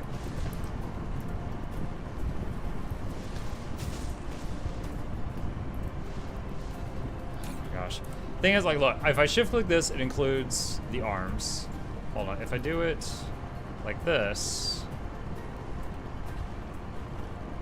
Alright, hold on. Let me try to explain what's going on in my head. I shift click this, I click here, and it says I can't, you don't have a smelter. Alright, so I control C, I do it this way, and I hit paste, and it'll say that, you know, there's already belts there, and I'll say do it anyway. And it does queue a smelter, but now it doesn't add the arms. Why? It's dumb in two ways. So even though I have the arms, if I do it and it overlaps with a pre-existing belt, it doesn't add the arms. But if I do it the other way, it won't queue the smelter because I'm not currently holding one.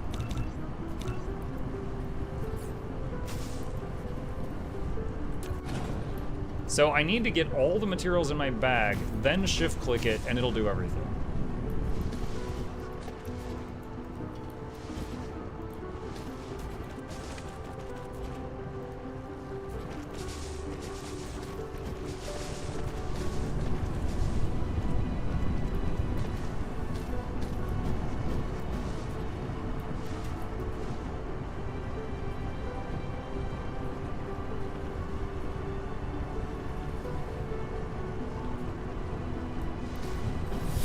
What is happening? Oh my goodness. I hate Christmas music.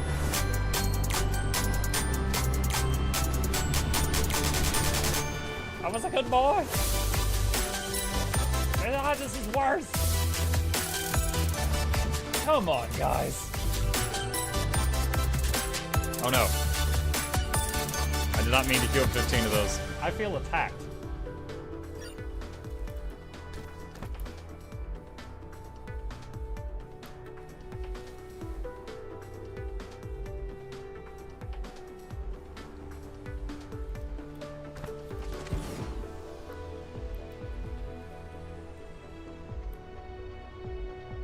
Is there a button to rotate it the other direction?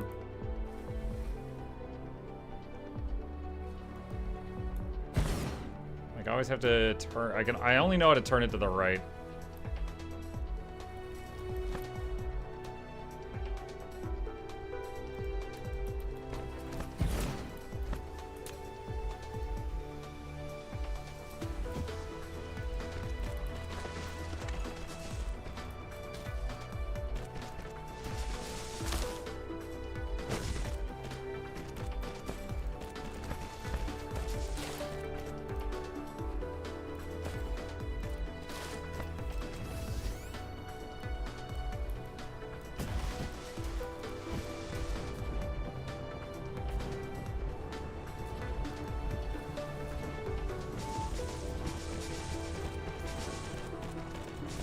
What's the conversion rate these days for Dennis dollars to muck bucks? I'm a bit drowning in those. The conversion rate?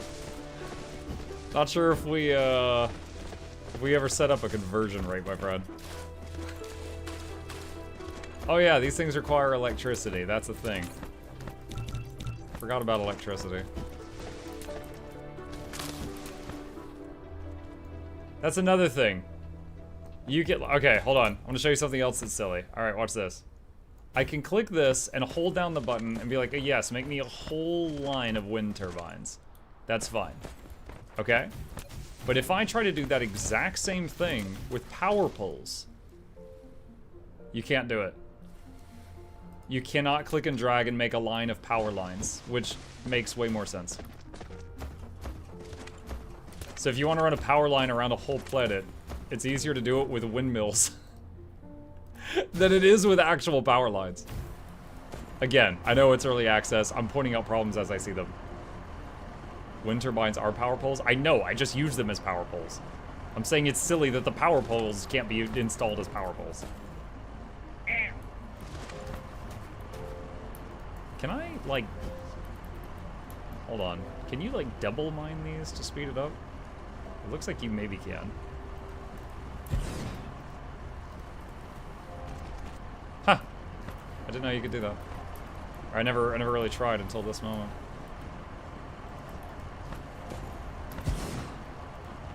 I always thought it was like StarCraft SCVs, you know, like you could only have one on each node type of thing.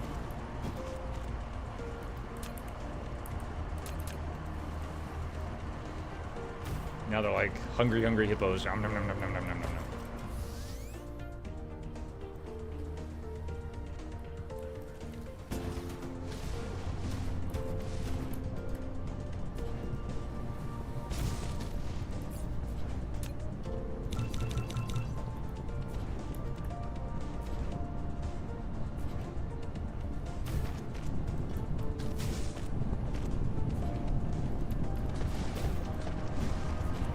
Okay.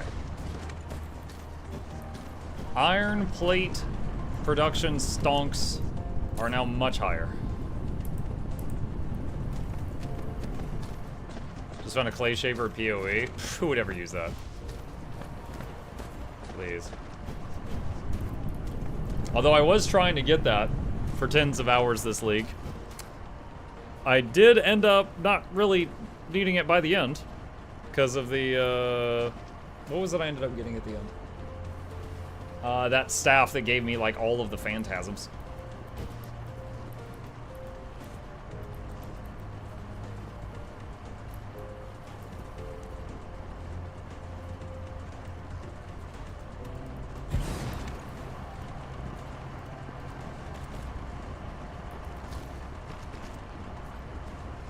But it would have been awesome for a good long while, for sure.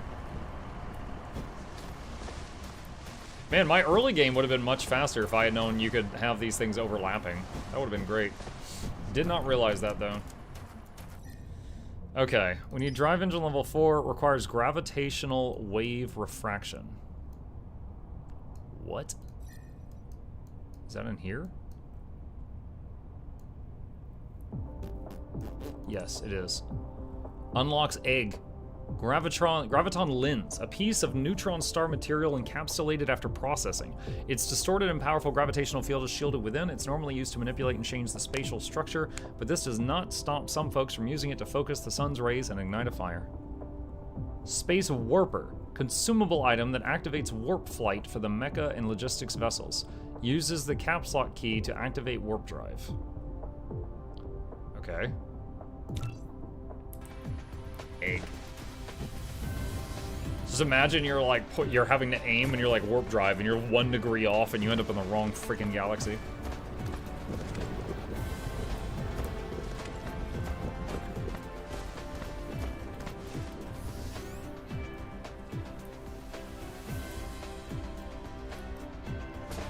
Look at the drone. I love watching the drones. My empire. My droney boys. Silicon count going up or down? If it's going down, I have to go visit Spicy Home to increase production. Actually, okay, you know what? I just noticed something. This thing is full of silicon and titanium. It's not offloading fast enough.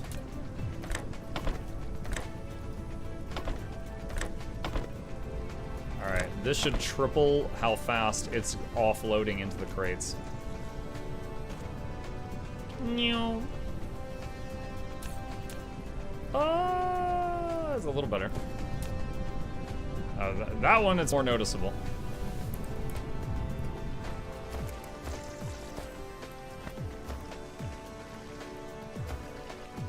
Bye, sheep. Holy shit.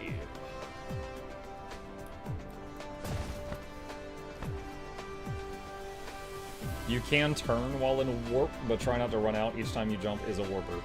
I mean, if you have to walk home, you know, what's the big deal? It's just like a few years.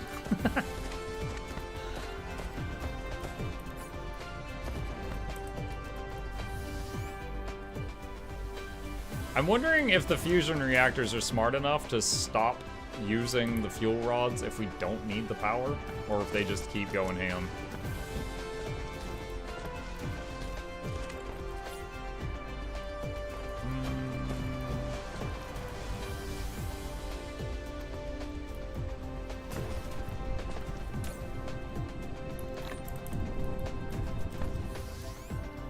You can keep a few green cubes for emergencies.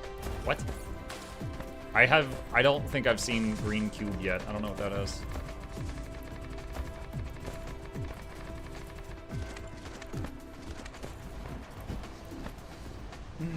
It won't build a sorter if there's no build for it. It won't build a sorter if there's no build. Yeah, well, the thing with the thing with the so again, I'm seeing that comment way too late. A Fox. The thing with when I was trying to build it earlier is there was a belt for it, but it's like I did a hold on, let me see if I can show you. Let me see if I can replicate it. Hold on a second. Okay, so this here is power plant grabbing coal off of a belt, right? If I shift click it, it grabs the power plant and the grabby arm. And then if I put it down on the belt somewhere, like right here, it will build it and the arm and it starts working. All right. However, if instead, all right, so we know we can copy it and attach it right there and it works. But let's say I do Control C and I do this and then I'm like paste, rotate, put it there. And it's like there's already stuff there. Hold Shift Enter to force whatever pieces will work. And I hit Shift Enter, it does not make the arm. See that? Now, the other problem is if you shift click and do this and you don't have a power plant in your pocket, it won't make the power plant at all. But if you use the blueprint, it will make the power plant like shadowy version and then fill it in as soon as you have one. But then it won't make the arm. So one version won't make stuff that you don't have. The other version will make stuff that you don't have, but it won't do arms on belts. So it's like you've got two different versions of copy paste and they're both have a different problem.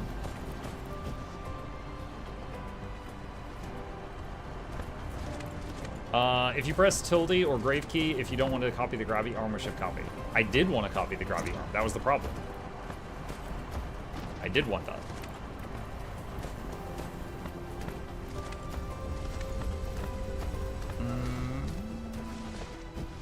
Everything is running fine right now. Let's check on the research.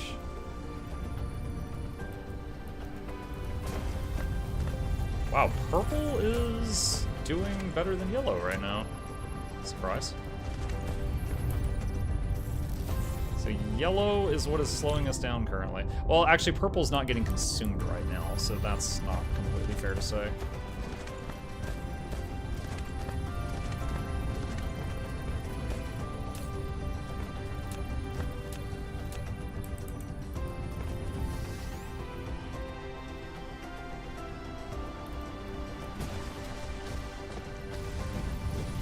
Yellow, what's your deal?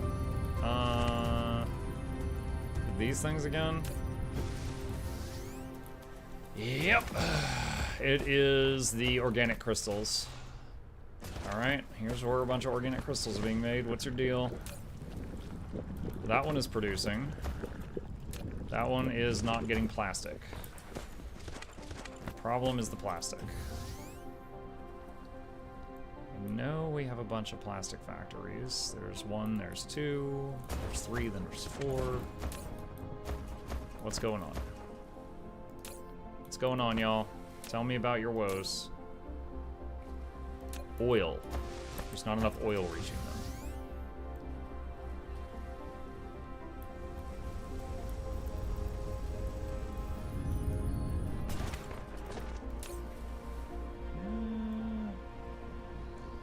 Maybe I'm just not producing enough. This is where the oil, so oil goes down the belt, so then excess oil gets picked up here.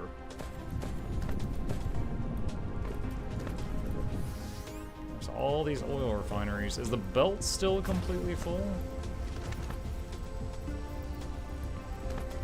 Dude, it's so dark, I can't even tell. Yeah, it is. The belt still is full.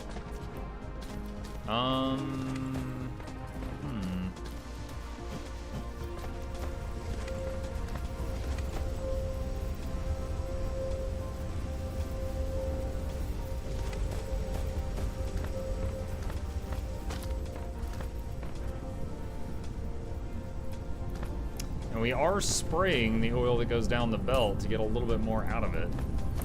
So that is already happening.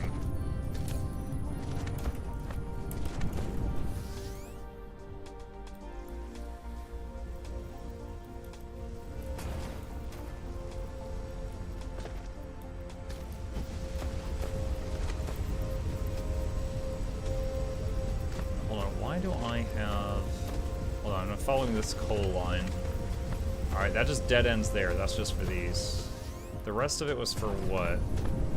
Oh, it's going down here to be turned into energetic graphite. That's what it's for.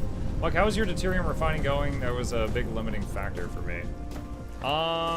It's going fine. So, one, I've got a couple... I need to go put these more there. I've got a few orbital collectors that are just collecting some from the gas giant, and then it gets delivered here. And then that produces a crap ton of hydrogen. And the hydrogen is just whizzing through, what are these things called? Fractionators, over and over and over and over. And they slowly turn it into more deuterium. So I'm getting it from these fractionators, and I'm also getting it from the nearest star, which I actually need to visit right now. So we're gonna do that right now. Actually, I need fuel before I do that. We'll just grab some of this.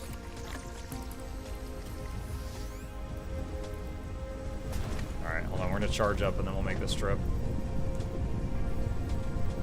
Bluebell says, I got another question on the YouTube side. Jagez Medvi says, hello, do you know if I am a new player Guild Wars 2 and I want to buy expansions, which one first? The 3 old ones, the newest? If I buy the 3 old first, it's okay to buy the newest later. Hey, Jagez, I hope you're still there, seeing this a few minutes later. The expansions of Guild Wars 2, each one offers different perks and bonuses. In terms of story alone, Heart of Thorns, Path of Fire, and End of Dragons are all part of the Dragon Cycle story. So they are kind of like, you know, all chapters of the same book.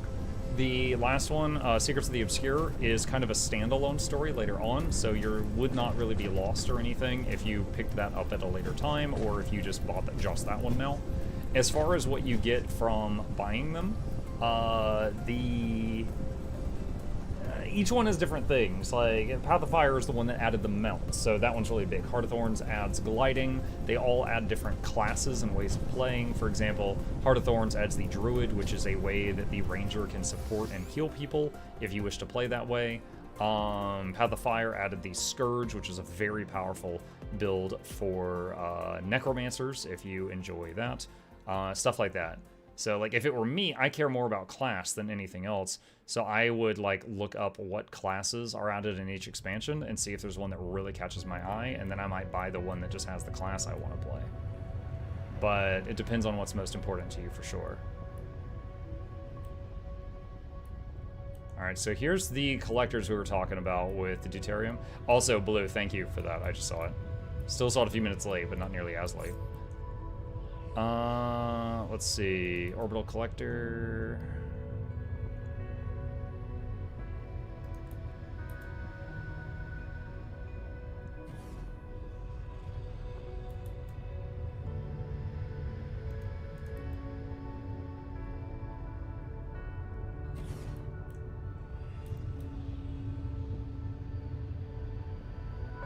That's pretty. Where's home?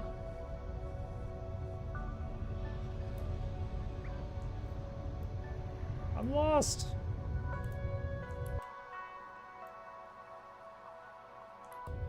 It's on the other side of the planet.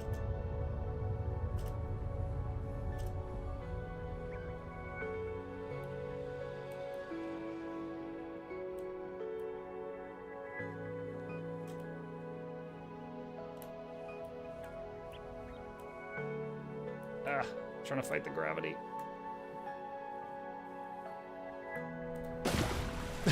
That sounded bad.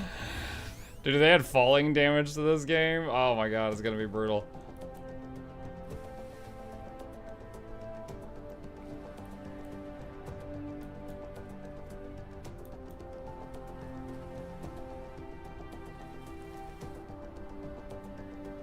Graceful landing, yes.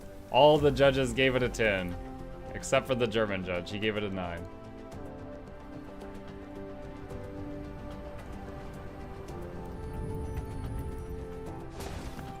None of these collectors are filling up. Might have to make more of those fusion things. Yeah, we're negative power right now. Not Russian. I see you didn't get the joke.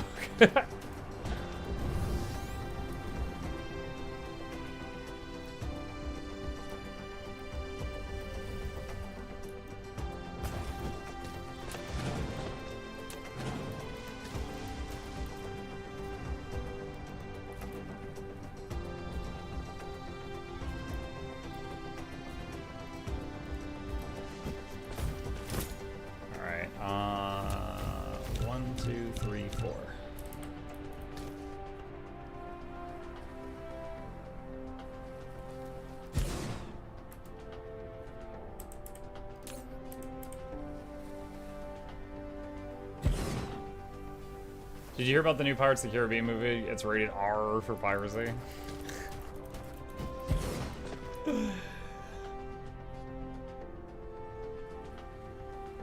Reminds me of a joke I've heard from my son and kids his age. It's like, you know, what's a pirate's favorite letter? And if someone says they don't know, then the answer is R. But if they say R, then the answer is, you think it'd be R, but nay, it'd be the C. So no matter what they say, they're wrong.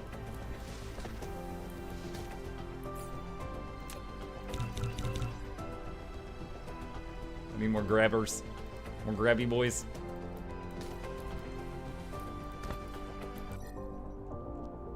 Okay, so we finally finished Gravitational Waiver Fraction. And I want to get this, but I need Drive Engine level 4. And now I can do that. Oh my god, 2000. Unlocks Mecha Warp. Press caps lock to switch on warp flight. One space warper is consumed. What's a pirate's favorite fast food restaurant? Arby's. Is Long John Silver's? Come on, guys, that was easy.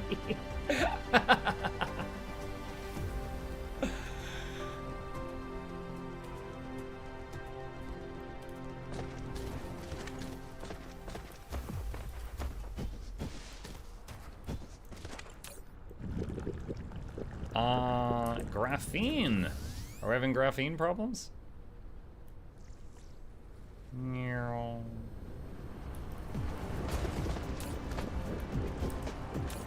Yup. Okay.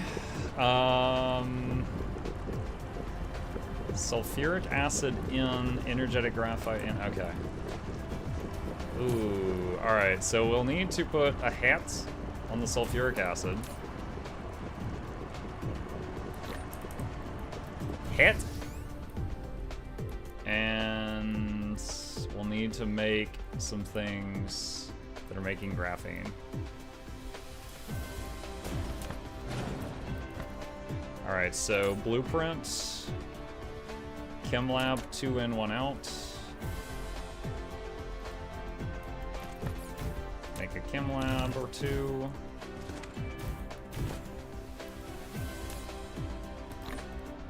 And request... No, wait, graphene is refined. Alright, sulfuric acid.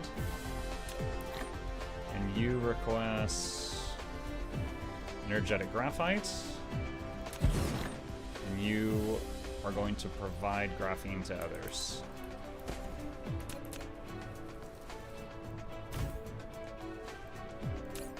And you are going to make graphene. Wait, what is this?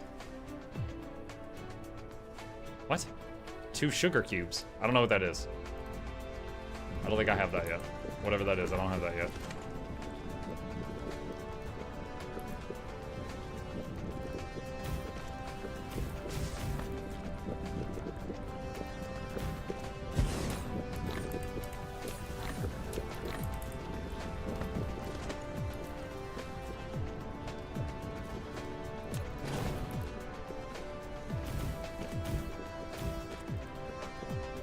What's going on?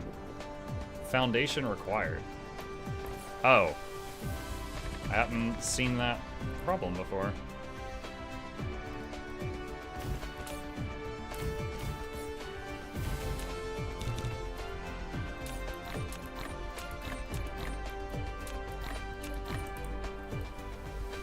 When the screen goes full flashbang, it turns Muck into a human flashbang.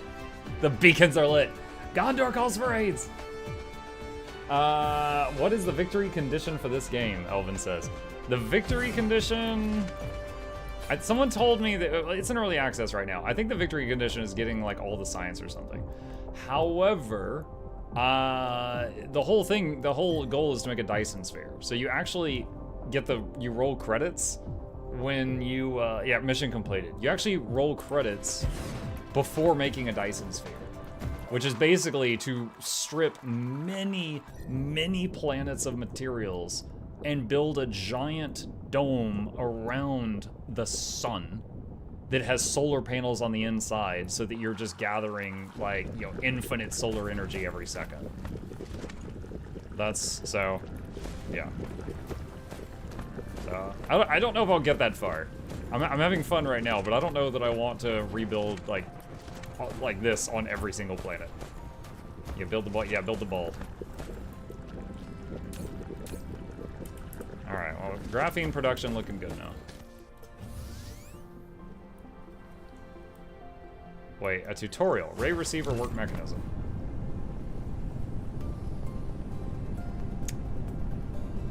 I'm real happy for you, or I'm sorry that happened, but I ain't reading all that.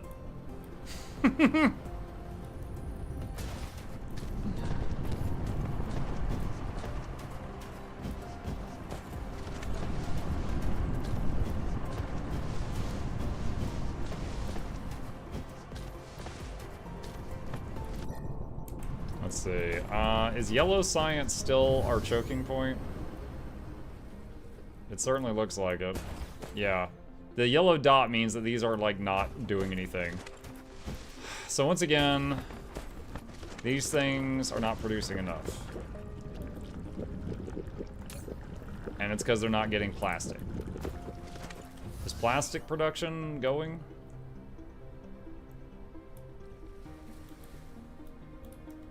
I wonder if it's too far away. There's some plastic getting made over here. These are chugging along. These ones are dropping here. my sub note late, but happy 2 years and Merry Christmas, Mukluk love. Hey, bro, diggity, thank you so much. Really appreciate that. Welcome. I wonder if it's a space thing, or if there's just not enough oil to fuel all those plastic makers, which is also possible. There's certainly not an excess of oil. It might just be we're not producing enough oil. Oh man, I really don't want to make more of these refineries. I have so many of them already. I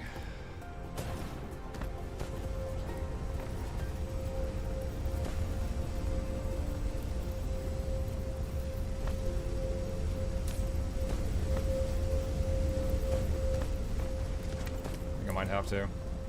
Alright. Oh my god.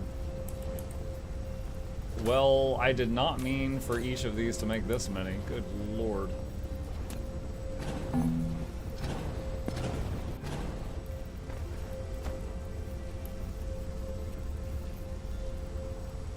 Okay, let's make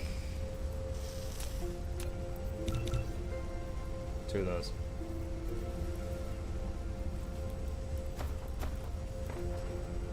Yeah, I'm wondering, hang on a sec. Dyson, sphere, program, sphere. I'm wondering if I can get you guys like a cool picture of it. So here's an image. There's the star, and here's the like the frame of the sphere building around it. So here's like super late game. What the heck am I looking at here? Those guns? I think those are guns. Look at that. I don't know if I'll get that far, but we'll see.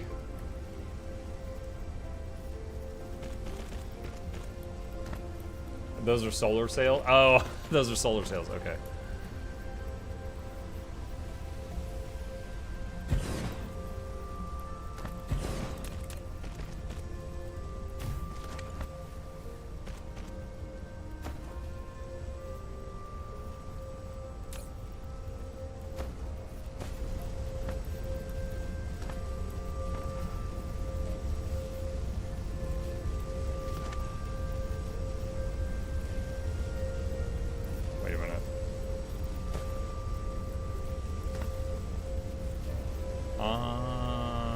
Hold on. I just realized a problem with our setup here.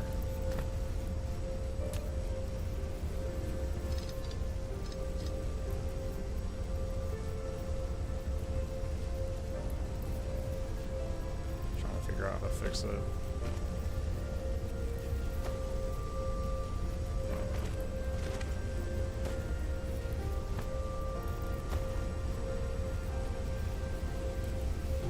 We need to get oil coming down this belt right here.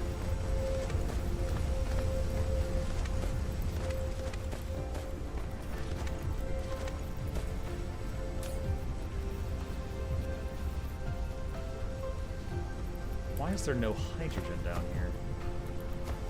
How are we having a hydrogen issue? We always have too much hydrogen.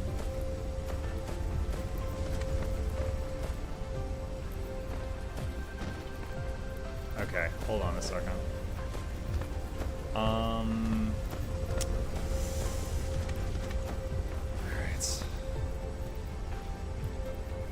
Gonna make a little stopgap here.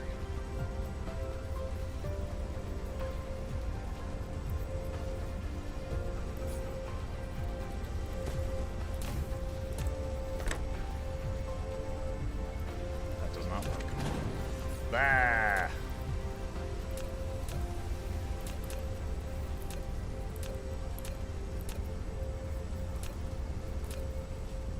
Oh, where's the FM box? I do not understand the organization of these buttons in this, how it is. Alright.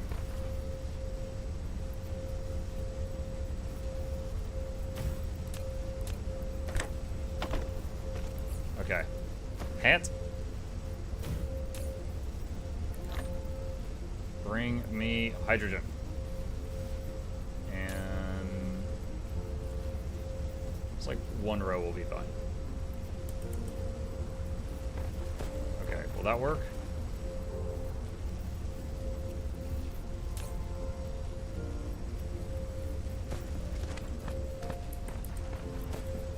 Is it requesting? Oh, it's not requesting. There. Alright, let's try that.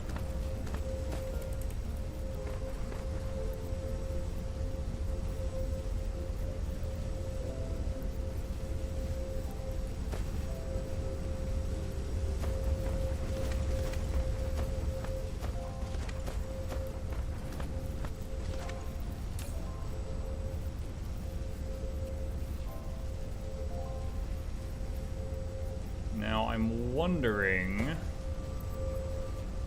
would it be bad? I'm gonna test something here. What if I just let the oil pile up there so that it had to go through these machines? So these machines basically are turning 2 oil plus other stuff into 3 oil. But oil does have to go into those machines.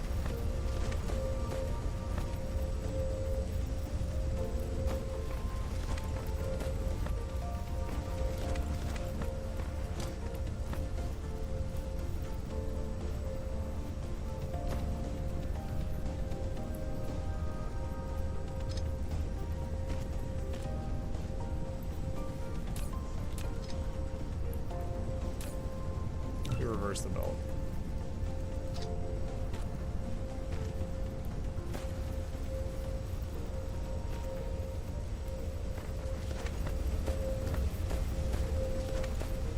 Okay, and what if we...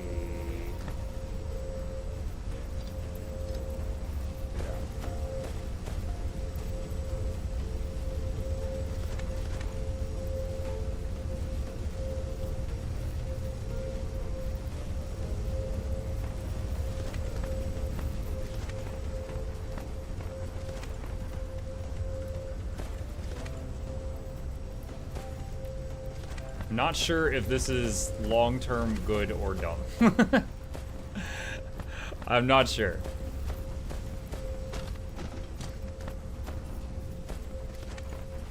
I'm basically, so before, some of the oil that comes out of these machines was just going on down the path, and then some of it was making it to these other machines and getting multiplied. Now it's forcing it into the other machines to be multiplied. So it only goes down the path after it's gone through like every machine. Which then there's a risk of it backing up too much.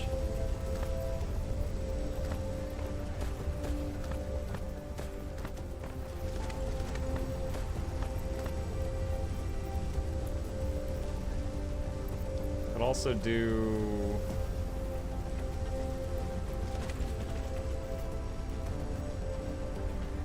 No, I guess that doesn't work.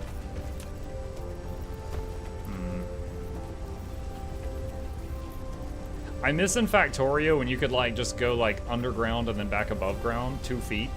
But in this game you have to have like a long distance to be able to jump over the track like you're skateboarding or something.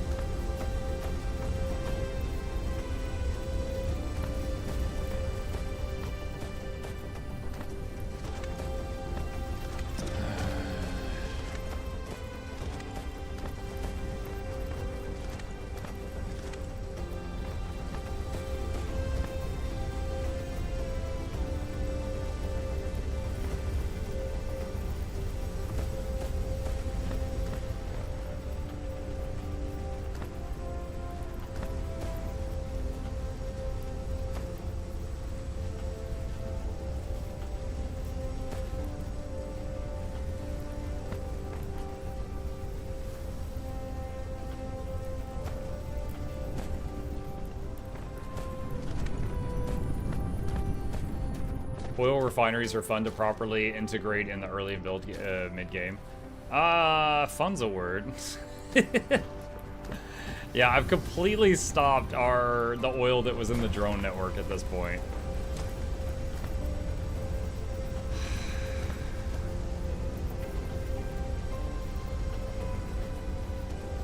In terms of oil, we have no spendable oil. Just trying to figure out the best way to fix this.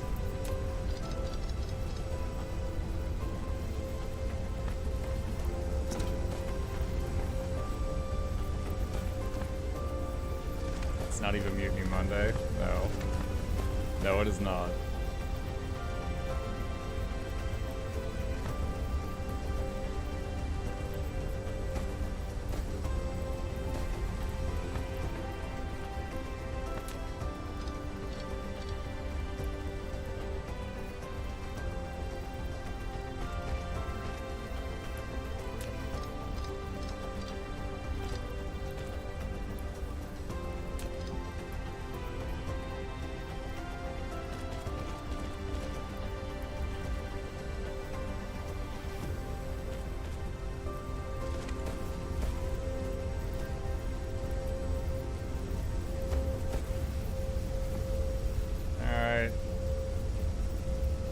I think that works. They're all lit up, so they are all working. If the lights weren't on any of them, then they wouldn't be getting enough materials.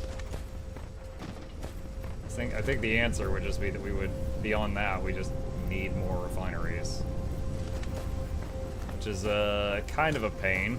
Because it's more challenging to, I mean, I could put them in the drone network, but it'd be just more of a pain. Mug, I've enjoyed watching you play this game, but for me to play would need a Zerker spec or maybe Hulk smash button. I mean, you can go fight the Dark Fog if you want. I did enjoy killing the Dark Fog on this planet greatly yesterday. But then there's just, since then, I've played like another 5 hours and there's been 0 combat. Like, they occasionally attack my second base and then they just get wiped out like immediately. It's just whatever. I was actually talking about that earlier. The combat in this game feels very either non-existent or, oh my god, this is challenging. It's, there's like no middle ground at all. I enjoyed that. Yeah, me too, for sure. But it's fun right now. I've got some other games I'm looking at playing in the near future. This is fun right now. And the yellow science. Oh, it's the yellow science. It really, the yellow science is slow because we don't have enough titanium crystals, because we don't have enough organic crystals, because we don't have enough plastic, because we don't have enough oil, and then we've been looking at the oil problem for a while. This is kind of like the choke for the whole thing.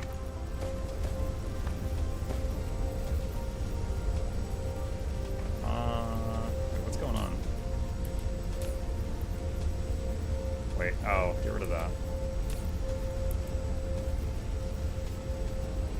Okay, it looks like there's a clog here. Why is it not using any of these boxes?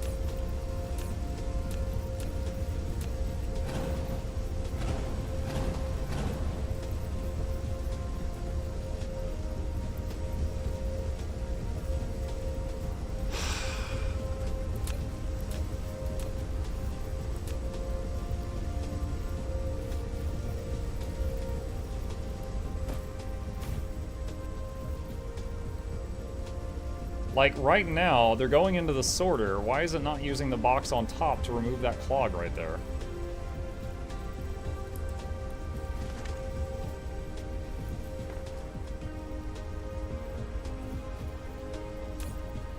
These all should be going in that box as a buffer.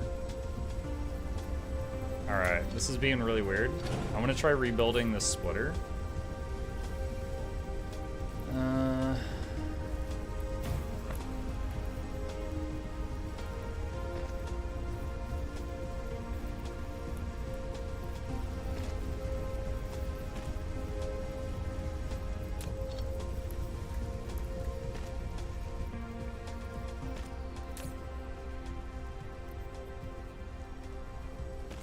It's so weird when you have something in your pocket, but you have to wait on a drone that's like a mile to the left of you to fly over and deliver the thing.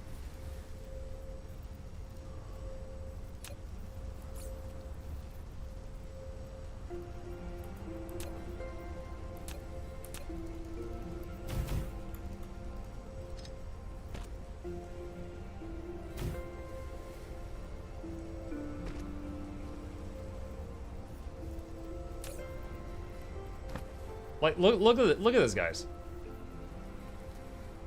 There's a line of oil right there, and it won't put it into the box on top.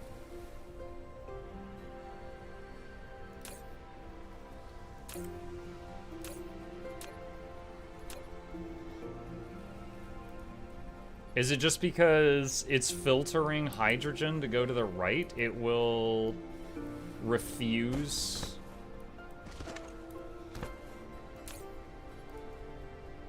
Okay, what if we change the filter to have refined oil there?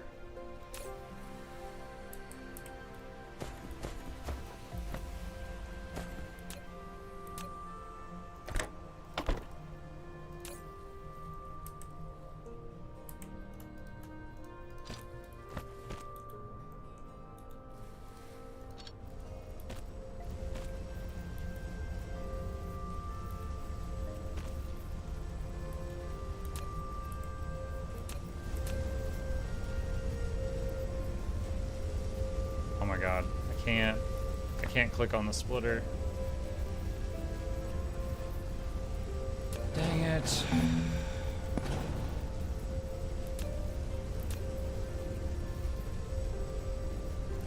It won't let me build the belt. I know the belt isn't connected. I have the belt on my cursor. It won't let me click on it. There. Jesus Christ.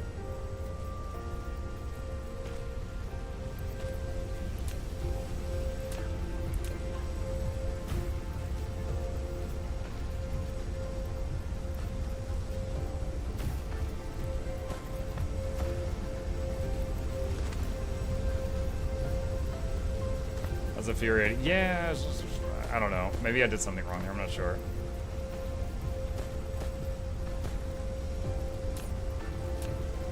Ah, the filter's messed up.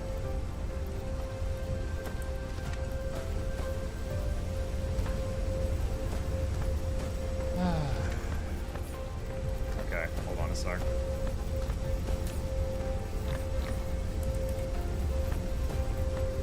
I have to purge the belts. It's all weird right now.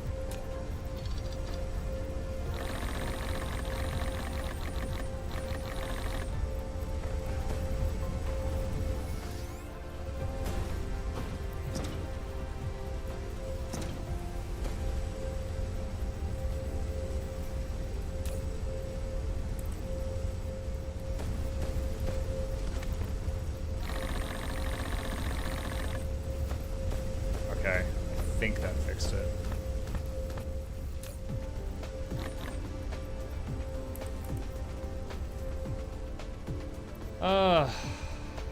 I will say for buffering liquids first into a tank and then into a box with a hat is a better long-term solution.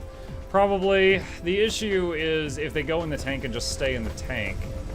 Well, no, they would go to whatever the last thing is. You're right. You're right. So the thing with the hat would be fine.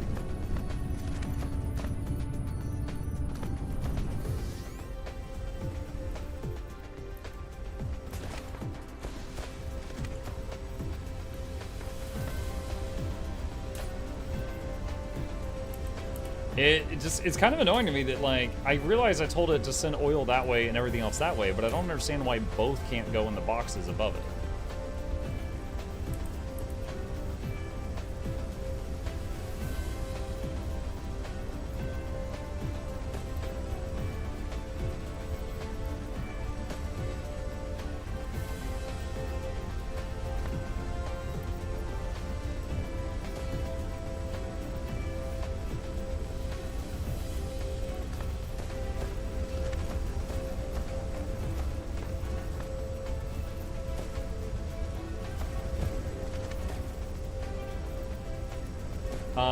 You have a tank that's the majority of the storage, and then feeds a box until full. The hat takes from the box. The tank keeps the box full to the ground.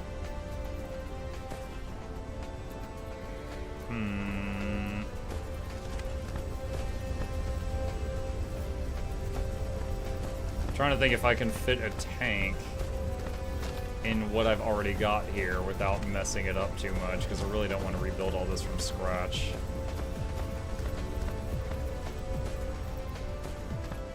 I assume that the tank can't have two different liquids in it. Which means I would have to do a sorter and then two tanks and then boxes with hats.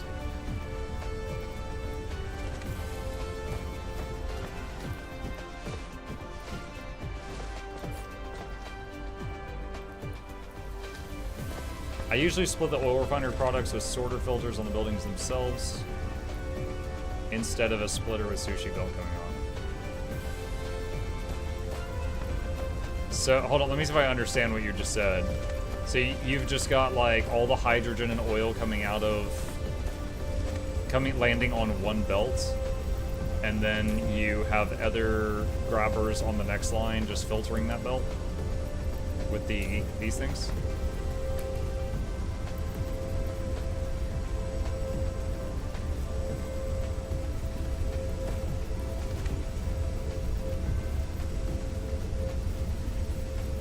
You can have multiple sorters as outputs for a building.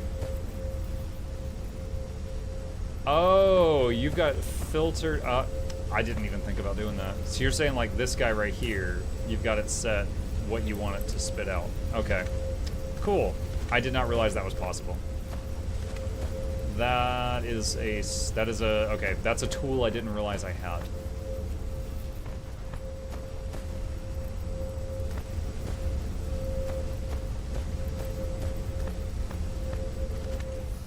I swear, like games like this, it makes you feel 100 times like, oh man, I'm gonna start over and I'm gonna do it so much better. Like you just feel that all the time. All the time. Like I could put a tank here, but that doesn't help because these boxes aren't filling up right now. Keep in mind, sorters are slower when going farther. Yeah. Well, so only sorters that are reaching really far here are pulling things off of belts, but you notice that all of these machines are going non-stop, so that's not really been an issue. The stuff they're pulling off of belts hasn't been a problem. Every playthrough I get better and better blueprints for myself. Do you get to carry your blueprints over from playthrough to playthrough? Like if I were to start over, could I still keep the old ones? Or would I have to make them from scratch again?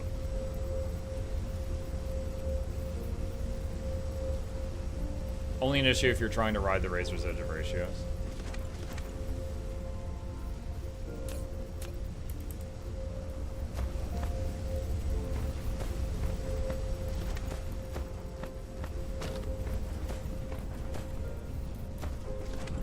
How's the yellow? Now that oil production's a tiny bit better, is the yellow science any better? Not really. Still having the same issue. Organic crystals taking a long time.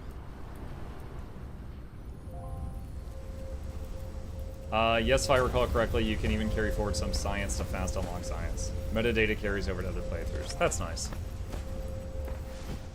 Like, it's fun. I think one of the funnest things in this is enjoying the fruits of your labor when it comes to, like, the blueprints. It's actually, like, more fun enjoying that, to me, than the daunting idea of remaking them all from scratch.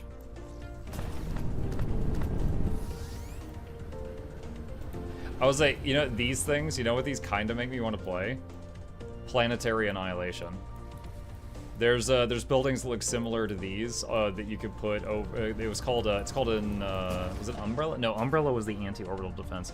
It was a thing that would you could build it in space and it could shoot down or shoot at other ships in space. And you could, in the same way that in this game, you can like click a building and drag like this. In that game, you could drag it diagonally, and it would do a square, kind of like when you click and drag a square in other programs. But you could zoom out to the planet view and click and just drag, and it would cue it to just make those around the whole planet. And it would take forever, but you would just have this massive stronghold by the time it was done. But it, every one of them could defend against orbital attacks or things below it. You can have planet scale blueprints. Yeah, but wouldn't that'll get messed up if there was like water and stuff like that in the way? I guess I guess that's why you said you would have to pave the whole planet first. As long as you didn't need water on that planet, I guess.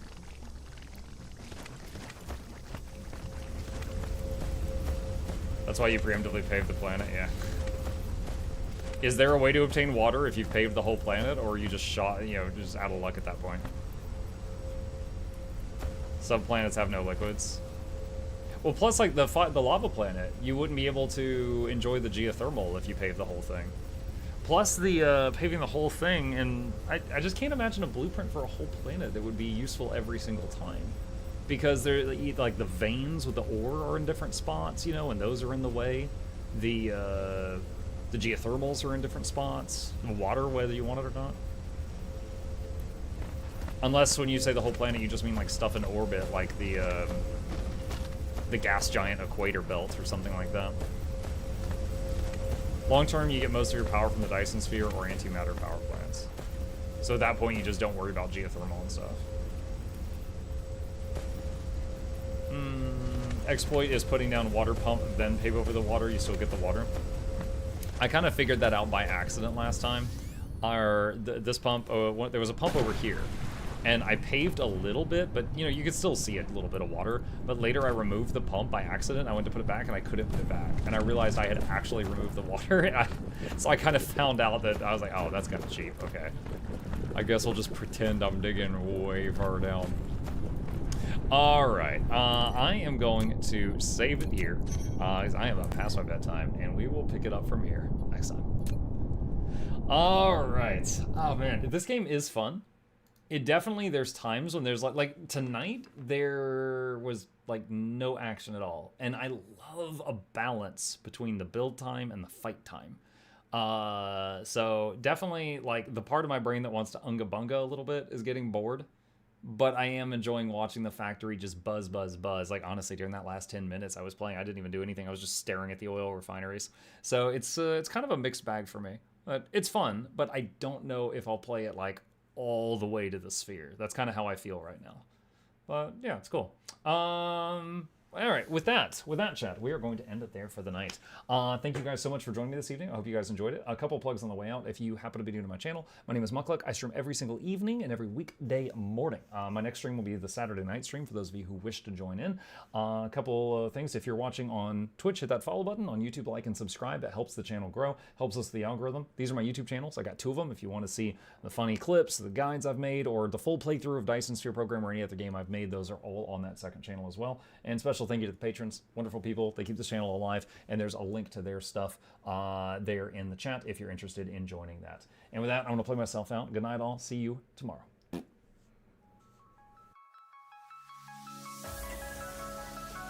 Say it backwards.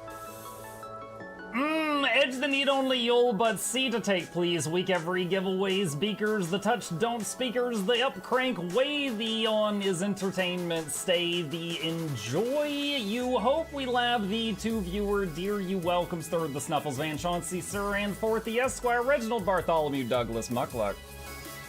The words pour from his mouth, nearly tripping over themselves in their haste. My name is Zunikai. I used to be a slave here, but then I worked hard and they made me an overseer. I kept a good eye on the slaves, and if anyone slacked off, I whipped them hard.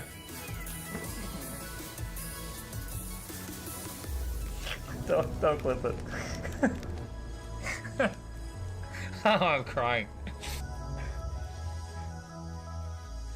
Oh, hi.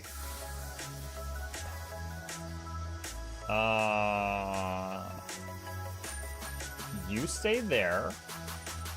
I'm going that way. Deal. You broke the deal.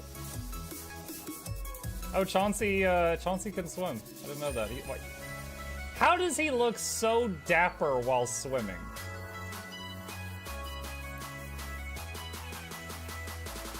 I've never seen a cat look that dapper while swimming. Like, look, his chest is out. He's just like, yeah. Have you attempted Oxygen Not Included? I played it on stream, and one very memorable memory is anyone who was at the stream, I was letting them name one of my replicants after them, and I said, Joe Niels, which one do you want to be you? And one of them had like explosive bowel syndrome or something, and he donated $50, and he was drunk, and he made the British guy said, I want a character, make me to poop one. I don't know if anyone on Twitch has ever spent $50 to say make me to poop one, but that day Joe did, and it burned into my mind. The flashlight that we picked up earlier is in hand now. Oh, that's us. Oh, yo, I was getting...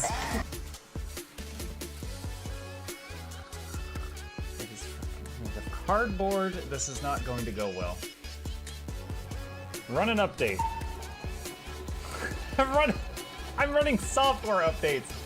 This is true horror, chat, because I was a tech support. I can't get away from it. Updated. They just left bread on the table. That bread's gonna dry out.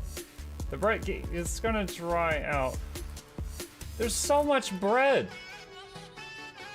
You don't, like, there's 2 of, the baby's not eating bread. There's 2 of us. There's like 3 loaves of bread there and another 4 right here. What are you doing?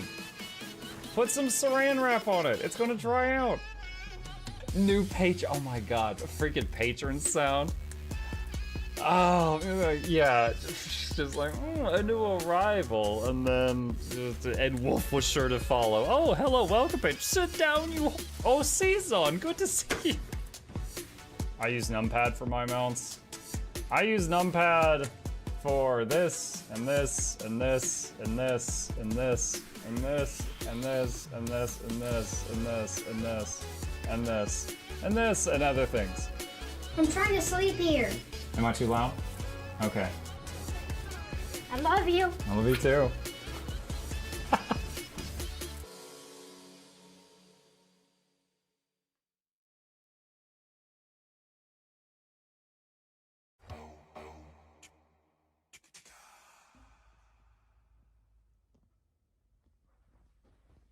You're still here? It's over. Go home. Go.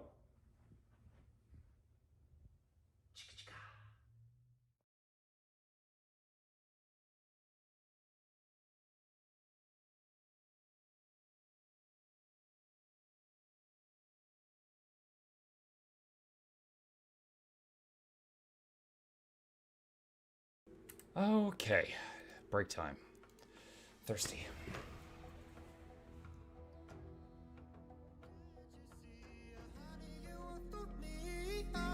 We were meant to be.